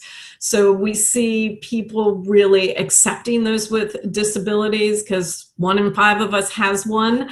So really creating a positive work environment for all employees. So the benefits are tremendous. Great. Rich, you describe people with disabilities as a powerful force in the global economy in your book, Unleash Different. So elaborate on that and tell us how that came about. So the biggest value around disability is not hiring people with disabilities. It's actually serving them as customers. So when you do the math, 1 in 4 people globally has a disability, roughly 26%. And it's probably as high as 35%, if you really dig down into it. Serving them as customers is the biggest value. Hiring them is a good thing to do, but it's not going to drive the returns. It's kind of the tail that wags the dog, if you will, right? So most companies that are successful start by serving people with disabilities as customers and understanding what drives their demand, and then serving that demand. When you do that, you're not only serving the people with disabilities, you're also serving their friends and family. And those folks end up being the biggest driver of returns. They will bond with a brand that gets disability rights in really powerful ways. Companies like Google, Apple have really dove deep on innovation from disability. We work with our clients to help them design from disability to make their core experiences better for everybody. That's where the returns really take off. So while everybody's focusing on hiring, the really great companies are focusing on delighting customers. And what that does is that changes the culture. And it really aligns the business towards the value of disability, and it makes hiring so much easier. So while we're going to look controversial with this, we encourage people to start with the customer. Hiring will follow as a natural outcome of getting the customer right. You can't do one without the other. True, Rich, I agree with you. It's a huge untapped market out there of persons with disabilities and their family and friends. So that's something that organizations need to take a look at. To both Meg and Rich, there is an increased emphasis on life skills and independence and obtaining paid employment for youth with disabilities. However, young people with disabilities are often significantly underrepresented in the labor market despite their willingness to work. So why do you think that is so? Go ahead, Meg. Yeah, I'm happy to start. There's a lot to unpack there, right? There are many things that influence a young person's ability to enter the workforce. You know, we have a lot of parents who are nervous about their children with disabilities entering the workforce, and often that process gets delayed, whereas many kids without disabilities will get part-time jobs when they're 15, 16. But kids with disabilities often are kept closer to home than kids without disabilities. And so we need to help parents understand that setting those expectations early, that your child should be productive and should be contributing and gaining life skills. I have a niece who has Down syndrome, and I talk to my sister all the time about and she's only 12 or 13. I said, you need to start getting those skills with her now of, okay, start with, you know, you're in charge of setting the table, and we eat dinner every night at 6 o'clock. You show up at 5:45 to set the table, and how many people are eating tonight? And, you know, instilling those basic skills of showing up, being prepared, knowing what the job is, and getting those tasks in place. So I think starting with the parents and of course the school systems and the teachers in setting those expectations of you will work, you should work, and tapping into what interests them. All of us want meaningful work and work that is exciting and feel that adds value. So having those conversations with our youth with disabilities about what motivates them, what excites them, and trying to tap into resources that will help them build skills around things that excite them. I also think we need to, and we're seeing a shift of this happening, of more apprenticeship programs and mentorship programs where companies are saying, we'll take you and teach you the skills at this job. You don't have to come prepared and have the skill set. We will train you and get you prepared and build your capabilities and your skill set.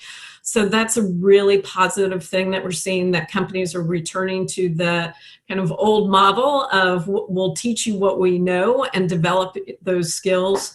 So that's really a positive. And I think everything that we've been talking about of the mindset shift from the charity model or people with disabilities or group to be taken care of, to the shift of people with disabilities are capable and have skills to offer in the workforce is a really positive thing. So I think as we tackle those, the parents, the education system, and of course the workplace, in really setting a new standard of how we bring people with disabilities into the workplace, that trifecta is really going to be what catapults this next generation into competitive employment. So I'm going to take a bit of a different tack on this question. Go for it. Most disability is not me. Most disability, you wouldn't know it's existing unless the person told you that it exists. And the reality is those people are already in the workforce, they're already in education, they're already banging on a few cylinders out of six, right? But they're not maximizing their potential because they can't be PWD at work. They can't be themselves every day. So what we're learning now with our clients and with various education systems around North America is it's not about finding positions and jobs for a few people with disabilities. It's about coaching the majority of people with disabilities out of the closet and maximizing their productivity. So people are already there. We know statistically that 30% of white-collar workforces have disabilities, but almost none of them say that they do because they don't think their employer values it at work. So there's a whole bunch of things that have to happen in education and in the employment sector where we value those skills. We value what people with disabilities bring to the table in terms of problem solving skills, in terms of different ways to cover issues. Those should be seen as assets. And we're starting to see that in North America, where enlightened universities, enlightened companies are saying, look, we want these assets in our company. We want you to join us and make us better because of your disability, not that we need to prop up somebody because of their disability. So it's a very different mindset in terms of upskilling versus valuing the skills that are already there and bringing those skills to the forefront. That's very valid, Rich. Bringing those skills to the forefront and maximizing those skill sets is what you spoke about. And I think we all agree with what you're saying. My next question is to Ravindra. So, Ravindra, in the overall population of India, the number of disabled is proportionately higher in rural areas, and it's probably accentuated by the general poverty considerations and poor access to health services in the rural parts of India. Now, the rural disabled are significantly disconnected from skills and the markets. Are there ways and means to change that as per you? That's a very, very strong point that you have made, Leher. And it's imperative that we look at this section of society more proactively. The youth, which is living in the urban or semi-urban area, already has access to various kind of programs, various kind of trainings, tends to go to schools, which is more with a higher regularity. As a result, tends to get integrated at a higher pace or with a higher percentage. But when I'm looking at rural youth, there are two challenges that comes, especially with the persons with disability. First is the access to the training programs. So what we are now looking at doing it as a council, very proactively, we are moving away from the brick and mortar kind of a training center. We are proposing training centers that can be based out of, you see those big shipping containers that are there? So we are converting the shipping containers into training centers, simple trades. I'm not taking into a very complicated kind of trades, and converting them into training centers, load them onto the trucks, take them to the rural locations. Because what happens is that in any given geography, there's only a certain number of universe when it comes to PWD that can be trained. If I have a brick and mortar center, it becomes defunct over a period of time. So this model allows the training center to be used for a certain period of time, allows it to change the trades, and once the universe is exhausted, tends to move to the other geography, which is in the proximity. What it tends to do is, rather than the candidates having to come to the training centers, we are taking the training centers to the candidates. That's first.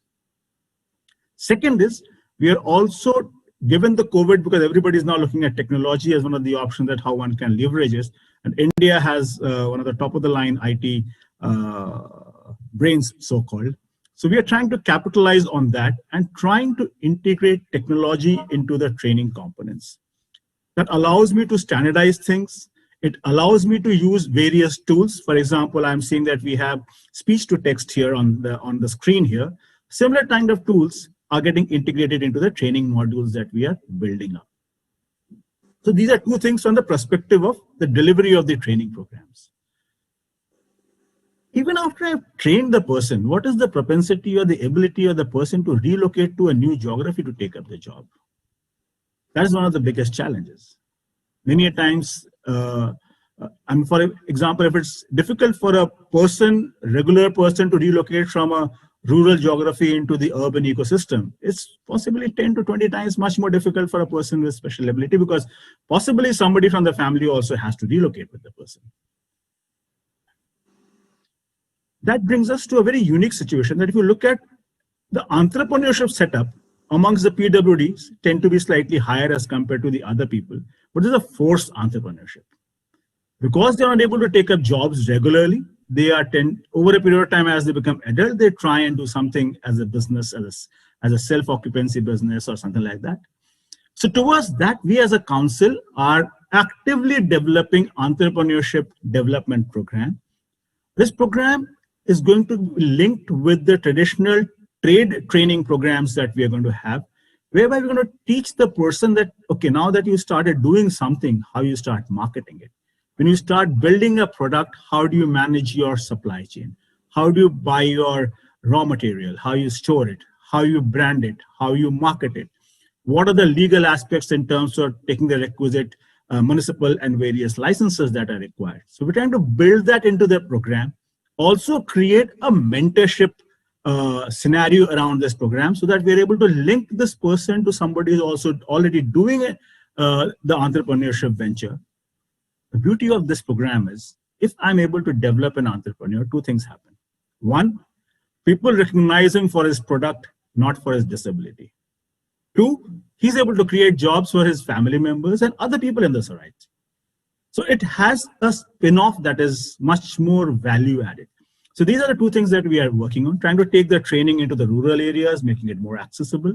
Though there are certain challenges because government has laid down certain guidelines in how we are able to create a training program, but we are working in changing those, getting those policies changed. And second is developing a specialized entrepreneurship model to make these people more structured entrepreneurs rather than just entrepreneurs by trying out something on their own. Thank you for sharing that, Ravindra. It would be very interesting to find out what the results of these training programs are. Maybe you can tell us next year more about this, and what were the results that you found out.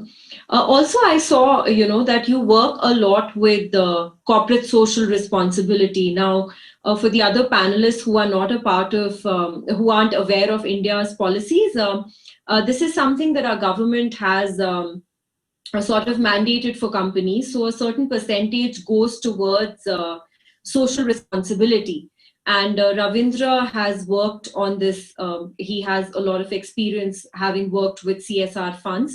How do you feel that these CSR funds can be utilized for the rehabilitation and skill development of PWDs? Again, pertaining especially to the rural areas. So if you look at organizations, they have the responsibility towards the CSR, the corporate social responsibility, which they have to impact within their geography of operations. So there are a fair number of industries which are there. If you look at out of 700 districts, there will be just about 100 odd districts which will not have any industries around them, but the balance 600 have some kind of industrial presence around them. The challenge is not the CSR. Challenge is the corporate mindset. The corporate culture has to change from being, evangelistic and trying to, do good for somebody. They have to look at it from an inclusion perspective.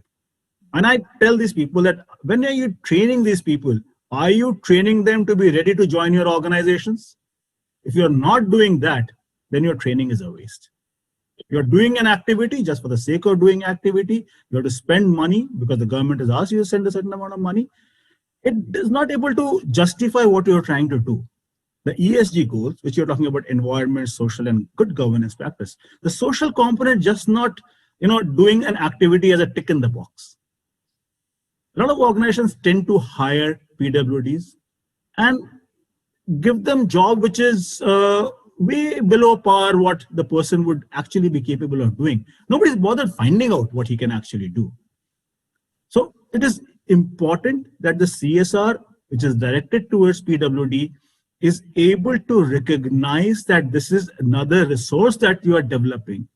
The development should be focused to be at a level where the organization themselves can start looking at these resources. The CSR doesn't allow them to take them on their own because that is supposed to be part of your training budget, but you should have a program which is very much similar to that and not just a tick in the box activity. That's one. Second part is a lot of the rural youth are requiring assistive aids and technologies. That is something on which the companies are working. And there I'm happy to say that yes, a fair amount of work is getting done.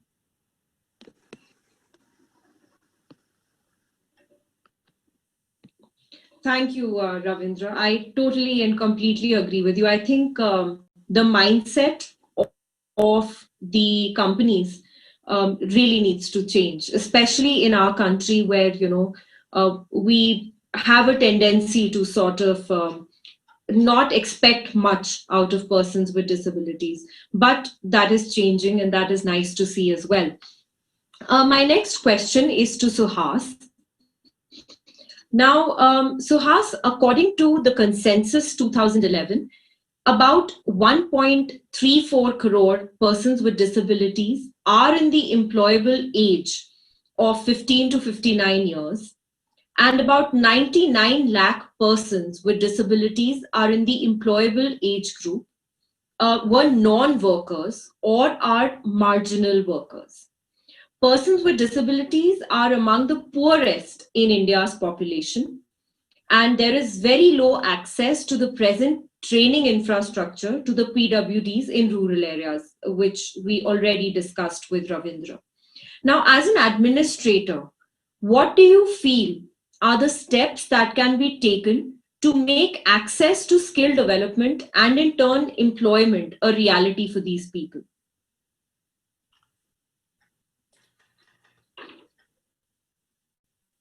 You're on mute. Yeah, sorry. The first step would be to eliminate prejudice in rural areas, because this question and also the statement, which is quite startling, which shows that in rural areas, the persons with abilities which are different from others are relatively more poorer. If I speak from my personal experience, I am here for a simple reason that my parents motivated me at earlier age. When I look at guardians and parents in rural areas, probably we need to, as my fellow speaker panelist also said, that changing of mindset in parents of children who are differently able, that is extremely important. The second point is teachers training, because we all come through schools. So the experience that we have in our schools and early colleges, that is extremely important.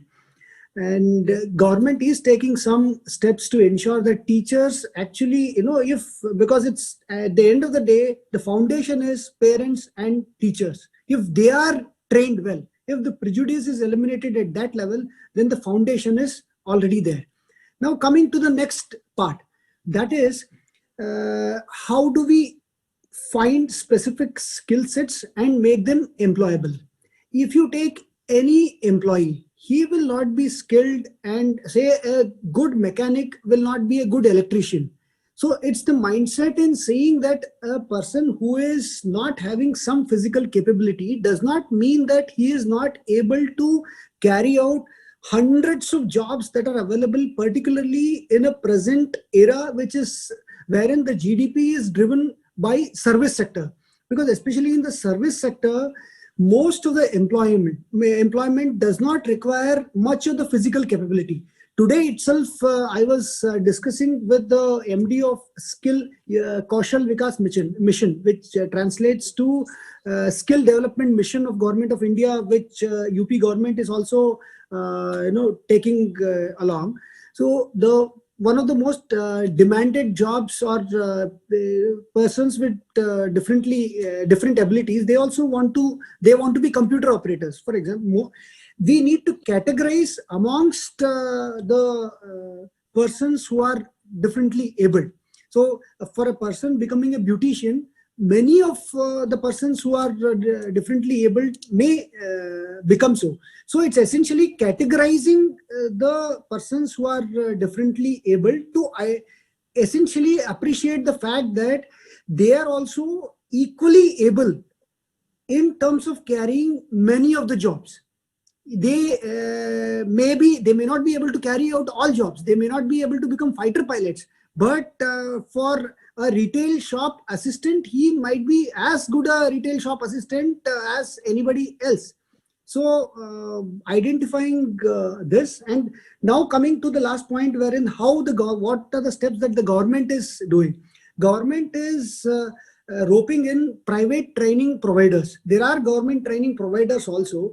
The practical difficulty in last years was the government policy suggested that 3% of the overall trainees should be persons who are differently able.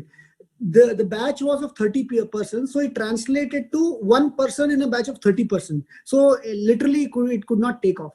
Now the government has bundled it together. So in the whole state, they have created separate courses for such persons who are differently able, and private training providers do provide different training skill sets, and they in turn give linkage to their placement so that they can show their skill set. And I agree with Ravinderji and other panelists when they say that at the end of the day, we have to add economic value to each of the differently abled person. If you add economic value, then as mentioned by all my panelists, including you, then there is no social responsibility attached as such, because the companies would want it in their benefit because it will add to their bottom line. So it is a holistic approach, starting from parents, teachers, and then to identifying their abilities and roping the government, I'm sure. And one positive thing is the very fact that we are having this discussion today shows that things have changed for the good over last few years. Probably 30 years ago or 40 years ago, things were not as great. So today, the fact that we recognize this as an important thing to sensitize everybody, so that is a great hope that we have in today's day and age. Yeah, thank you. Thank you, Suhas. I tend to agree with you completely. And I do feel that it has a lot to do with the mindset and breaking those stereotypes and getting past those biases and the whole, stigma and all the misconceptions that people have. So it is about getting past those up to a huge extent. Now, to all the panelists, to add to what Suhas was saying, sorry to interrupt there, just to add what Suhas was saying, we as a council are responsible for creating the job roles for the PWDs for Government of India. So, in fact, we were in a conference call with the Secretary Skill Development Government of India in the afternoon today. So we currently have about 100 job roles that have been tailor-made and what we call is adopted and adapted for the persons with different abilities. And very clearly, he has given a target of adding another 500 job roles to such kind of training program. So the government is very, very proactive in looking after the PWD training. And as Suhas is saying that now the government is also looking at empaneling the private training partners to broad base the trainings that are there. Just to add to that, I think it's important to note that the government plays a big role here.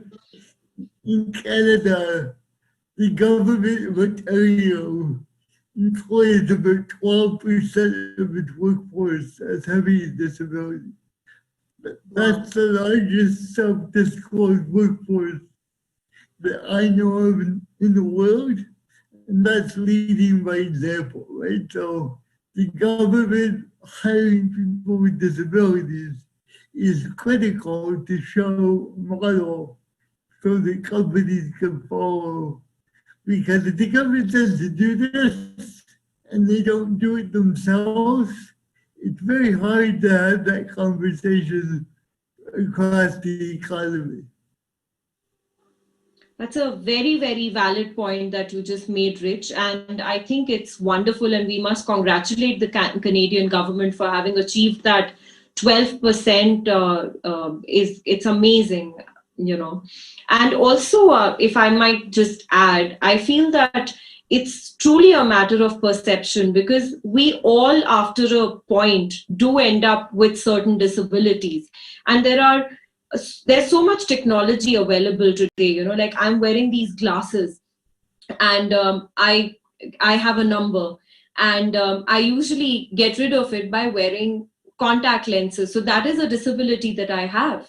And most of us don't even realize that we either do have a disability that we've gotten rid of through technology, or that we are going to eventually in the near future, you know, as we get older. So it's all a matter of, you know, resolving that problem or that issue that we have, you know, or the disability. Now, to all the panelists, I would like to ask that from a digital skill development perspective, what will be the post-COVID repercussions? And, you know, skill development needs to bridge the gap between the supply of human resource and requirement of the organizations, since now everybody is more or less working from home. So how do you feel that this is going to impact things going forward for persons with disabilities? Rich, we can start with you. I think for India, it should be a very democratizing event, right? So you're putting the ability to contribute to a company either at home or in mobile. It doesn't need to be in the office anymore. And that can be a very democratizing event for people with disabilities. It's a double-edged sword because there are two states of the world now. There's a state of the world in the office, and there's a state of the world outside the office. And you need to have the ability to play both worlds. So that's going to create another set of problems, but they're less problematic than the ones that we currently have with in-office issues. So I think it's a good thing for people with disabilities. I wouldn't want to be a corporate real estate owner right now, but for people with disabilities, it's a very good thing. Yeah, I'll just add to that. I think, you know, you're so right, Rich, and we're going to continue to see the digital physical revolution happen in exponential ways because of COVID and how our world of work has changed. So we're going to see, and we're seeing it now more, you know, apps for people with disabilities that help them in the workplace, that have job coaches that can be, you know, dialed up and using FaceTime or Zoom or other apps. There's a great one out called Life Sherpa that's making the rounds in the US that's really helping people with disabilities, you know, in the workplace, those that are still physically going to the workplace. The leveling of the playing field, as Rich talked about, that is allowing people with disabilities to participate in the same way everybody else is over digital platforms is such a meaningful way. And, you know, I talked to, you know, Rich brought up the corporate real estate, and one of my clients is a large corporate real estate company. And they seem to not have any concerns at all because their approach is the way that we work now is different with the open spaces and the open environments. And yes, there are going to be less people coming to work, but everyone's going to need more space. We're moving back to the model where people will have offices with doors and be able to, have big glass windows so people can see one another and partake in larger conference rooms. So there's not so much of a concern for them about it, at least at this point, because they feel that space is going to be utilized much differently now. When we have, 30% of the workforce saying, I don't ever care if I go back to the workplace and go into the office. And then there are those of us that have always worked remotely. I've worked remotely the last 10 years. So this really has not been a shift for me. I'm either at a client site or I'm working in my home office. So we're seeing a shift of that, of where people really want to have that blend of work from home, or maybe going in 1 or 2 days a week. And it's really affecting the collaboration and the connection that people with disabilities have with their work, their coworkers. And we're hearing from colleagues with disabilities that they actually feel more connected with their coworkers because, again, the way we are communicating and connecting and doing our work is the same for everybody. So they feel a new sense of community, that they're not different because they're calling in or dialing in or working remotely. Everybody is connecting in that same way. So I think that's going to continue as we get to 2021 and beyond. Great. Ravindra and Suhas, what do you feel are the repercussions of this in India? So, like Meg said, life is going to be blended, both in terms of how we work and within work also how we interface. One of the industries that we work very closely is the hospitality sector. And their apprehension is that the corporate travel is not going to be at the same level at what used to be pre-COVID era. They're seeing significant drop in the corporate travel, and a lot of hotel chains which were strictly a business hotel and the corporate kind of hotels, if people would fly over to a different town for a meeting, stay overnight and come back, they will see a major impact. Because the online meeting and the online conferences are proving to be no less productive or no less interactive than what it was. In fact, it is making more sense from the utilization of the time perspective. That's one. Two, when you come to the work-life kind of a balance, a lot of organizations, for example, Google in India has declared that you can work from home till June next year. And they may extend the date also. So a lot of organizations are taking that route. Suhash mentioned that service sector is very large in India, and out of the service sector, the IT industry, the BPO, ITES enabled sector forms a significant component. A whole lot of them are started working from home. Enterprises are cutting down cost on the real estate. They can work with half the space, with half the office staff coming in as and when it is required. So it makes economic sense to have that kind of structure. So the blended learning, the blended existence is going to be there in future. And that allows our people a greater leverage. The person doesn't actually have to relocate from his hometown or even from his home to go for work. He can work remotely. All he has to have is access to the technology and the tool.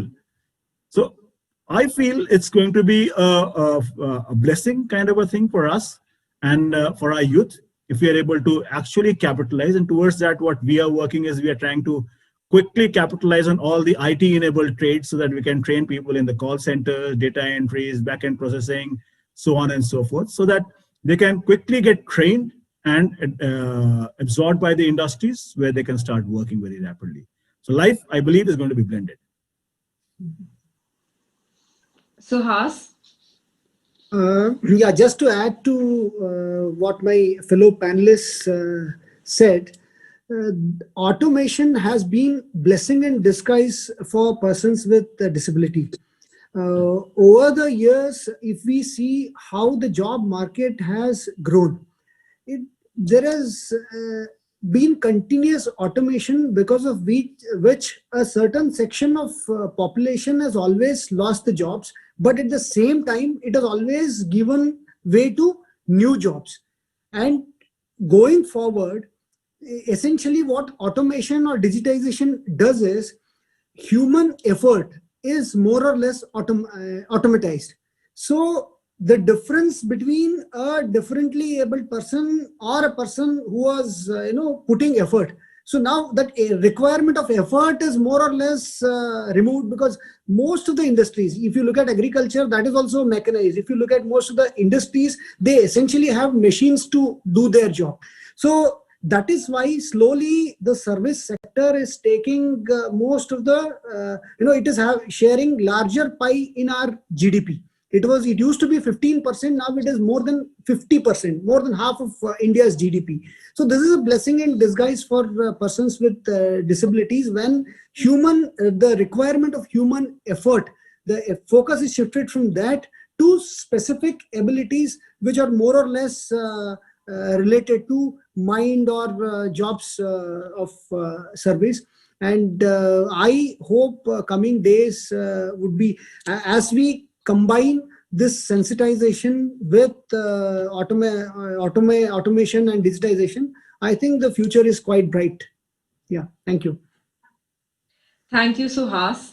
So we are going to close the panel now. It was a very, very interesting discussion, and I'm so glad to have been given this opportunity to, get on a panel and have this discussion with all of you.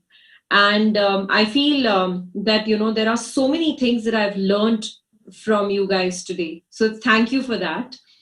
And as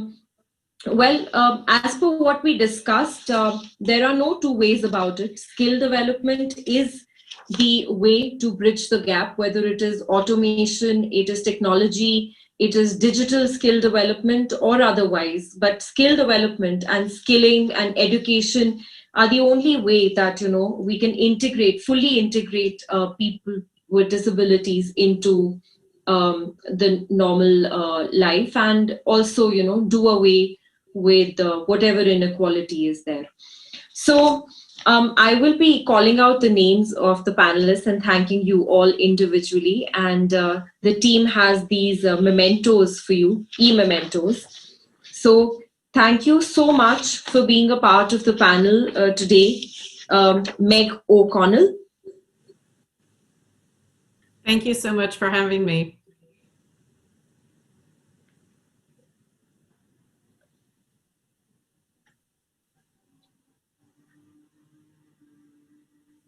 Can we have Meg's memento? Oh, I think it just popped up. There. Oh, how nice. Thank you so much. It was a pleasure to be here with my fellow panelists, and I appreciate your skilled facilitation. So thank you very much. Thank you. Next, we would like to thank Rich Donovan. What a delightful experience. Thank you for having me. Do learn from the mistakes that we made in the West. Don't repeat them. It will save you billions of dollars.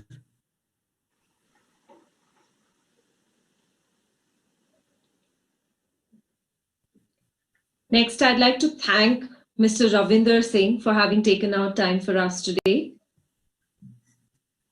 Thank you, everyone. It's been a pleasure to be part of the discussion. Namaskar.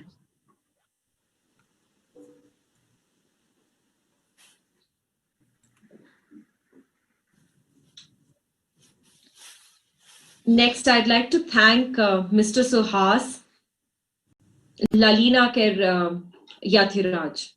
Thank you for your wonderful inputs.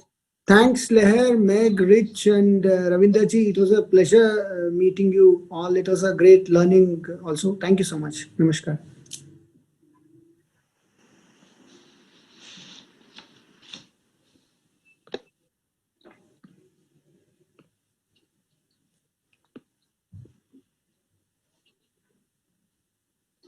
Thank you all. I think with that, I'll take your leave, and please do not forget to log in again tomorrow at 11:30 a.m. for the second day of the National Ability Summit. I look forward to seeing you all tomorrow. And thank you all so much for having been part of this panel. And thank you to the audience for having been there with us today. Thank you so much.